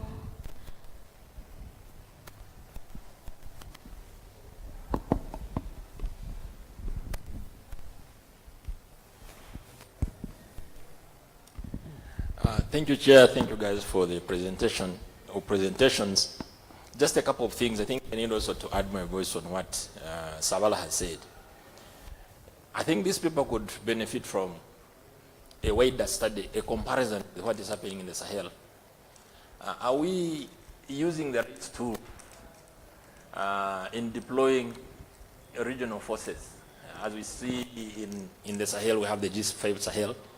Then we have the multinational joint task force against the Boko Haram. Are we using really the right tool in order to respond to a conflict which is really local? Look at the past interventions by SADC. In Lesotho, 1998, intervention brigade in DRC. How successful were those interventions? I think if you analyze, then you can see the capacity of the organization, whether it can actually deliver what its mandate is supposed to be, and also the mandate itself, neutralizing the terrorists and the violent extremists. How would you neutralize those two things as a force which is coming from outside? I think we need to go back to the drawing board, in the sense that we may be using wrong tools in order to address local grievances. Because clearly these are local grievances. How does a soldier who comes from Tanzania or from Zambia address a local issue? How would you even tell who is a terrorist and who is a violent extremist? The other point I think which is also quite important in this conversation would be the disagreement that we saw at the beginning of the deployment of this force. SADC, when it announced that it was going to send troops to Mozambique, President Nyusi went to Rwanda and entered into a bilateral agreement. Rwanda deployed within 24 hours. And I remember the foreign minister of South Africa was very, very, very livid. She said, Rwanda is spoiling the whole thing. So what is the relationship between Samim and the bilateral arrangements which have been put in place by the government of Mozambique? And how committed is the government of Mozambique, how is it committed to the intervention of Samim? I think there's so many other things which we also need to address. And what Sabala, I think, is talking about, those are quite very, very important points in terms of conceptualizing and understanding so that we can have a concrete proposal in terms of recommendation on how this thing can succeed or not succeed for that matter. Thank you. Thank you so much, Professor Kasaija. I'd like to just ask the panelists just about 2 or 3 minutes. They could pick a few to answer. Would like to start with you, Dr. Waiter. Thank you very much for those questions and comments. I think Dr. Sabala's were suggestions, and I think they are good suggestions that will enrich the paper, and also the submission by Professor Kasaija. I think those are critical in terms of us enhancing the paper. In terms of your question, foreign intervention, I think what my colleague here meant was the emerging private security institution that now are playing a bigger role in Africa peace and security. And here we are talking about groups like Wagner. And these groups are finding space because of 2 fundamental reasons. One, they have massive resources and massive technology that comes with it, so they can even challenge the hegemony of the state. Secondly, our states have become so weak that they are failing to provide the fundamental mandate which they are supposed to do, which is basically providing security to its citizens. So these groups are basically finding space, or they're coming in to fill that space. But they're also coming in with specific interest. We know that there is oil and gas in Cabo. So they're also coming in not only to provide security, but also to try and exploit some of these resources that are in these specific regions. So these private security institutions are becoming extremely powerful, and they are also becoming a problem when it comes to dealing with terrorism. Because at some point, what if there is an alliance between these 2 institutions? So that becomes complex. On the issue of the jobs, I agree with you that the issue of multinational companies, especially Total in Cabo, is a problem because it's fueling the local grievances. They're already vulnerable. They don't have jobs. They don't have education. Yet you're bringing people from outside to take those very jobs. And even in terms of plowing back the social, the social corporate responsibility is not sufficient. And this is fueling the grievances of the locals. And the terrorist groups, the Al-Suna is now exploiting that to try and gain more traction, to try and gain more legitimacy. So I totally agree with you that that is a factor that is playing out within the Cabo Delgado security and terrorism quagmire. On the issue of conceptualization, I agree with my brother from Zimbabwe. I think we need to ground our conceptualization, and I think in the longer paper that has been done so that we know what we are talking about. And if you look at Al-Suna has been classified as a terrorist group. The classification of liberation movements were done out of convenience. But I totally agree with you that we need to conceptualize that. Who can categorize, or who does the categorization in terms of who is a terrorist and who is not? I think that debate, we also need to settle it in our paper. I submit. Okay, so thank you so much, colleagues, for the comments and also for the questions. So Dr. Etiang, I think, touched on a number of issues. One thing I'm going to talk about is, I think, Mr. Daka. Okay, so let me put it this way. The issue of terrorism, the issue of violent extremism, let's talk about it at micro level. At the center is what we are calling dominance. There is what we are calling Islamic ideology, Sharia law, for example. On the other side, there is what we are calling Western ideology. So it's a struggle for dominance. Anything that looks westernized in terms of democratic processes, that already breeds grounds for fight. So, violent extremism, if you look at what is trending in Mozambique, and you look at the linkages with the global terrorist groups, you wonder in a way. So it's a huge fight between Western ideology, Islamic ideology. So, but then that is now adding or compounding or taking advantage of the existing dynamics. For example, lack of education, yeah, marginalization, yeah, unemployment, and many, many other, issues that are prevailing at local level. So, if to understand the reason why we have, a lot of terrorist groups, mushrooming of these groups, let's analyze it at global level, then we narrow down to local levels. I think I can end here. Okay. If you want to add something. Thank you. To address some of the questions, without totally unpacking them, we'll just give the facts. We're talking about the feelings of marginalization of the locals. So the way the data was being collected is they were being asked, how do you feel? Then after they tell us how they feel, we make an observation.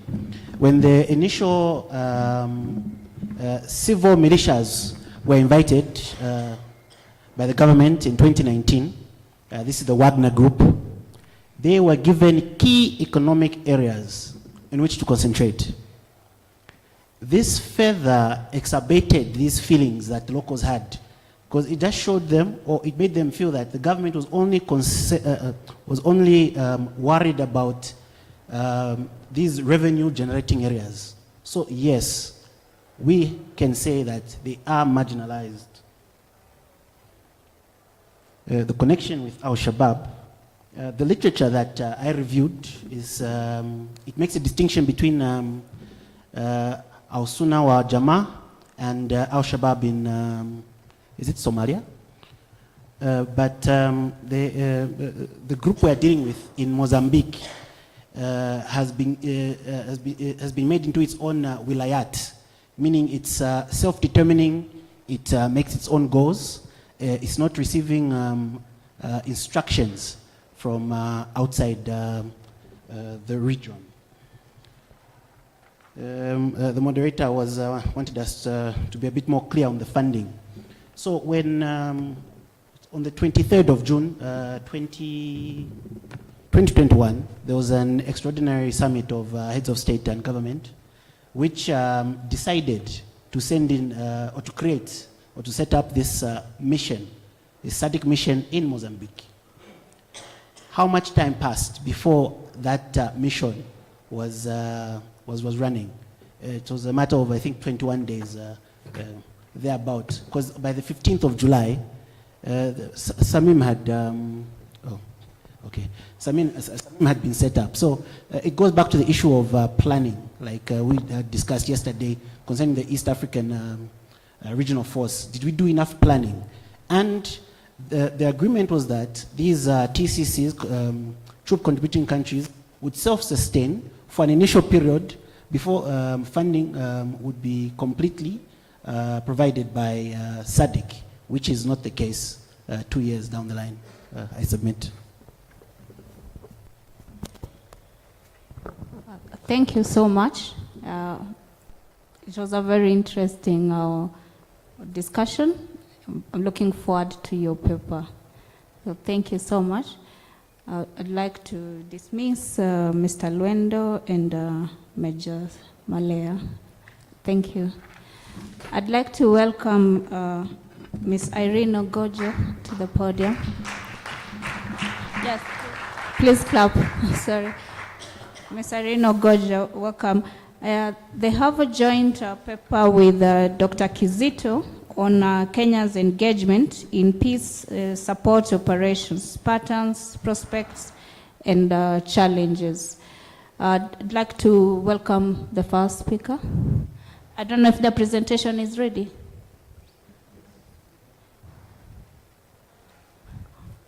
Welcome, Dr. Wita. Thank you. It was not Dr. Kizito, it's me. This paper co-authoring with my good friend and colleague Irene. And we are looking at Kenya and its engagement in support operation. And we are looking at the patterns and what challenges are there. Kenya has always been considered an island of peace. And Kenya has strategically been engaging in peace support operation with a view of promoting peace, not only within the region, but also outside the region, within the UN umbrella.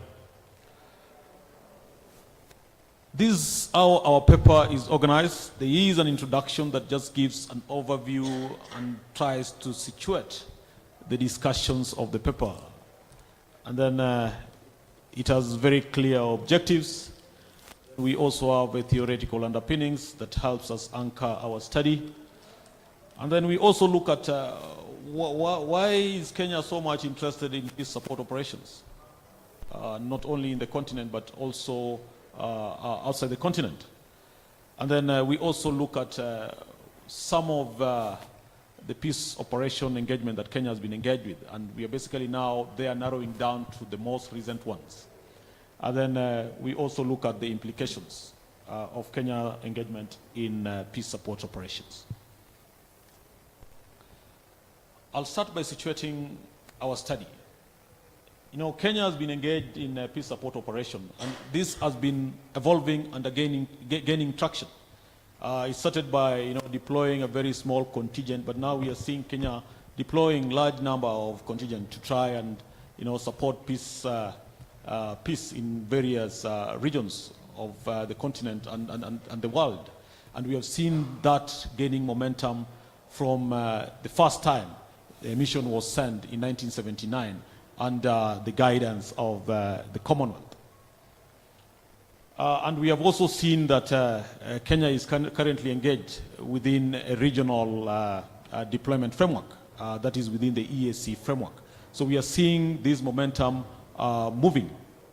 We are seeing the number of peace support operations that Kenya is deploying also increasing.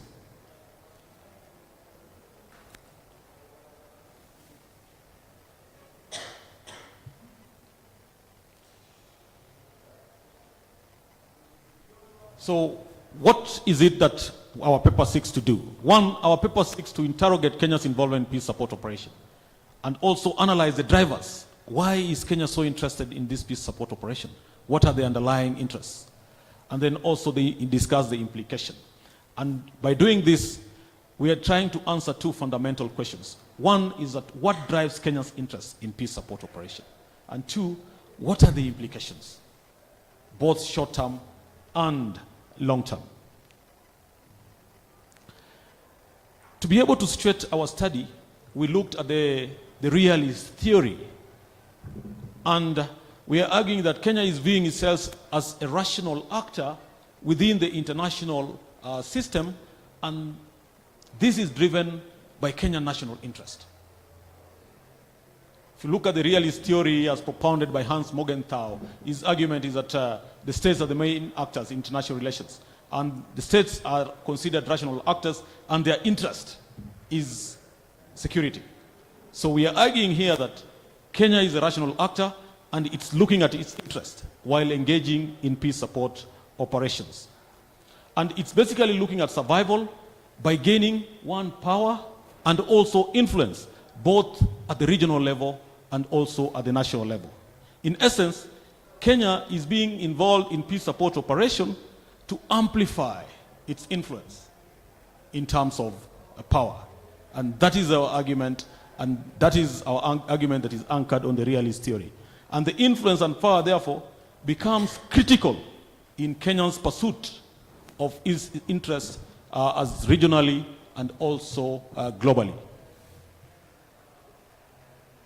What are the drivers? What is driving Kenya in terms of its engagement in peace support operation? One of the arguments we are putting across is that there are economic interests. Some of these peace operations come with a lot of reimbursements, especially from the UN. And this is attracting Kenya in terms of taking its forces outside there because they know that they'll make some money out of it. The deployment also comes with some benefit in terms of equipment and modern equipment that our military uses when it comes to intervention. So this also is attracting Kenya in terms of deploying its troops to try and help in terms of peace building in some of the regions. Thirdly, it also comes with training. Those who are deployed gain some training, they gain some experience, and that also attracts Kenya in terms of its interest in terms of deploying its troops when called upon. Another driver is the desire to position itself as strategically in the region and globally. Kenya has always seen itself as a big brother in the region. So by deploying its troops and support peace operation in the various areas, it's politely sending a message to its peers that, look, we are strategic, we can do it, we have the power, we have the manpower to help you while needed. And this also endears Kenya to other superpowers very easily. We are also arguing that it's also an opportunity to gain practical experience to deal with emerging security issues. Kenya has never had a civil war. So basically our military have not been actively engaged in battles. So by deploying our forces to peace support operation, it also provides an opportunity for them to gain the much needed experience and also be able to learn on how to deal with emerging security issues. I will now hand over to my colleague Irene, who will give us just an overview of Kenyan missions, historically, and then she'll also try and narrow down to the current missions that Kenya engaged in that were specific of our interest, and then she'll also discuss some of the implications of Kenya's engagement in peace support operation. Thank you very much.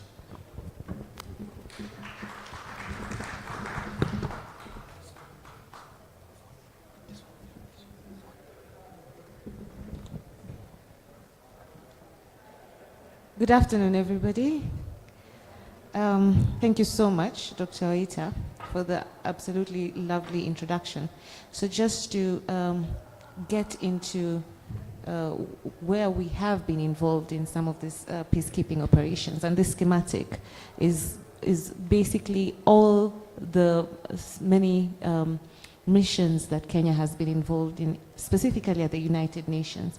But within, of course, the Africa Union, we have the Africa Union mission in Somalia rehatched into a transition mission currently, ATMIS. And then, of course, the recent one, the East African Community Regional Force that was deployed last year under the EAC. So those are all regional engagements that Kenya has deployed in. And we are also having the ad hoc arrangement, which is not a UN mission, the mission to Haiti, that is due to be deployed towards the end of this year and currently is in Parliament for approval in the Special Committee on Administration. So these are all the missions that Kenya has engaged in throughout the lifetime of the United Nations missions. And some of them are current, some of them are, of course, already, they have already exited the theater of operations. So, and you can see our the current missions that we are actually contributing to up to now, 31st July 2023, which varies from MONUSCO all the way to UNISFA and all those, you can actually see where we are contributing to all the missions currently in the United Nations. You realize that AU is not here, but of course we are aware of the missions that I've just talked about. So I will just enhance the arguments in terms of the implications, as Dr. Olita had already touched on. And we have looked at them in 5 different implications: political, economic security, institutional, and social. So under the political implications, we're looking at Kenya having benefiting in terms of course, Dr. Ita talked about geostrategic influence, and this is important because Kenya is able to position themselves to be able to ensure that they can influence decisions. They can do agenda setting in the international platforms. They can be able to bid for seats, like we realized that we were non-permanent member of the United Nations Security Council. We also concurrently were a member of the Africa Union Peace and Security Council. So we're able to influence decisions at the continental level and the international level, and cross-cutting issues that find a nexus between AU and the United Nations, and they are part of the agenda of the 2 security councils. So we also, of course, national prestige is very critical. We look good in the international arena, and we become the darling of the donors, which brings us into the economic influence, which, of course, if you realize most peace support operations are usually, the troop contributing countries are usually developing nations. So we get a lot of benefit from that. We get to have, we are viewed favorably by the donors. Of course, military expenditure is supplemented, the budget is supplemented by these donors, so that is important. You can see, actually, if you look at the military expenditure for Kenya in the last 10 years, it has been increasing throughout the years, and most of it has been supplemented by donors in terms of training and equipment. Of course, Ita has talked about reimbursement, and the foreign currency influx is important for us because it stabilizes the Kenya shillings. So on the security, it's a matter of level of perceived threat. Now, you have seen we have engaged in missions in United Nations, mission in South Sudan, UNAMID, and currently in ATMIS. And that one is one of the most critical because it's an intervention mission. It shows a transition of Kenya moving from soft approach to hard approach. An intervention mission means we send a fighting force. We are not sending a peacekeeping force. Now, because of the threat of Al-Shabaab and terrorism, that actually becomes a huge security threat for the territory of Kenya, especially on the northeastern border, and of course all the major terrorist attacks that we've had in the past, over the last 15 years, Westgate, and of course the United States Embassy bombing. So this is a critical reason as to why we deploy, and it is also leads us to the institutional implication, which I think Dr. Ita has also mentioned, because we have never really been at war or experienced civil war like the countries around us, Somalia, Sudan, Uganda, of course. And that means that we don't have the necessary experience to be able to project any war, or to project ourselves in case our territory is invaded. So in this way, we get to train the troops in the necessary operational expertise, and apart from that, we also get funding for our training centers. We have a good peace and support training center which gets huge funding from donors. It not only trains the KDF, it also trains the regional forces. Apart from that, we also receive military hardware, and we also enhance our interoperability of equipment. So the final one is the normative implications and the reasons why we deploy in missions. Generally, we deploy for higher value. We identify ourselves with what you call Samaritan values, the big brother, and all those who are suffering. so that when we deploy to Liberia, when we deploy to Sierra Leone, we deploy the military observers, the MILOBs, to MONUSCO. That has enhanced our global self-image and helps us look good in the global view and also domestically. So those are the summary of what we looked at, and also the prospects, therefore. And on the flip side, of course, there's challenges to this. And we have experienced a great loss of life, especially in the intervention mission in Somalia. The numbers are never made public, but there's some, like the El Adi attack, that was a serious attack, and we lost hundreds of soldiers. But there are more we lose that we don't know about. And these are people, these are families, and of course, it impacts also the morale of the KDF. And of course, there's the issue of human rights violations that, if you remember the mission in UNMISS, that some of the issues that we were told we neglected, the Lieutenant General at that time did not pay attention to the hotel bombing that happened there. But there are also human rights violations that when they implicate the mission, implicates each contingent that actually contributes towards that mission. So that was some of the summary of the challenges. I will have Dr. Aita just summarize and conclude what we think through after all these thoughts that we have put in this paper. Thank you very much.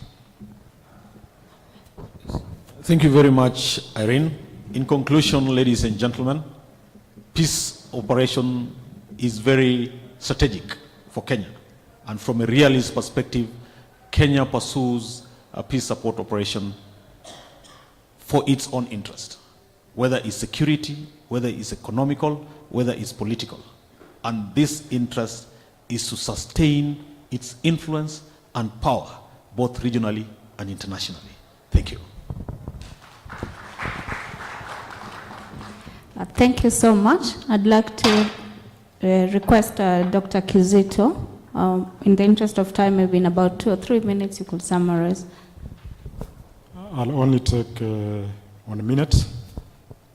Thanks for the good paper, the two of you, my friends.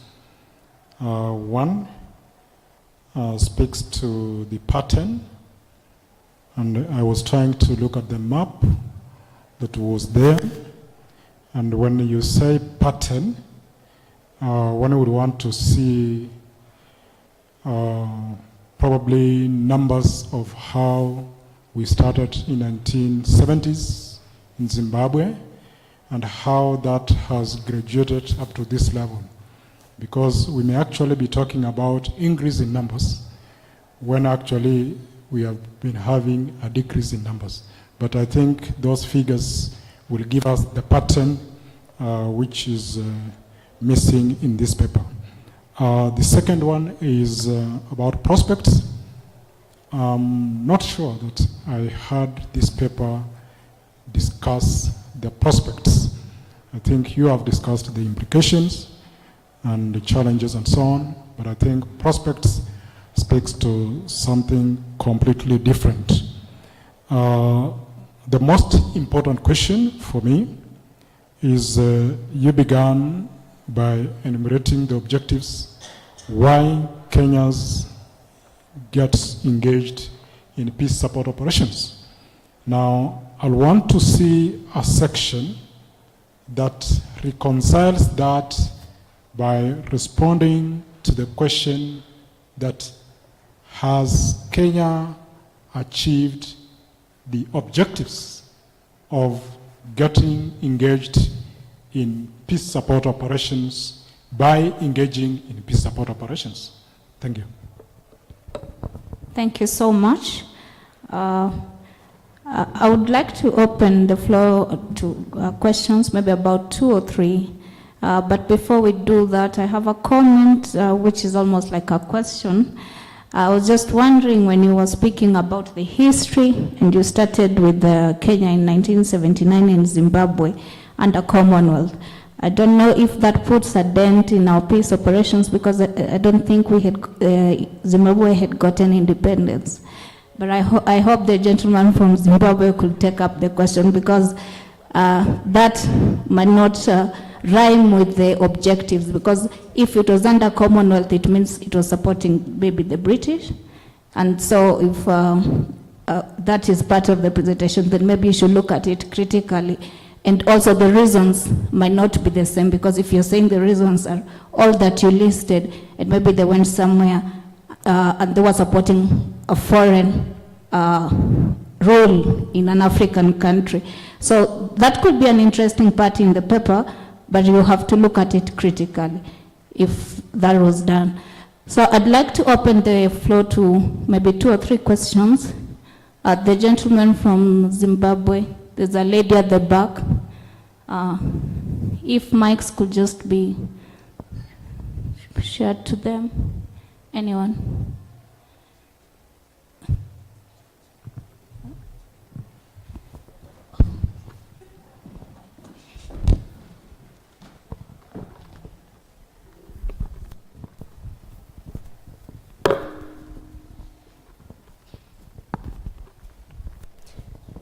Thank you, Dr. Kizito and Ms. Irene, for that paper.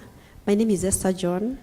I'm a master's student at the Technical University of Kenya, and my paper is on security architecture. You know, I'm so much interested in this peace and security, and conflict and cooperation in the region, and with a focus at the Horn of Africa, in which Kenya is, by extension, a stakeholder. So my question is, as we are talking about terrorism and radicalization, I'm looking at the faceless enemy in terrorism, because terrorism it has more than one hand, and anything that has more than one hand is a monster. So initially the face was there, but we now can't see the face. So according to your paper, I'm looking at, I'm thinking of the prospects maybe, which you didn't discuss so much, and I'm thinking of how the involvement of the engagement of Kenyan government in peacekeeping, especially under AU, has really impacted the security architecture, the security agents, the security architecture in the region. And I'm looking at my attention is caught by the theme of this conference, the polycrisis and geostrategic. So as we look at the way, Ethiopia is so much caught up in her own internal wrangles, how can, in the prospect, how can Kenya, because one of her objectives is to position herself, how can Kenya take advantage of this, or not really as advantage, because it's all about the state interest? How can Kenya position herself in like dictating, position herself in power, because not militarily, in the region, and especially in the Horn, around the Horn. It's all about the state interest. And I'm looking at, especially when you talk of the Horn, the biggest portion is in Somalia, where we are seeing the daughters and sons of Somalia roam the entire universe as refugees, as asylum seekers. So how can maybe even us in IR start a conversation to, I'm looking for a good word to use here. How can we start a conversation around identifying probably the alienity of other states, like superpowers, that are bringing the kind of, quote unquote, the sabotage in the war against terrorism? I like one of the presenters who talked about the ideologies, the Western ideology, the Islamic ideologies, And I'm looking at especially, I'm looking at the emerging issues in IR, and I'm looking at the academics. We do not have much of the Islamism in IR. So how can we respond to that as a nation, and even as a region, and even as a continent? Because now military is being replaced by digital war. I have a case in mind where recently there was a cyber attack on Kenya and the system. And what the media could not tell us is some of the things that were happening, like we could not issue our visas online, you know, the way we are issuing in advance. So people were being issued, guests, or people were being issued on arrival at the point of entry. So, which we do not know who entered. And this is not only on Kenya. How do we respond to the demand of the digital soldiers? You know, even as the war takes a different approach. Thank you.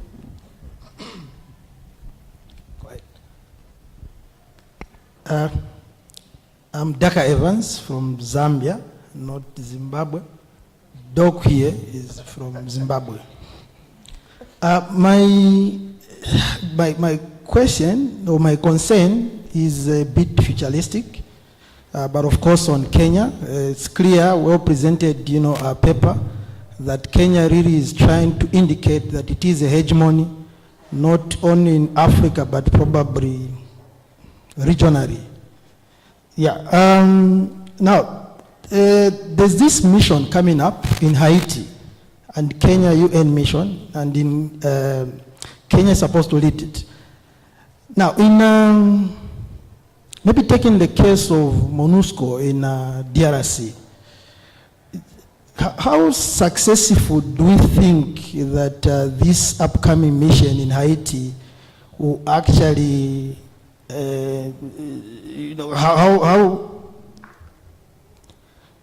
how successful is it going to be, considering, the issues that have been raised under MONUSCO? For instance, issues of culture. And here you're having a mission being dominated by people coming from a faraway place that do not really understand the nature of the particular country that they're deployed in.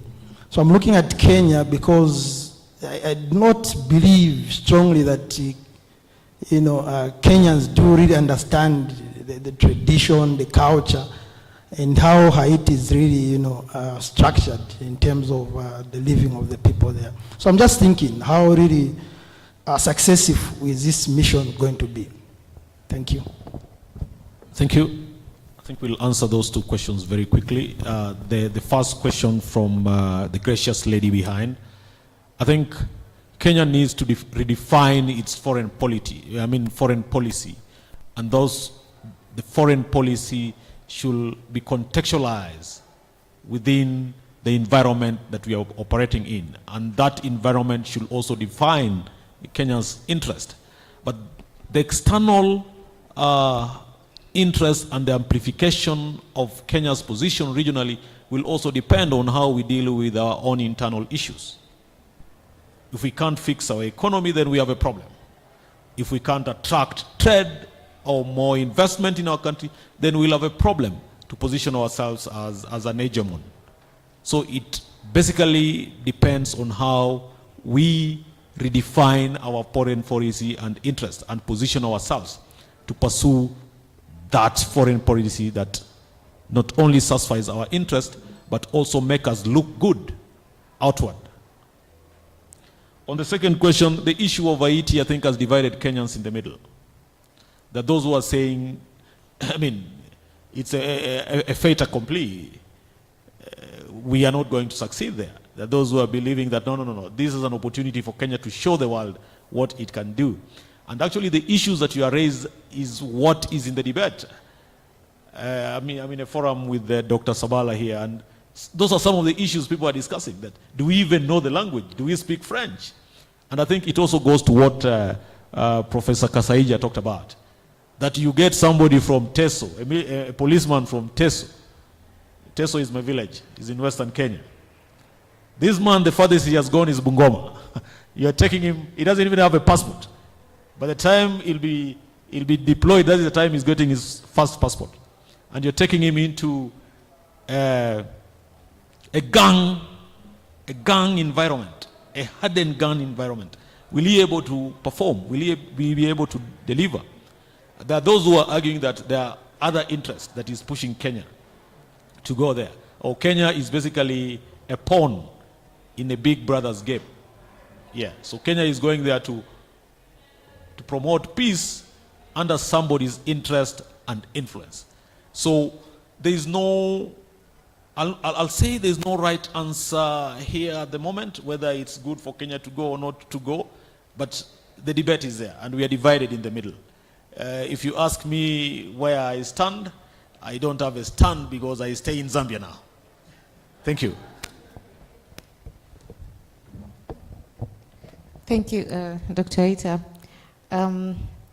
Just to buttress Ita's reply to the lovely lady at the back, in terms of how we position ourselves in the conflicts that are going on in the region currently. You talked about Ethiopia. Ethiopia is an internal conflict.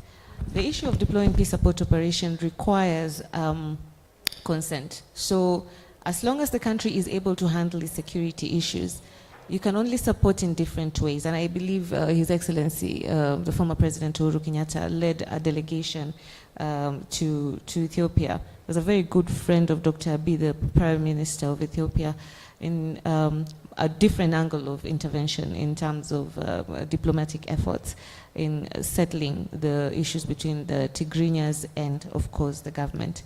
So basically, to intervene in terms of peace support operations is all a matter of consent. If you have a standing government and a functioning government, then intervention will be viewed as an act of war. Vis-a-vis now, Somalia, that intervention was necessary because at the time that there was an intervention by all these nations, and all of them did not intervene under the African Union initially. Ethiopia went in on its own because they had issues with their Somali region. You know, there's a huge Somali region in Ethiopia, and there was issues in the Somali region vis-a-vis the Somali conflict at that point in time. The rise, of course, of terrorism was because of there was no functioning government. So for Somalia for Kenya to be able to actually project itself as well, Dr. Ita has talked about foreign policy, but the deployment of the Kenyan soldiers to Somalia was mostly because of security reasons and of the terrorist attacks that we've experienced, among others. It's just for our territorial integrity. And as long as that threat is there will always be that threat of further intervention. Of course, we have now a transition mission, and of course the mission will exit the theater of operations at the end of next year. And of course, there is talk of having a less minimizing the heavy military presence in the mission and increasing now the mostly police presence and civilian presence, so that we're looking at peace building, security sector reform, DDR, among others. Because as it is now, the Somali government is stabilizing and is now taking over the security functions. Whether now they will see an increase which is something that most people are predicting, are forecasting, that we'll see an increase in the threat of Al-Shabaab. That remains a matter of time. So that is just to answer part of your question and to buttress what Dr. Ita said. On the second question, I think I am aligned to what Dr. Ita said. This matter is a highly explosive issue, although the mission to Haiti doesn't only have the Kenyan contingent. It has several other, I think about 5 or 6 other countries that are neighboring countries of Haiti. So they also do understand the culture. And missions, of course, contingents don't work independently. They work interdependently to be able to achieve the mission objectives. I want to believe that Kenya will bring in the necessary technical know-how to be able to at least enhance the mission objective of and also the mandate specifically on security sector reform. But then again, on the political side of this matter, it's a highly explosive issue actually. And I live in Kenya, and I have an opinion on that, but you'll see me personally. Thank you so much. Thank you so much for the presentation and the questions. I appreciate it. So thank you. I think Dr. Julian, we are done.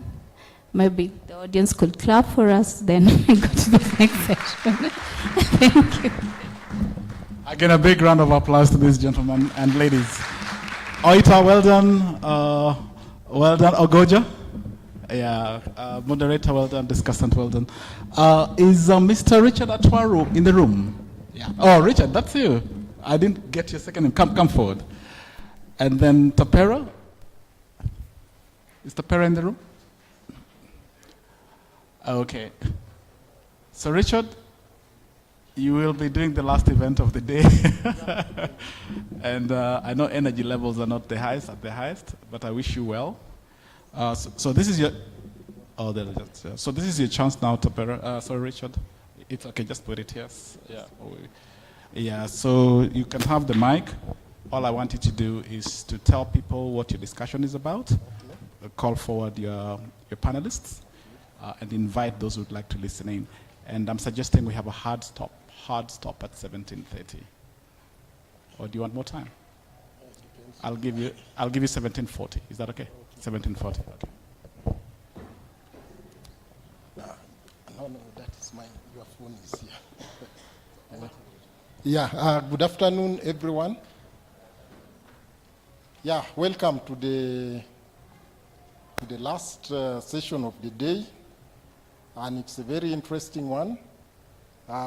It deals with the issue of balancing national interest, digital media radicalization, and terrorism, with a focus particularly in Kenya and in the Horn of Africa. So to help us discuss the topic, we have my panelists. I hope they are all here. Dr. Kizito. Yes, Dr. Kizito is a very familiar face in this in this space now, and as he comes, let me try to introduce him in a better way. Dr. Kizito is an expert researcher, especially on issues of peace and security in not only in the Horn of Africa, but also in the Great Lakes region. We have Honorable Rachel Ameso. Is she there? Okay, you are welcome. And then as Honorable comes up, we have Mr. Nasongo Muliro. Nasongo Muliro. Okay, please come, you're welcome. And then we have Mr. Mutinda. I hope the chairs will be enough. And then we have Mr. Mutinda Mutisha.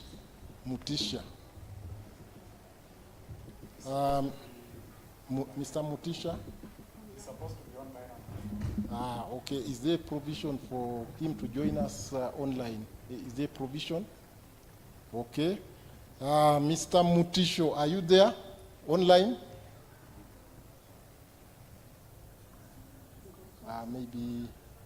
Maybe will join us as we continue. And then Miss Berita Mutinda Musau. Do we have her? Yes, please. So, Dr. Julian, we need an extra chair up here. I think, okay. Okay.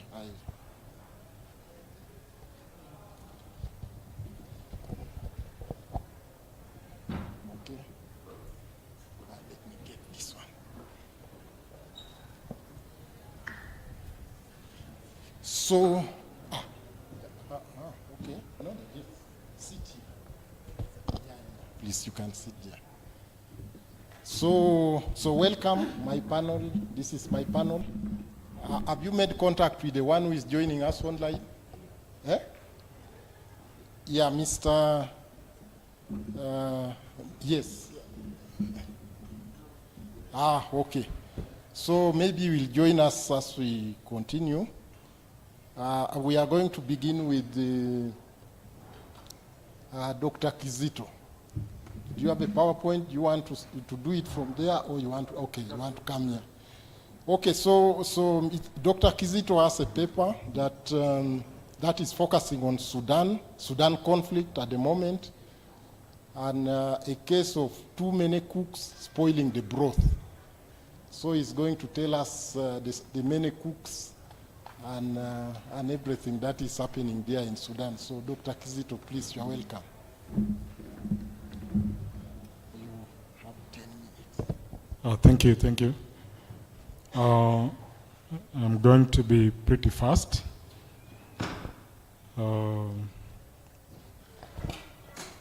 My paper is resolving the Sudan conflict and asking the question whether it is a case of too many cooks spoiling the broth. And at the end of the paper, I'm hoping that I'll make a convincing conclusion on this. As a way of introduction, since the overthrow of President al-Bashir in 2019, Sudan has been engulfed in cycles of violence and conflict, and the present conflict began on 15th April of this year, the present cycle of violence now. And this violence pits two former allies, all of them. One was the head of the military, of the army, and the other one who was his deputy, General Abdel Fattah al-Burhani, as now the de facto leader, and then General Mohammed Hamdani, as known as Dagalo also, as his deputy. Dagalo leading the RSF, while al-Burhan is leading the main the main Sudan army. Before these episodes of violence, two significant events had occurred in Sudan. One is the overthrow of al-Bashir in 2019, which heralded the breakup of violence after violence, protests after protests, and demonstrations after demonstrations.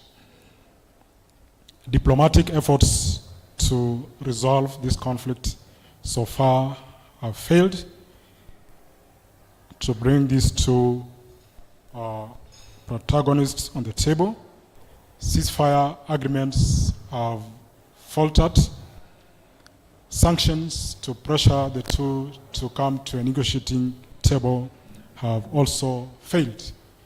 And this is the problem that this paper is attempting to look at, precisely asking why this problem is not being resolved, and if it is not being resolved, then what next? I also want to point out that the present conflict is just a trigger, but basically it is located into the history of Sudan since the independence in 1956. The history of three military leadership at different times, a history of three democratic governments, 3 times also, and a history of transitional regimes that did not or were undermined by the military. So this is the context in which this whole problem is located. And more fundamentally, the effect of the military on Sudan's politics, which remains to be a thorn in the throat. Today, two or several contending issues are at the core of this conflict. The first one is the security sector reform, and on this, the two protagonists, that is Dagalo and Al-Burhan, have different opinions. The Juba Agreement asks them to integrate the RSF with the military or the army, and the contending voice is that Dagalo wants them to do this in 10 years, the integration process, while the de facto president, that is Al-Burhan, wants this to take place in 2 years. This 10 years is actually meant, if you ask me, to delay the integration process and have Hemedi or Dagalo remain very relevant in the politics of Sudan. And you can imagine if integration is going to take 10 years. The other point is the reporting command. While Dagalo wants the reporting to be to the civilian authority, Al-Burhan wants this particular integration to be reporting to the south, to the Sudanese army. And this remains a bone of contention. Dagalo has also accused the de facto president of favoritism in terms of appointing people in this in the military today as we speak. And this has not gone well with the leadership of the RSF. Finally, and an issue that is rarely talked about is the issue of the remnants of al-Bashir, which are within the army, and they are still very influential. And this group tends to control the military, particularly the Sudanese army. And therefore, having this in our background, what have been the efforts to deal with this? First, diplomatic pressure about sanctions, suspensions by the AU, and all these US economic sanctions and US and UK economic sanctions have not borne fruit. The League of Nations initiative is one of them, and it's called the Trilateral Mechanism. This mechanism brings together IGAD, AU, and the UN. Unfortunately, this mechanism has not also been able to resolve this problem. Then we have the IGAD attempts. And the most important part here is the appointment of the 4 heads of state of the IGAD to lead the process. Kenya, South Sudan, Ethiopia, and Djibouti. And you understand that the Al-Burhan group has stated very clearly that they don't want the involvement of Kenya in that particular quartet. And they have insisted that they are not going to sit down and listen to that team if it's being led by Kenya. So that remains a point of contention, and this seems to have disabled the IGAD effort towards resolving this problem. We have the Egyptian initiative, which brought together the members or neighbors of Sudan, all the way from Libya, Central African Republic, South Sudan, Eritrea, and I'm not sure why Djibouti attended the meeting, but Djibouti was also there. And again, this initiative has not succeeded. Other efforts, we have the JIDA initiative, which is facilitated by Saudi Arabia and the United States. Again, this has not been able to bear any fruit. Other efforts include sporadic or irregular pressure on the parties led by the UN itself and so on, but this has not succeeded. So, what are the challenges? The paper goes into details in dissecting these initiatives, but for the purposes of time, I'm just mentioning them so that you can understand. What are the challenges? I have around 3 or 4 of them, and I'll just mention. One is the regional and extra-regional interest in Sudan. Regional and extra-regional interest in Sudan. The role of the military in Sudan, political process, the role of the military for a long time under the leadership of Bashir, which sprang over 30 years. The military was a very important player in the country's political process. And up to today, the military is still very influential in the country's politics. The other point is contested legitimacy between Al-Burhan and Dagalo, in the sense that for a number of times they want to be treated, Al-Burhan want to be treated as the de facto leader of Sudan. On the other hand, Dagalo wants to be on the same level with Al-Burhan, and therefore the contestation around legitimacy is always playing out. The second last is actually the nature and the form of the Rapid Support Force, the RSF, its nature and the support.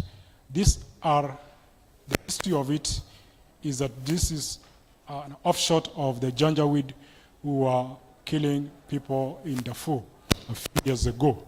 If you remember the conflict in Darfur, the Janjaweeds were the main militia groups.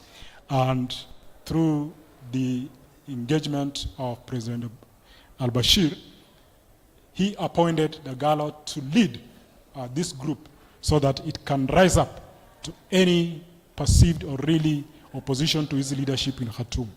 And this is why people like Minawi had to run away and operate from Qatar and so on. So this group is not a trained military force. It's a ragtag military militia group that actually been engaged in some of the worst atrocities in Sudan and particularly in Darfur. The last challenge relates to the entry of other groups into the political theater. When this problem started, it was confined to Sudan and its environment. Today, as we speak, parts of Darfur, South Kordofan, and so on are also slowly being affected by the conflict, including the West Bank Nile region. So, those being the challenges, what are my conclusions and recommendations? One, fighting in Khartoum and other parts of Sudan is an outcome of long years of military involvement in the politics of Sudan. Two, the processes are undermined by uncoordinated and competing initiatives. But I'm not concluding that too many cooks are spoiling this. I'm just saying that one of the problems is that these parallel processes are undermining the process. Moving forward, I think 2 regions stand a chance of mediating in this conflict. One is the Middle East plus Egypt on one hand, because of the history of relationship culturally, religiously, and so on. The second one is the AU, IGAD, UN process, not because of the cultural relations, but because of partly historical relations, where IGAD and AU have been in Sudan for a number of years, helping them with the South Sudan conflict, but also with the Darfur conflict. To that extent, they have they can provide the political platform upon which this can be negotiated. However, moving forward, I think it is important to have the Egypt, Middle East process plus the AU, IGAD, UN process put together so that we have teams from these two groups to be able to lead the process. Otherwise, if one of the groups lead, I think the likelihood that the other one is going to undermine is extremely high. Other recommendations include, for example, Sudan needs to enact the permanent constitution. Since independence, they have been operating on interim constitution. I think also any mediation in Sudan must address systemic grievances, the question of the marginalization, the question of civilian rule, and the question of disarmament and demobilization. A comprehensive approach must also take into account the other conflicts in Sudan, including also the question of Abyei, which they have a dispute with South Sudan, and the issues going on in Darfur region, among others. You cannot have a silo agreement to deal with issues around the two leaders. Finally, I want to make a suggestion for research before I make my conclusion. I think there is need to rethink the existing conflict resolution and management processes given the history of Sudan as we speak now. Because the institutions which are supposed to help us resolve the problem are helpless. The parties are continuously violating and dismissing any initiative to bring them together, and the international community continue to watch as the Sudanese continue to suffer. I think it is important to reconsider in such a situations what should be the mediators and what should the international community do to deal with the problem. Now, the last part is to deal with the question whether too many cooks are spoiling the broth, and I'm concluding by saying that actually the too many cooks is a camouflage by these actors. The main problem is that these actors are safeguarding their own interest. I don't sit here and believe that AU does not know that you need to coordinate these parallel processes. I don't sit here and think that Egypt also is unaware that actually they need to coordinate their processes. So the parallel processes are camouflaged to just maintain the interest of these actors, and I think probably this could be the reason why they continue to sit on the fence, because they don't want to interfere with their core interests that they want to get from this conflict. And I stop there. Thank you. Yeah. Okay.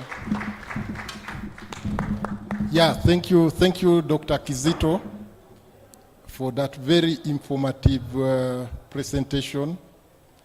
Yeah, among the what I've picked, besides the various diplomatic efforts that are being undertaken at the moment to try to stop the conflict, the most important thing is to understand the origins of the conflict. And Dr. Kizito rightly mentions that Sudan, from the time of independence, has had its vulnerabilities since independence. So the conflict, this current conflict, is just a trigger for those who have followed the conflict in the history of Sudan. And then the second thing is the nature of the politics in Sudan, and the nature of the politics is very militarized. The military is in the you can't separate the state and the politics, or vice versa. So thank you. I wouldn't want to continue in that. It is a very informative paper, I forgot to introduce my colleague who is a discussant. I only introduced the rest, and Tapera, just put up your hand. Tapera is the discussant for this panel. So the next panelist is Honorable Rachel Ameso, and she's going to take us through her paper, which is the relationship between climate change and security in the COMESA region, and with the particular focus of Kenya. Please, you're welcome. Thank you. Thank you very much. And I want to say good afternoon to everyone. I'll start by introducing myself. I'll just take maybe a second. I'm Honorable Rachel Ameso Amolo. Currently, I'm a commissioner in Parliamentary Service Commission and a candidate, PhD candidate at University of Nairobi, Department of International Studies. So my paper that I'm presenting this afternoon, that is the relationship between climate change and security in COMESA region, the case of Kenya. Sorry, I didn't send my document, so I'll present, then I'll make sure that it is sent to our team here. So presentation outline, I have introduction, I have the methodology and data sources, study findings and recommendation, limitation of the study, conclusion, and recommendation. On the introduction, I've just put the statement of the problem so that we get to understand where I'm coming from and where I'm heading to. Complex relationship between climate change and security, that is in the regional cooperation. I'll also look at adaptation strategies and conflict prevention in the COMESA region. All of us understand that climate change also comes in with the security issues, and particularly when it comes to Kenya, I'm looking at, we have hotspots where we usually have security issues, and most of them are in the Rift Valley, northeastern, where we have the Pokot, the Samburu, who keep engaging in security matters.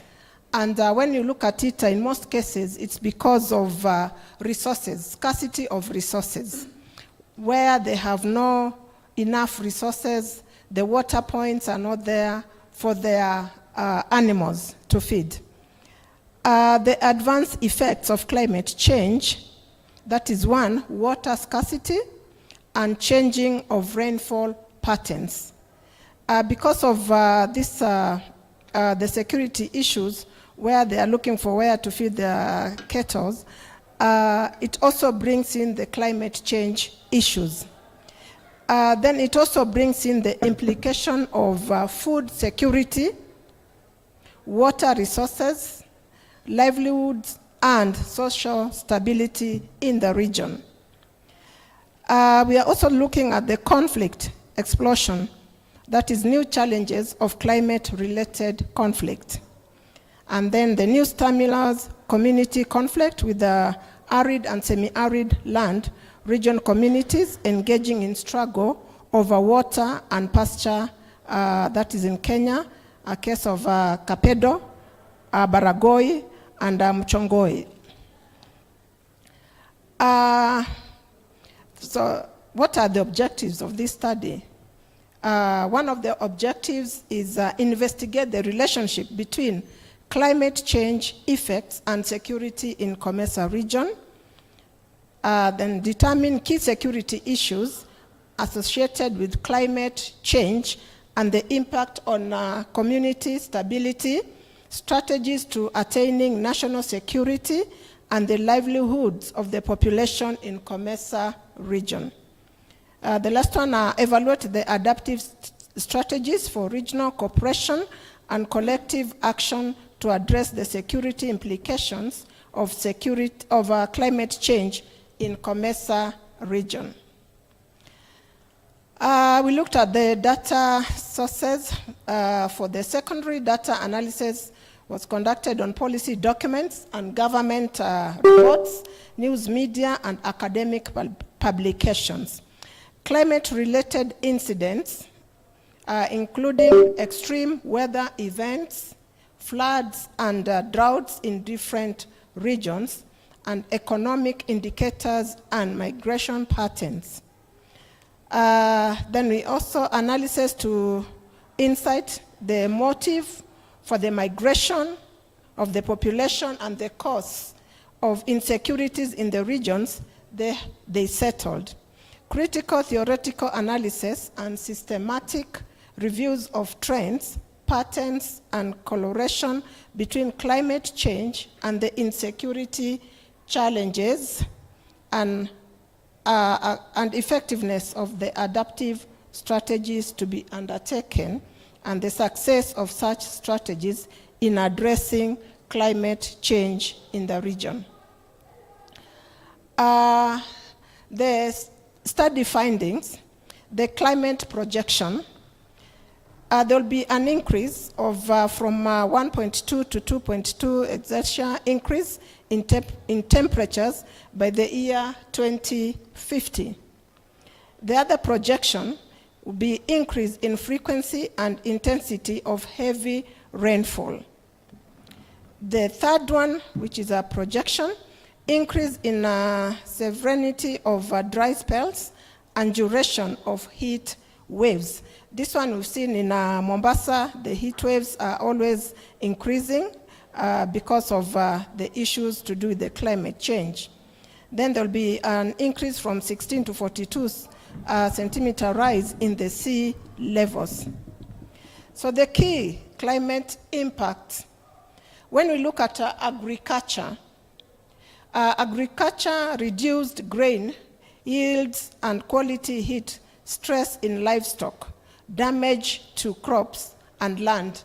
And for us Kenyans, we've experienced this, where some areas, like now, we are here in Nairobi, some areas are very dry in parts of Kenya, yet in other parts, in Western Kenya now, there's a lot of rain.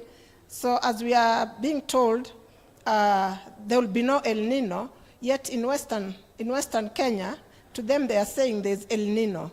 So these are some of the issues that are caused by climate change. Then we look at water, reduced water quantity and quality, increased water scarcity, variability, increased salt water intrusion. When we come to human health, increased heat stress, increased risk of vector and waterborne diseases. Then we look at another impact is ecosystems, degradation, loss of coastal habitats, reduced range for native species, economic losses to tourism industry.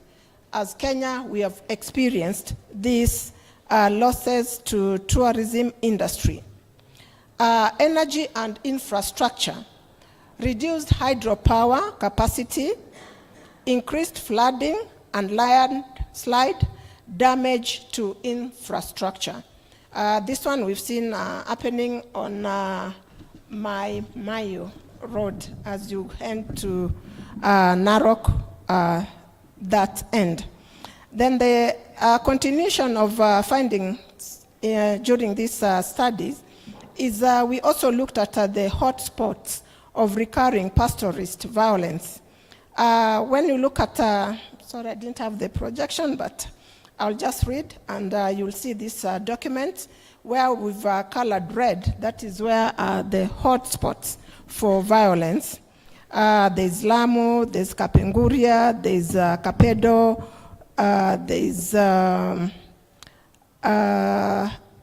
Mandera, there's Wajir, there's Marsabit, there's Marlal, and all those areas, Turkana area, where in most cases, all the time, even as we are talking now, I think the president has just come from Pokot to discuss the issue of security, insecurity, and we've seen all of us how women and children are really suffering. Even now that we are facing exams time, they don't know where the children will be sitting to do their exam. So these are some of the insecurity issues. Children are going to school, you don't know whether your child shall come back, or you'll be called, your son has been killed, your daughter has been killed, and all those issues. So I put them on one. So the findings, one is water security for animal consumption in semi-arid areas, deforestation, high population, because the population is also going up. The animals are increasing, but the problems are not yet looked into. Competition for resources. Yes, the resources are scarce, and yet there's still competition on who is to get this, and that is what causes the insecurity issues in those areas. Implementation of policies for access of water. Yes, every day we make policies, but are they implemented? So we need to have a way of how can we implement these policies so that for water access. And we've seen quite a number of boards coming up, Warma and others. Then we have conflict spilling over to neighboring countries. As a East Africa bloc, when it starts in Pokot, in Turkana, up there in Ethiopia, down at Lamu, it spills to Somali, it spills to Uganda, it spills to Ethiopia, yet there's a problem. And yet some of these are not members of COMESA, but it is a bloc. It is East Africa community. When there's a problem in Kenya, it affects Uganda, it affects Tanzania, it will affect Ethiopia, it will affect quite a number of our neighbors who are not in East Africa community, and they are not members of COMESA. Adaptive strategies. What strategies are we looking to? We are looking into disarming pastoralists, illegal firearms. Because you go there, children need to be educated, or awareness has to be created that there are other resources.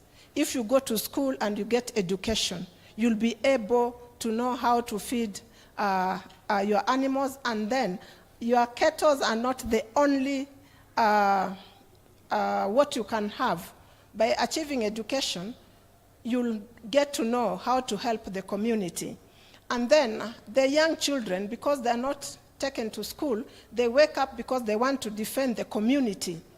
All of them from age 5 to age 6, they know how to assemble a rifle. So they're always fighting to defend their communities and their animals. So if their education can be, they can be given education, they will go to school. And then the other thing that brings all this is also political. Some are they are politicians who go in there because they want elections will be here and there. They want to, you know, who is mightier than the other one. So they also instigate these insecurity issues. The stocking of livestock during harsh climate condition by the government. The government also needs to come in when there are those harsh climate conditions, if they can be purchasing those livestock and sell before they just die the way we see them dying when we are watching on the screen. Then resilient to climate change, adaptive strategies, alternative measures for food production. When you visit Turkana, there are areas where they can really produce food. But because they are busy fighting, defending the communities, looking for water, running all over. The other day we had the Senate, Mashinani. When we have Senate Mashinani, it means the Senate of Kenya moves to Mashinani. So this time they went to Turkana, and it was so difficult even for the people themselves to know why have they come here. To them, the Senate should have come to save them and to change the environment, or to save them with their livestock, and but just leave them the way they are. So by the time the Senate was leaving Turkana, most of the population there did not understand even why is the Senate here. What did they come to do? So those are the issues that we need to engage the community so that they can understand the importance of education. Then there's sustainable practices on managing natural resources. We need now to create awareness. It still comes in education. How are we going to manage the resources that we have? Turkana is not a place that they should not be missing food, because there's plenty of fish. The sweet potatoes do very well, and they have rivers where they can do irrigation. So the targeted areas for adaptation strategies, those areas are Turkana, which is one of them. We have Samburu, we have West Pokot, we have Elgeyo Marakwet, we have Laikipia, and we have Baringo. Laikipia, they have big ranches of animals. Elgeyo Marakwet, they're just busy. We need to come together as politicians. I had a presentation here of drones. I think we now need to get drones so that we get to know when they are coming. When they are coming to attack one another, because usually it starts with, they've taken like 50 cattle, so the other one now wants to revenge in the process.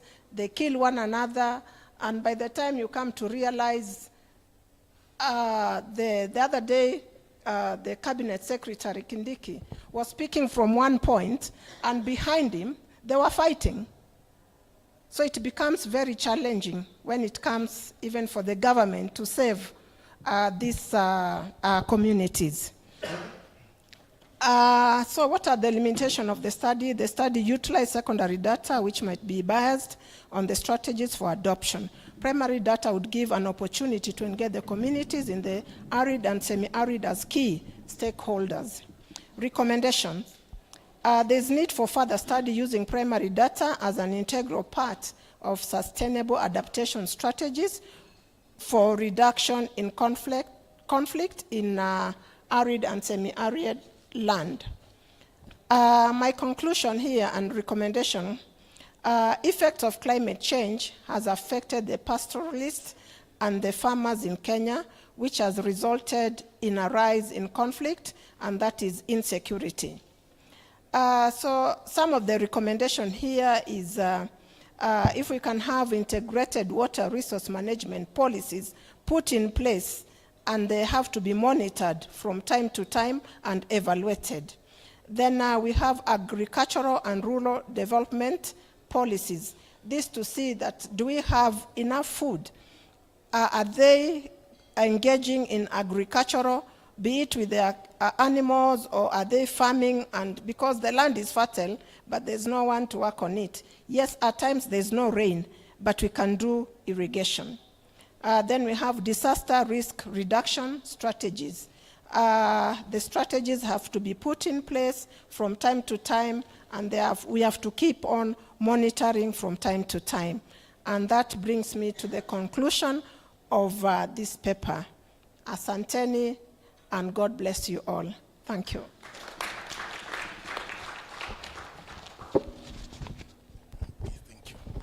Yeah, thank you, Honorable. We are going straight to the next presentation for the interest of time. And we are having Mr. Muliro. And Mr. Muliro is taking us through rethinking Kenya's foreign policy strategy in the evolving peace and security architecture in the East African region. So please. Yes. Okay, thank you very much, our moderator, members. I know it's evening. All of us, our energy levels are going down. I'll make this very fast summary. I would like to mention that this is a working paper that heavily relied on field research. So it seeks to inform policy. And I'm happy one of the researchers that was involved, Peter Mabwa, is here.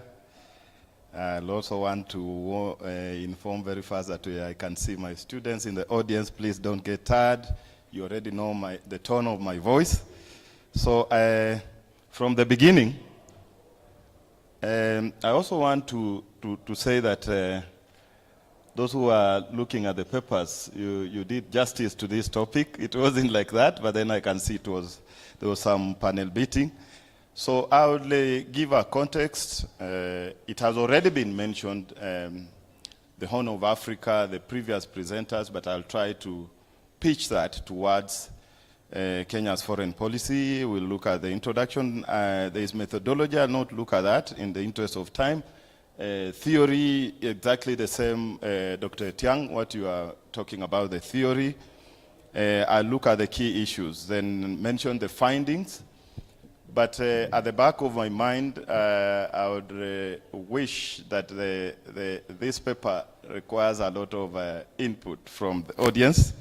So as we bring out our findings, that will not be lock and key. Then we'll look at recommendation. What does the future hold for Kenya? So just in terms of context, our understanding is that truly the foreign policy of Kenya towards the East Africa region is bound to change because the region is also undergoing various peace and security dynamics. And you heard about that. I think Dr. Sabala was talking about Sudan. You know, Sudan for a long time, we thought Khartoum was a stabilizing factor in the Horn of Africa. So there are many changes. And these changes are making Kenya's regional peace leadership unattainable. And we have seen that one, there is growing rivalry, mistrust among East Africa region states. We have seen, for instance, the DRC government is not so clear about the support of Kenya there. It's ambivalent. We have seen the rejection of Kenya by part of the party in the conflict, the Sudan Armed Forces, Burhan, you were told that. In Somalia, Kenya faces a foreign policy dilemma. You know, it looks at whether you heard about the story of opening the border and within a very short time, it was postponed. So the dilemma is whether we want to deepen our relations with the new government in Somalia or by opening the borders or look at our own national security interests and sustain the closure of our borders with Somalia and therefore affect even our foreign policy. And another dilemma is, what is our future, given the fact that there are those who talked about the peace operations that Kenya plays a role in. The AMISOM has now changed to African Union Mission in Somalia is now called a transition mission in Somalia. And hopefully, in quotes, hopefully, that they are supposed to have a drawdown, exit Somalia by the end of the year. But I say hopefully because we know what happens. My next point is that the players themselves, the owners of the AU, the owners of the substantial interests in the Horn of Africa will decide. If they are comfortable that ATMIS can exit, then they'll do that. If they are not comfortable, then we are not sure. So then we have now the next one, the idea of extra-regional actors in the Horn of Africa. We have the Arab world is playing a greater role in the East Africa region. We have the West and East. Some people have said it is a continuation of the materialization of the scramble for Africa still continues in the Horn of Africa. So all these are complicating Kenya's foreign policy objectives. And then what are the key dynamics? You know, the Horn of Africa, when I talk of East Africa, I mean we used to call the Greater IGAD region or the Greater Horn of Africa. So we go up to the Great Lakes from the Horn of Africa. So if you look at that region, it is undergoing changes in peace and security, but also changes in economic outlook and even geopolitical orientations. So if we look at that, then you'll see that, for instance, if we all know the security issues, but geopolitical orientations, it's not my prayer, but it is inevitable that we have 3 cases in the East African, that is Uganda. If we have colleagues from that region, don't be offended. Then we have Rwanda, then we have South Sudan. These are states that have relied on what we may call regime security, that the stability has been perpetuated by the extension of the leadership.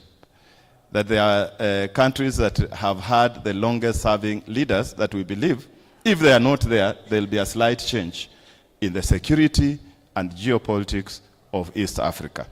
But then we are saying that that is an issue to look at because transitions are inevitable. We are looking at South Sudan, whatever the case, there will be a transition. Maybe another government comes in and has implications for Kenya. We are looking at Uganda, preparations, Rwanda the same. Then there is also another dimension that is making the Horn of Africa slightly interesting for Kenya's foreign policy. It's the discovery of lucrative resources, minerals. This has attracted, external interests, especially the manufacture of semiconductors, electric cars as we see them. So there is that major interest. So all these issues, together with the conflicts, extremism, you have talked about that, I will not go to that. There is also rising transnational organized crime. All of them present a very major challenge to Kenya's foreign policy. And that's why this paper looks at that and says, we have to rethink our foreign policy in this region.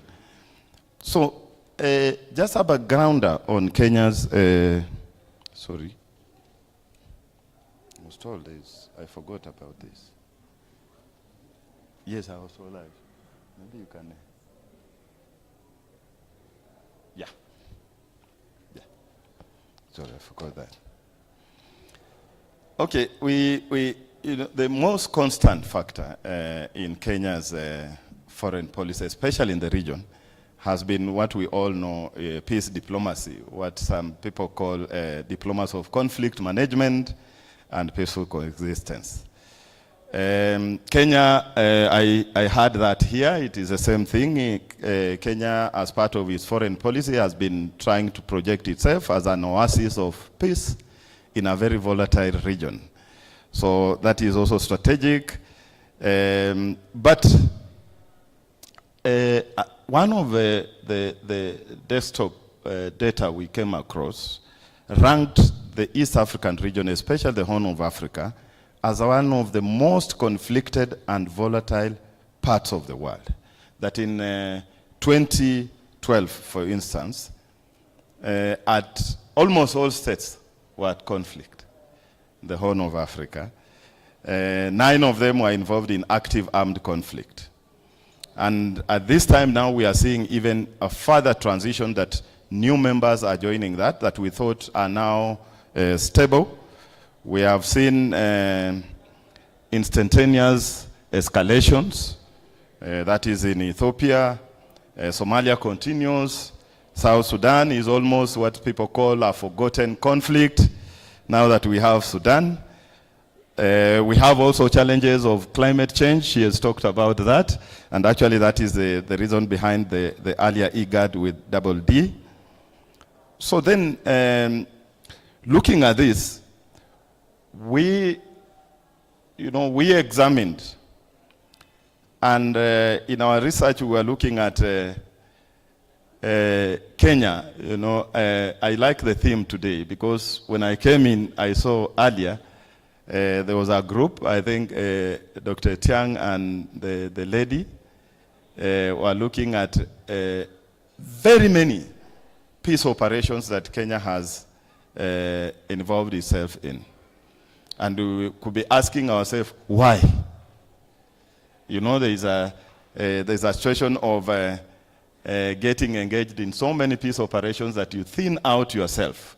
And therefore we start asking, what are the results of all these activities of Kenya's peace diplomacy? So historically, Kenya has had, you know, we still have that nostalgia when it is said there is somebody who wrote an analysis. I think it should be Professor Mwagiru was analyzing a survey across all the foreign ministers and the regimes and their foreign policy. And he came to the conclusion, which I may also borrow, that President Moi was at the peak. He still remains as a president who played the best foreign policy of prestige. He's the one who put the country on the world map. But what did he do? He emphasized more on foreign policy of peace. And therefore, we can say that that trajectory has continued to be at the heart. I don't know, is there an open opinion? You can add on that there, but then this is a time we saw a lot of activity. President Moi was seen as a foreign policy president. So when President Mwai Kibaki comes in, he's a bit not so much a foreign policy president, and therefore that remains there. But at the heart of this, what I'm saying is that there is peace diplomacy. The trajectory has remained the same. Even Jomo Kenyatta himself was involved at a time when he was the chair of the ad hoc commission on of the OAU on Congo.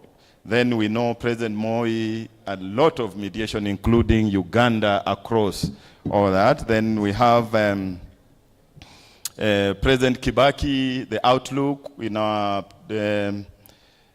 peace diplomacy, very heavy on making sure that Somalia has an institution. A transition federal government was formed actually in Kenya here.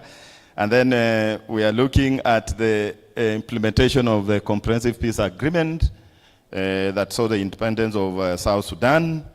And then we look at recently President Uhuru Kenyatta, quietly, not so much publicized, but then it was a very successful peace diplomacy in the Ethiopia-Tigray conflict. Somebody mentioned that there. And therefore, again now, he's still President Uhuru is still the facilitator in the DRC. So you can see that's the background that we have about Kenya's engagement in peace diplomacy. But then, the questions that we ask ourselves, speaking in a biased manner as a Kenyan, is that what will be the future of Kenya's foreign policy in the next decades, given the evolving of the changes in the peace and security of East Africa region, the things I've mentioned, like even the transitions? And how will these changes affect Kenya's foreign policy? But the last one, which I'll come to, is what is in for us? What have we, if we evaluate our work in peace diplomacy, what have we benefited? And therefore, methodology, I'll not go so much. Oh, sorry, I'm forgetting this. Maybe you'll help me. I'm forgetting this. Okay. Yes, yes. So, part of just the background to this research was that we collected data from both secondary and primary, but the primary mostly we got this from key informants at the Ministry of Foreign Affairs. We got some ambassadors, we interviewed serving and retired military officers, academicians. There was a webinar hosted, and from that we developed this paper. And therefore, what are the key issues within the relating to Kenya's foreign policy in the region? One of them is that the East African region, I think most of you know that it is classified as a regional security complex. That the security of one state is intertwined with the security of the other state. So whatever happens in one state moves very fast and affects the entire region. And in fact now it even overlaps, so that we have, it overlaps into other security complexes like the Great Lakes region and the Horn of Africa. And you know what happens, you know, the movement from South Sudan going up to DRC. So then, therefore, we say that because of this perspective that Kenya is operating within a security complex, then it cannot escape the impact of the changes in security and peace in the neighboring states. So for its survival, Kenya needs to develop or reevaluate its foreign policy strategy so that to navigate through this web. So that's move very fast. We have those who argue, I think mostly that's why I bring it here, there are those who have argued that as it is today, Kenya has not been effective in using its foreign policy, especially the peace diplomacy, to create a regional balance that is favorable to it. And that goes back to all, including what Dr. Sabala was saying in Sudan there. We are seeing cases whereby maybe Kenya's leadership is declining in terms of peace diplomacy. So Kenya has not been strategic to reap the dividends of its peace diplomacy. In many times, there's somebody who argued that in many times we create peace in a state and walk away too fast. We don't hang around to exploit the conducive environment we have created. And that's up to the audience. Maybe in the discussion we could look at that there. For instance, when we helped in the Comprehensive Peace Agreement. What was it? What was in for Kenya in that case? We are looking at DRC process. We almost, through the process of the facilitator, the former President Uhuru Kenyatta, we almost convinced the fighters, the armed groups, especially M23, to put down their weapons. But what did we benefit from that? There are those who argue like that. It is our poster, you know, it's like our poster child. We show and say that the peace in Ethiopia and Tigray is because of Kenya's diplomatic intervention. But what next after that? So I still agree, and that's why I brought that there are those who say we have not been effectively using our peace diplomacy to achieve our national interests. There are those who argued, and I found this a bit interesting, although I brought that there, that in the case of DRC, Kenya went in carrying the interests of EAC, you know, naively, and not in any way protecting its own national interests. And what happens? So you carry the burden of EAC. EAC has rivalry and competing states, especially in terms of security. So you go to DRC carrying the burden of the EAC, and you reach there and you are told that you appear like you are supporting Rwanda. We want you to fight M23. We do not want you to negotiate with M23. So those are some of the issues that emerged in that case. So Kenya was struggling with balancing the conflicting interests of Rwanda and DRC, both members of the EAC. Remember, that was the East African Community Regional Force. So those are some of the challenges to our.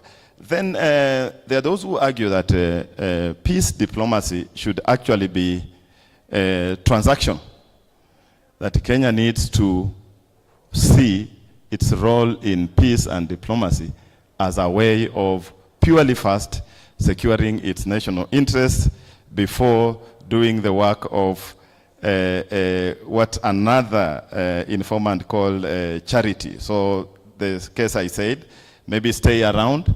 We need to, for instance, the argument was that what we have in South Sudan is fairly better, but we needed more, like exporting our human resource after creating peace. Even the same should be the case in case Somalia gets that.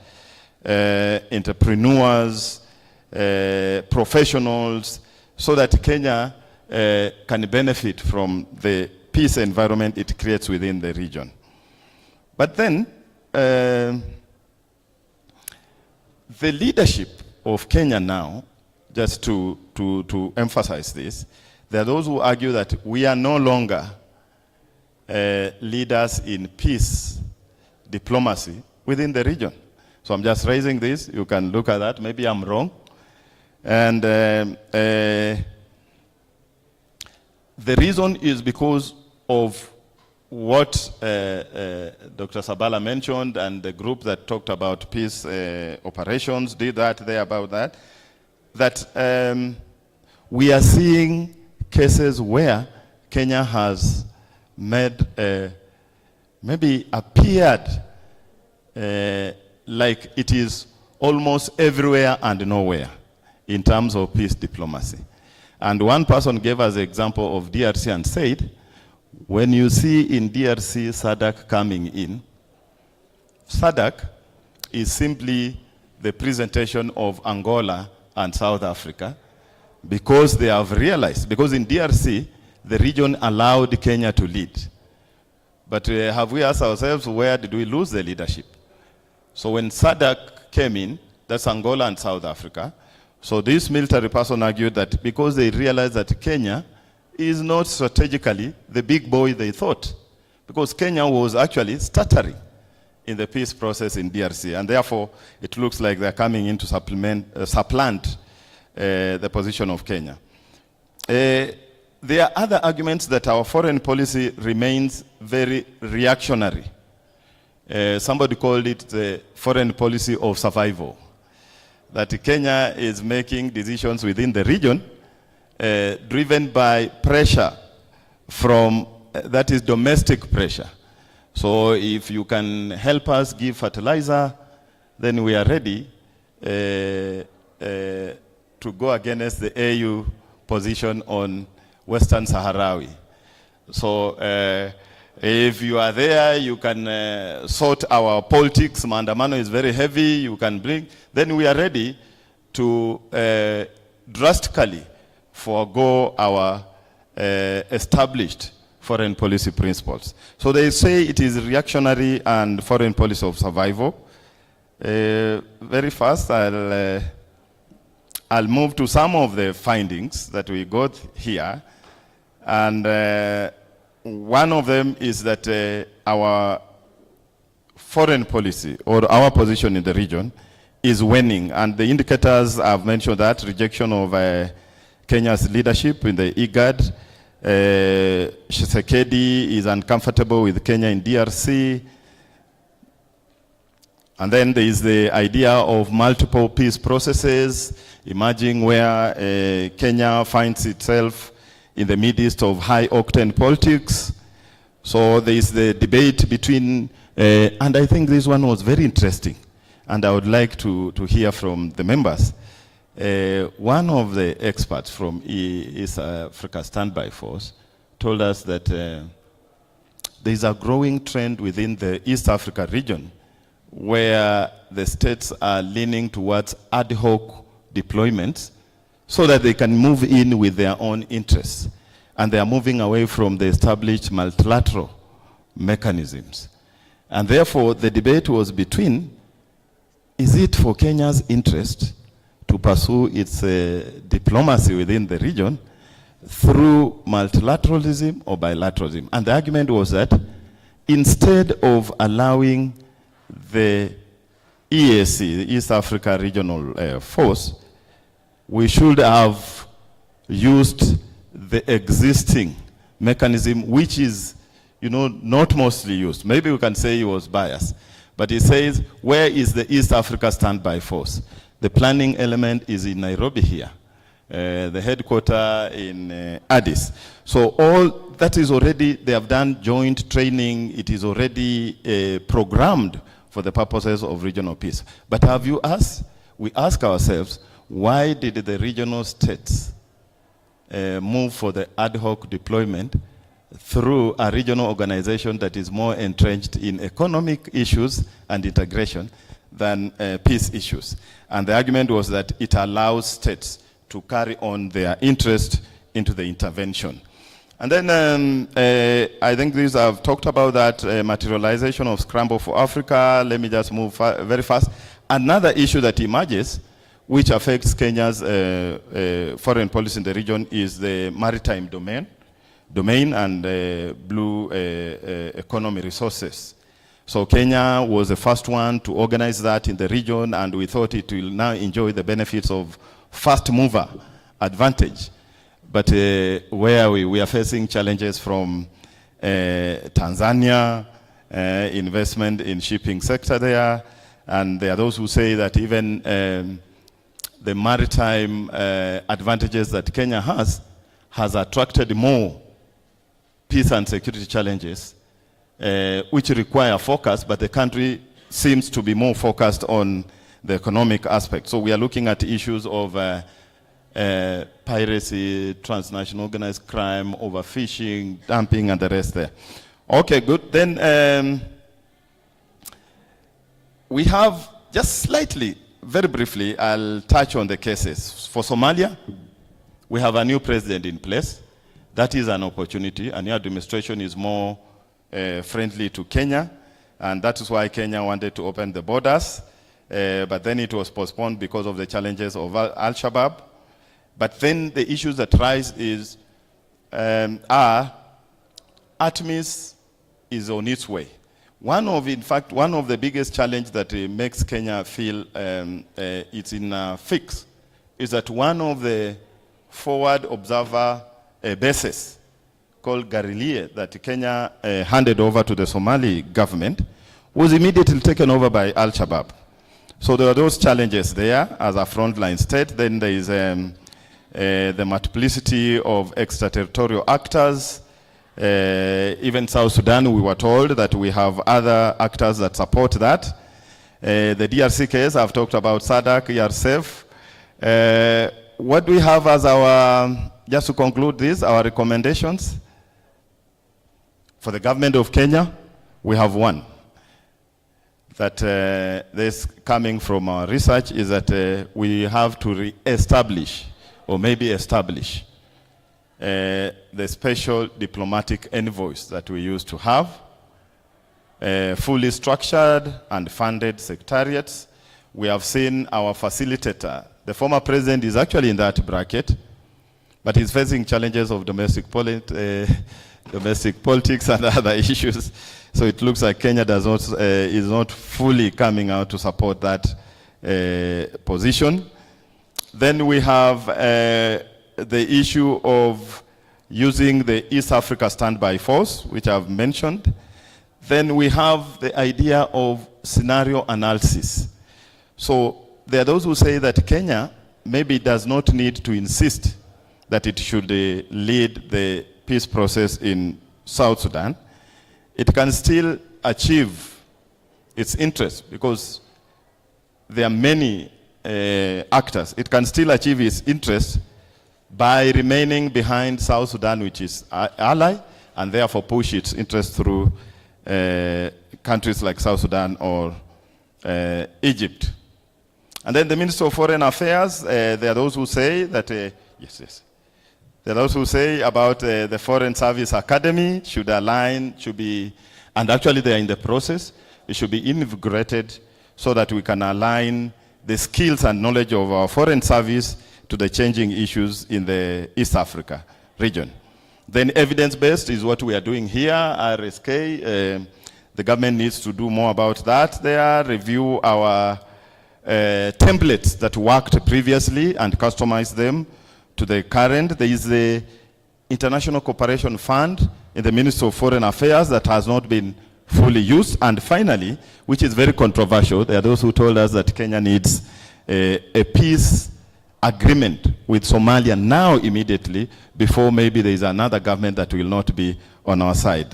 Thank you very much for those many words.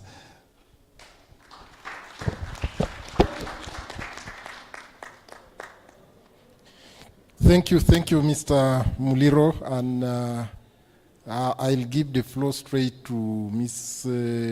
Musau.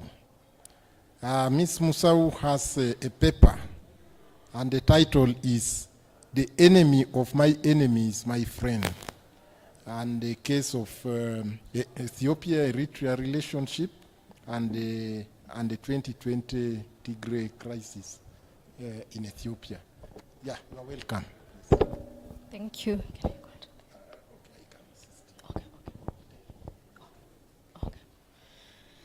So, good afternoon. Are you tired? Okay, I'll try and be fast. Yes. So let's go to the horn, the regional horn, and look at those closely related countries, yet have had very dynamic relations in the course of history. So we are looking at Ethiopia-Eritrea relations in the context of the 2020 Tigray crisis or conflict, and we are trying to assess whether it's a case of the enemy of my enemy is my friend. So that is the outline, a brief introduction, and then we look at the two states and then their relations in history, and in the post-colonial, colonial, and so forth, and then we come to the crisis itself. So these two countries, after 20 years, from 1998 to 2018, of that period, they had very frosty relations, enemies of each other. Then all of a sudden in 2018, we witnessed a rapprochement, a reconciliation, resumption of positive relations that was appreciated and lauded internationally. It came following regime change, a new prime minister coming into power. But then 2 years later, a conflict began, and these two countries aligned together. Eritrea fought alongside the Ethiopian government against the Tigray people. So that is what aroused the curiosity for this research. And therefore, we are going to use a qualitative design and do an historical analysis wearing a realist lens, focusing on the interests, state interests, and sometimes personal interests camouflaged in national interests. So we'll use realism as our theory and do a historical analysis of the relations between the two countries. Yes, so that is Ethiopia. In terms of population, it has the Oromo, the most populous ethnic group. Then we have the Amhara, Somalia, Tigrayans, and Sidana in order of decreasing number in their population. So Oromo is the most populated ethnic group, or the highest, the largest group in the country. It is located in the Horn, and it's a member of IGAD, and it's one of the oldest countries in the world. Those who have learned about the kingdoms that proved to the world that Africa was not so backward, it was properly organized in terms of governance. We've learned about the Aksum Kingdom, and it was situated in Ethiopia. It is a federal government based on ethnic federalism, and those are the federal regions, and it is a powerhouse in Africa. Yesterday, Ambassador Anthony mentioned that the crisis, to a great extent, interrupted Ethiopia's position in the region, and that's true. And definitely those are usually effects of a conflict. Coming to Eritrea, it's a neighbor of Ethiopia to the north, and I want us to keenly focus on Eritrea and the northern region of Ethiopia, that is the Tigray region, because it's going to inform this research a lot. Again, situated in the same region, Horn. Ethnic groups in Eritrea, we have the Tigray, Afar, Beni, and so forth. Please note the Tigrinya is the largest ethnic group in Eritrea, and we have other Tigrayans in Ethiopia, in the Tigray region, where the conflict was concentrated. Their president is Isaias Afwerki, who is the only president that country has had. He has ruled the country since 1993, when the country peacefully seceded from Ethiopia. It has had not so good relations with the neighbors. With Yemen, they've had issues with some islands in the Red Sea. With Djibouti and Ethiopia, they've had border issues. And with Sudan, we've had issues of proxy war and so forth. And so for some time, for a long time, it was internationally isolated, suffered several sanctions from the international community, and had been labeled a pariah state until 2018, when the reconciliation with Ethiopia changed the image of Eritrea. Before the conflict, again, changed the image again of Eritrea. So going to the pre-colonial period and the relations of between these two countries, first of all, Eritrea did not exist. The name Eritrea came with the colonization of that territory by the Italians. So we can say these two countries were integrated in the international system from different perspectives, where Eritrea experienced colonialism and Ethiopia did not. So in the pre-colonial period, that region, Eritrea and Tigray, were both considered or lumped together as northern Abyssinians. So they have interacted as people for a long period. Foreigners had an influence in that region that is presently Eritrea. We had the Ottoman Empire, later the Egyptians, the Italians, and the British. All those have had influences in Eritrea.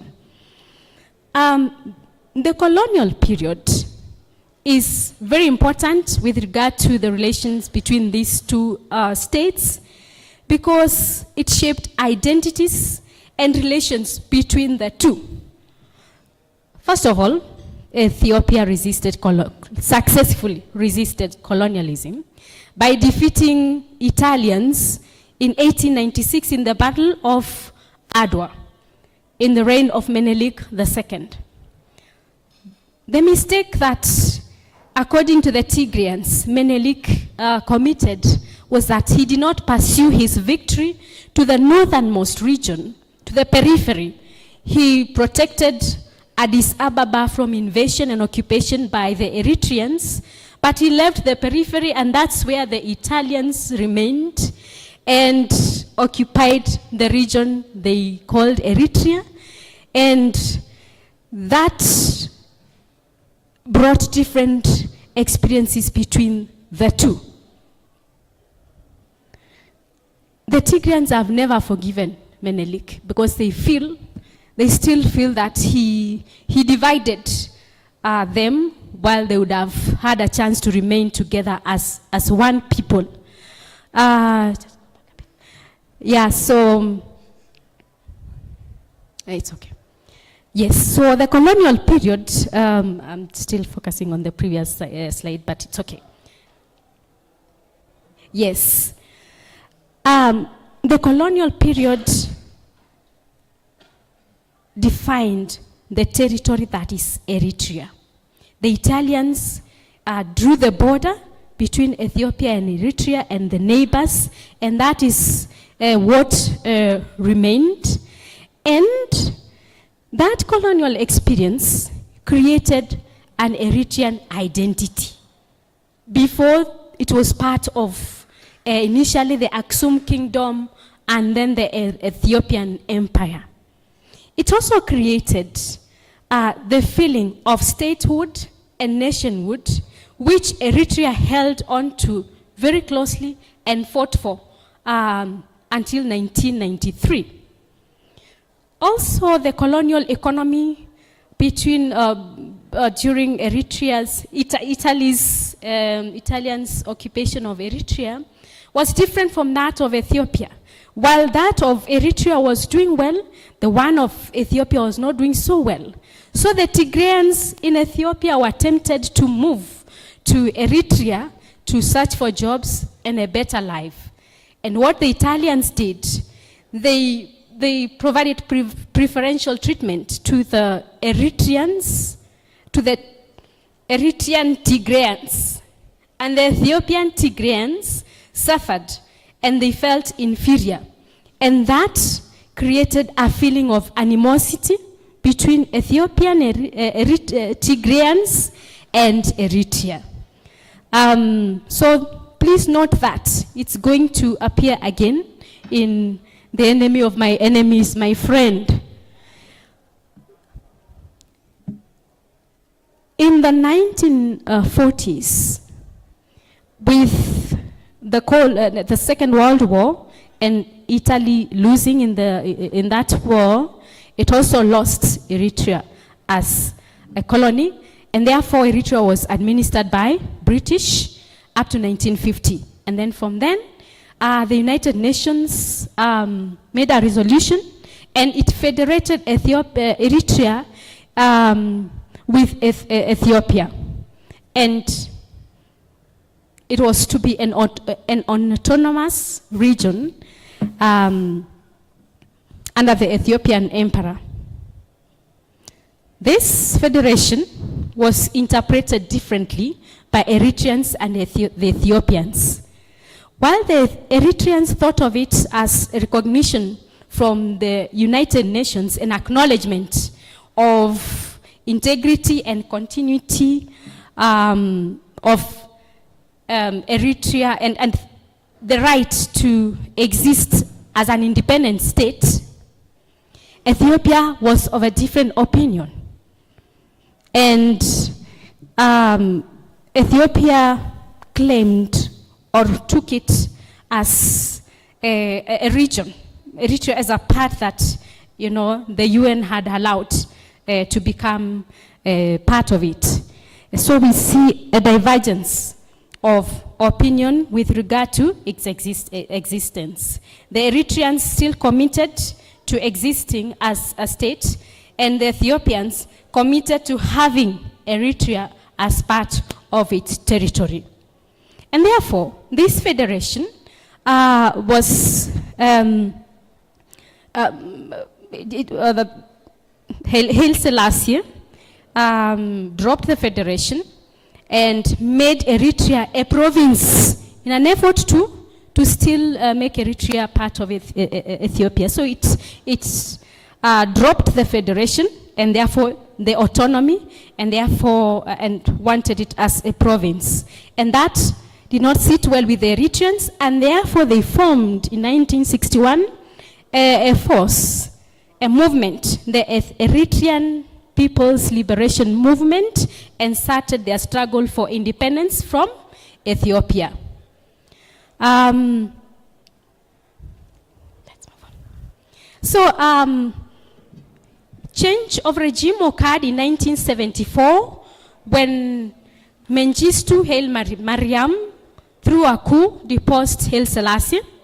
And because of his oppressive kind of governance, the Tigrayans of northern Ethiopia formed the Tigrayan People's Liberation Movement, and decided to fight. They wanted to fight for two things: for self-determination and to unite the larger Tigrayan people, which again did not sit well with the EPLF, the Eritreans, and they found themselves in the bush fighting the same government for different or with different objectives, and that brought a clash. And the Tigrayans, the Tigrayan People's Liberation Front, had to change the objectives to drop fighting for self-determination because it would clash with Eritrea's objective, and instead fight for a more democratic Ethiopia. And therefore the two decided to work together. And hence, the first instance of the enemy of my enemy is my friend. The Tigrayans of Ethiopia and the Eritreans working together against the government of Mengistu El Mariam. And remember, the Eritreans had been there before the Tigrayans. So the Eritreans actually trained the Tigrayans, and together they formed a very powerful force that helped to topple Mengistu's regime. And the Tigrayans allied with other groups in Ethiopia to form the Ethiopian People's Revolutionary Democratic Front, and that became the party that would rule Ethiopia. It is important to also note the global context that also added to the efforts of these parties to defeat Mengistu at the end of the Cold War, and the withdrawal of support of the Mengistu regime from the Soviet Union. So, after achieving the objective, they had very good relations. They decided to work together, and they had a short period of cordial relations between 1991 and 1997. 1991 is when they defeated Mengistu. 1993, Ethiopia peacefully granted Eritrea independence. And therefore, Eritrea became the first state to be created in the post-colonial Africa. The first one to be allowed to secede. Remember, the Organization of African Unity had adopted the colonial borders as sacrosanct. They were not to be changed, and you remember many groups in Katanga, in Biafra, that did not succeed to secede. So Ethiopia, because of working together to topple Mengistu, they decided to work together. They signed friendship and cooperation agreement. They traded together, but this was led by interests. Each had interests again, which were divergent. For Eritrea, they saw it as a platform to use the market that they had in Ethiopia to build themselves. Remember, they were a newly established state. And for Ethiopia, which still had not yet come to terms with losing Eritrea, thought that these friend relations would help it make Eritrea forever dependent on it. And also, it would also help Ethiopia access ports, because after the independence of Eritrea, Ethiopia became landlocked. So, brief cordial relations, and then 1998, the friends became foes because of a border conflict.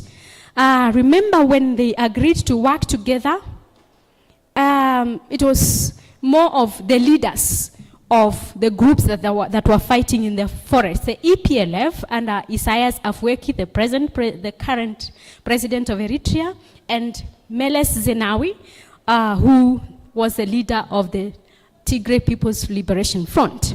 Remember, because the Tigrayans were a dominant force in the Ethiopian People's revolutionary democratic force, they dominated Ethiopian politics and leadership until 2018. So that border conflict that took place between 1998 and 2000 was taking place at a time when Ethiopia was under the Tigray leadership. So it was people or other groups that were friends in the forest. They achieved an objective and then again became enemies of each other. Fast forward 20 years later, in 2018, regime change.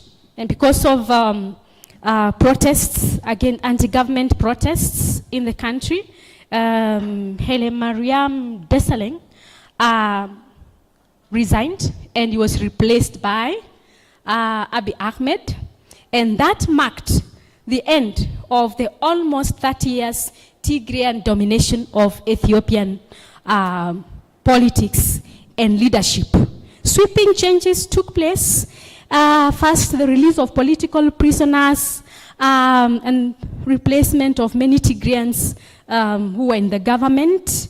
And of great importance, the reconciliation with Eritrea by acknowledging that the border, the border region that they were fighting for was part of Eritrea. And that is very important for a country that was fighting for, or rather has been fighting for recognition as an independent state and for sovereignty. So,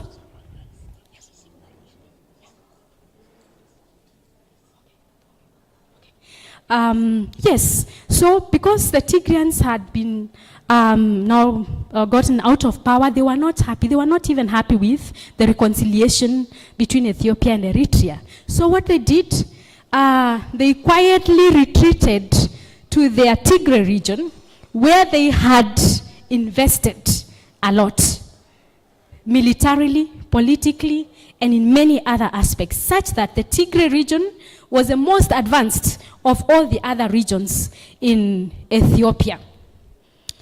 So, rapprochement, then 2 years later, November 2020, the Tigray crisis began.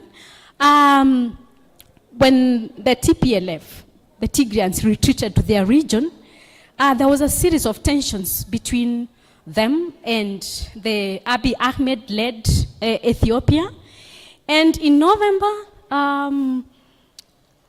it was alleged that they attacked federal forces in the northern command in their region, and therefore Abiy Ahmed declared what was known as, or he called, a law enforcement operation in Tigray. Remember, by calling it that, meant that it was something, it was an operation that was domestic.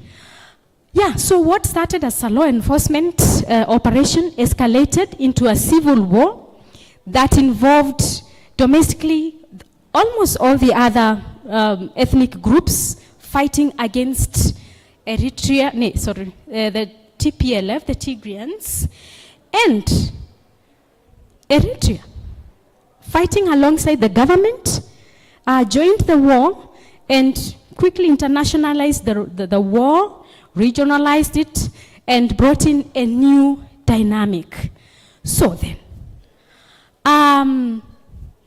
looking at that history that we have presented about the relations between these two, I hope you have noted that we have Ethiopia-Eritrea relations, but there's another level, Eritrea-Tigray relations. EPLF, Eritrean People's Liberation Front, Tigray People's Liberation Front relations that have been of animosity from the pre-colonial time and mistrust. So Ethiopia under the Tigrayans played a key role in the isolation of Eritrea internationally, the sanctions that they suffered, and remember during the time in which they were enemies in the 20-year crisis, they supported groups in each other's countries to destabilize each other. Domestically, the other ethnic groups also were not friends of the Tigrayans, of course, because of leadership of exclusion during their reign. And both governments faced an existential threat, and the threat was the Tigrayans. The government of Ethiopia under Abiy and the Eritrean government faced a common threat, a common adversary, and that made them work together.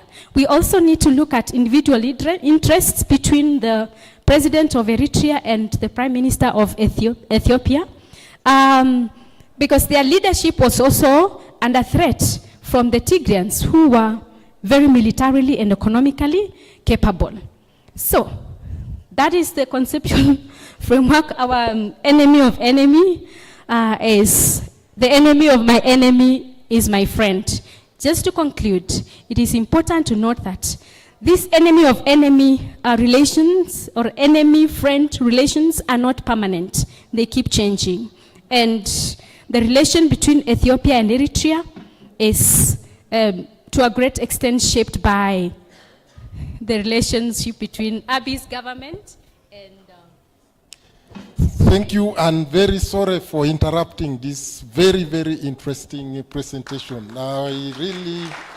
It was a very enjoyable presentation.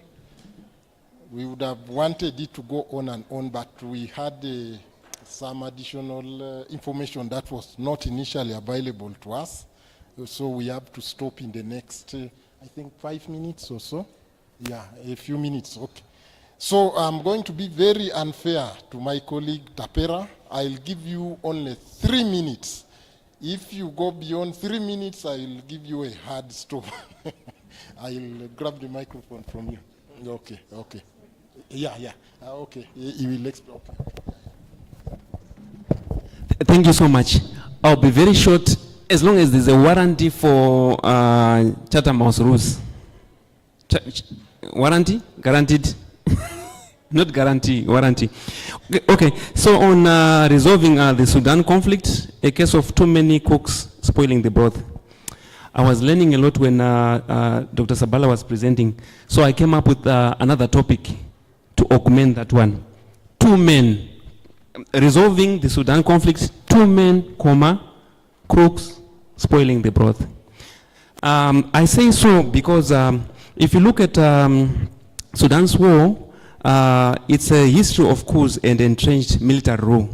And right now, it's centered on 2 people. But before this war, these 2 generals were collectively against a civilian-led government. Let me stop there. I hope the trilateral mechanism and the Egypt Middle East combined can do a lot to resolve that process. Then when we come to the relationship between climate change and security in the Comesa region, the case of Kenya, I think I'll also combine it with the Horn of Africa. I think we can all agree that climate change is now an existential threat to peace and security, no longer just for Kenya or the Horn of Africa or the continent, but for the whole globe. And I agree with you when you talked about issues to do with destruction caused by the effects of climate change, issues of food security, issues of displacement, issues of disease. You went on further to talk of waterborne diseases. We as COMESA, we have come up with one manual on resource-based conflicts. So I think it would be good for mediators to use when they are resolving whether water-based conflicts, pasture-based conflicts, cropland-based conflicts, and so forth and so forth. Then on the, I'm rushing a bit on the other one of the rethinking Kenya's foreign policy strategy involving peace and security architecture in Eastern Africa. I would say foreign policy is always evolving based on the developments in a region. I didn't get the other part, but I realized there was a focus on security, which is good. But my take will be, I think you need to ensure that whilst your focus is on security, you don't need to leave the other components without linking to that aspect, because there's also the political, economic, security, the technological, legal, environmental. That should also be linked, because that security strategy that you come up with depends on the economic capacity that you have. So you should also link all those regional developments in terms of all those various aspects that I've talked of. Then my last 2 points that I learned from my professor Asu Patel: there's no free lunch in politics. So Ethiopia will pay back for what Eritrea did. Then secondly, there are no permanent friends in international relations. There are no permanent friends or enemies. There are always permanent interests. Those are the 2 lessons I learned on Eritrea and Ethiopia. Thank you so much.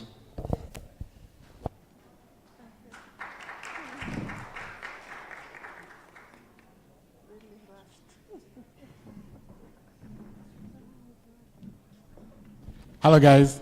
Let me first give the moderator just 10 seconds to... No, thank you very much. Just clap for this panel, and he's going to explain why we are in such a rush. No, that is not a good clapping up. Okay, thank you. Okay, thank you. Any minute I take now, I think I'm disrupting another event. Yeah, we are leaving, in 1 second. We were contracted up to 17 hours. And because there's a bit of a delay in the previous one, we negotiated 40 more minutes. And I think we've just arrived around that time. So in the interest of just the next party that's interested in this facility, I had to stop us there. So that my greatest gratitude, I don't think it ends here, the conversation continues. Am I right? But again, a big round of applause to the, thank you very much. So thank you again, Richard. That was a good job. I put you under a lot of pressure the last 10 minutes, but you managed it very well. Yeah, thank you very much. So we stand dismissed. We meet again tomorrow, 8:30, our last day. I believe it's going to be really pivotal to the conclusion of this conference. Do have a good evening and a safe travel back home. Thank you.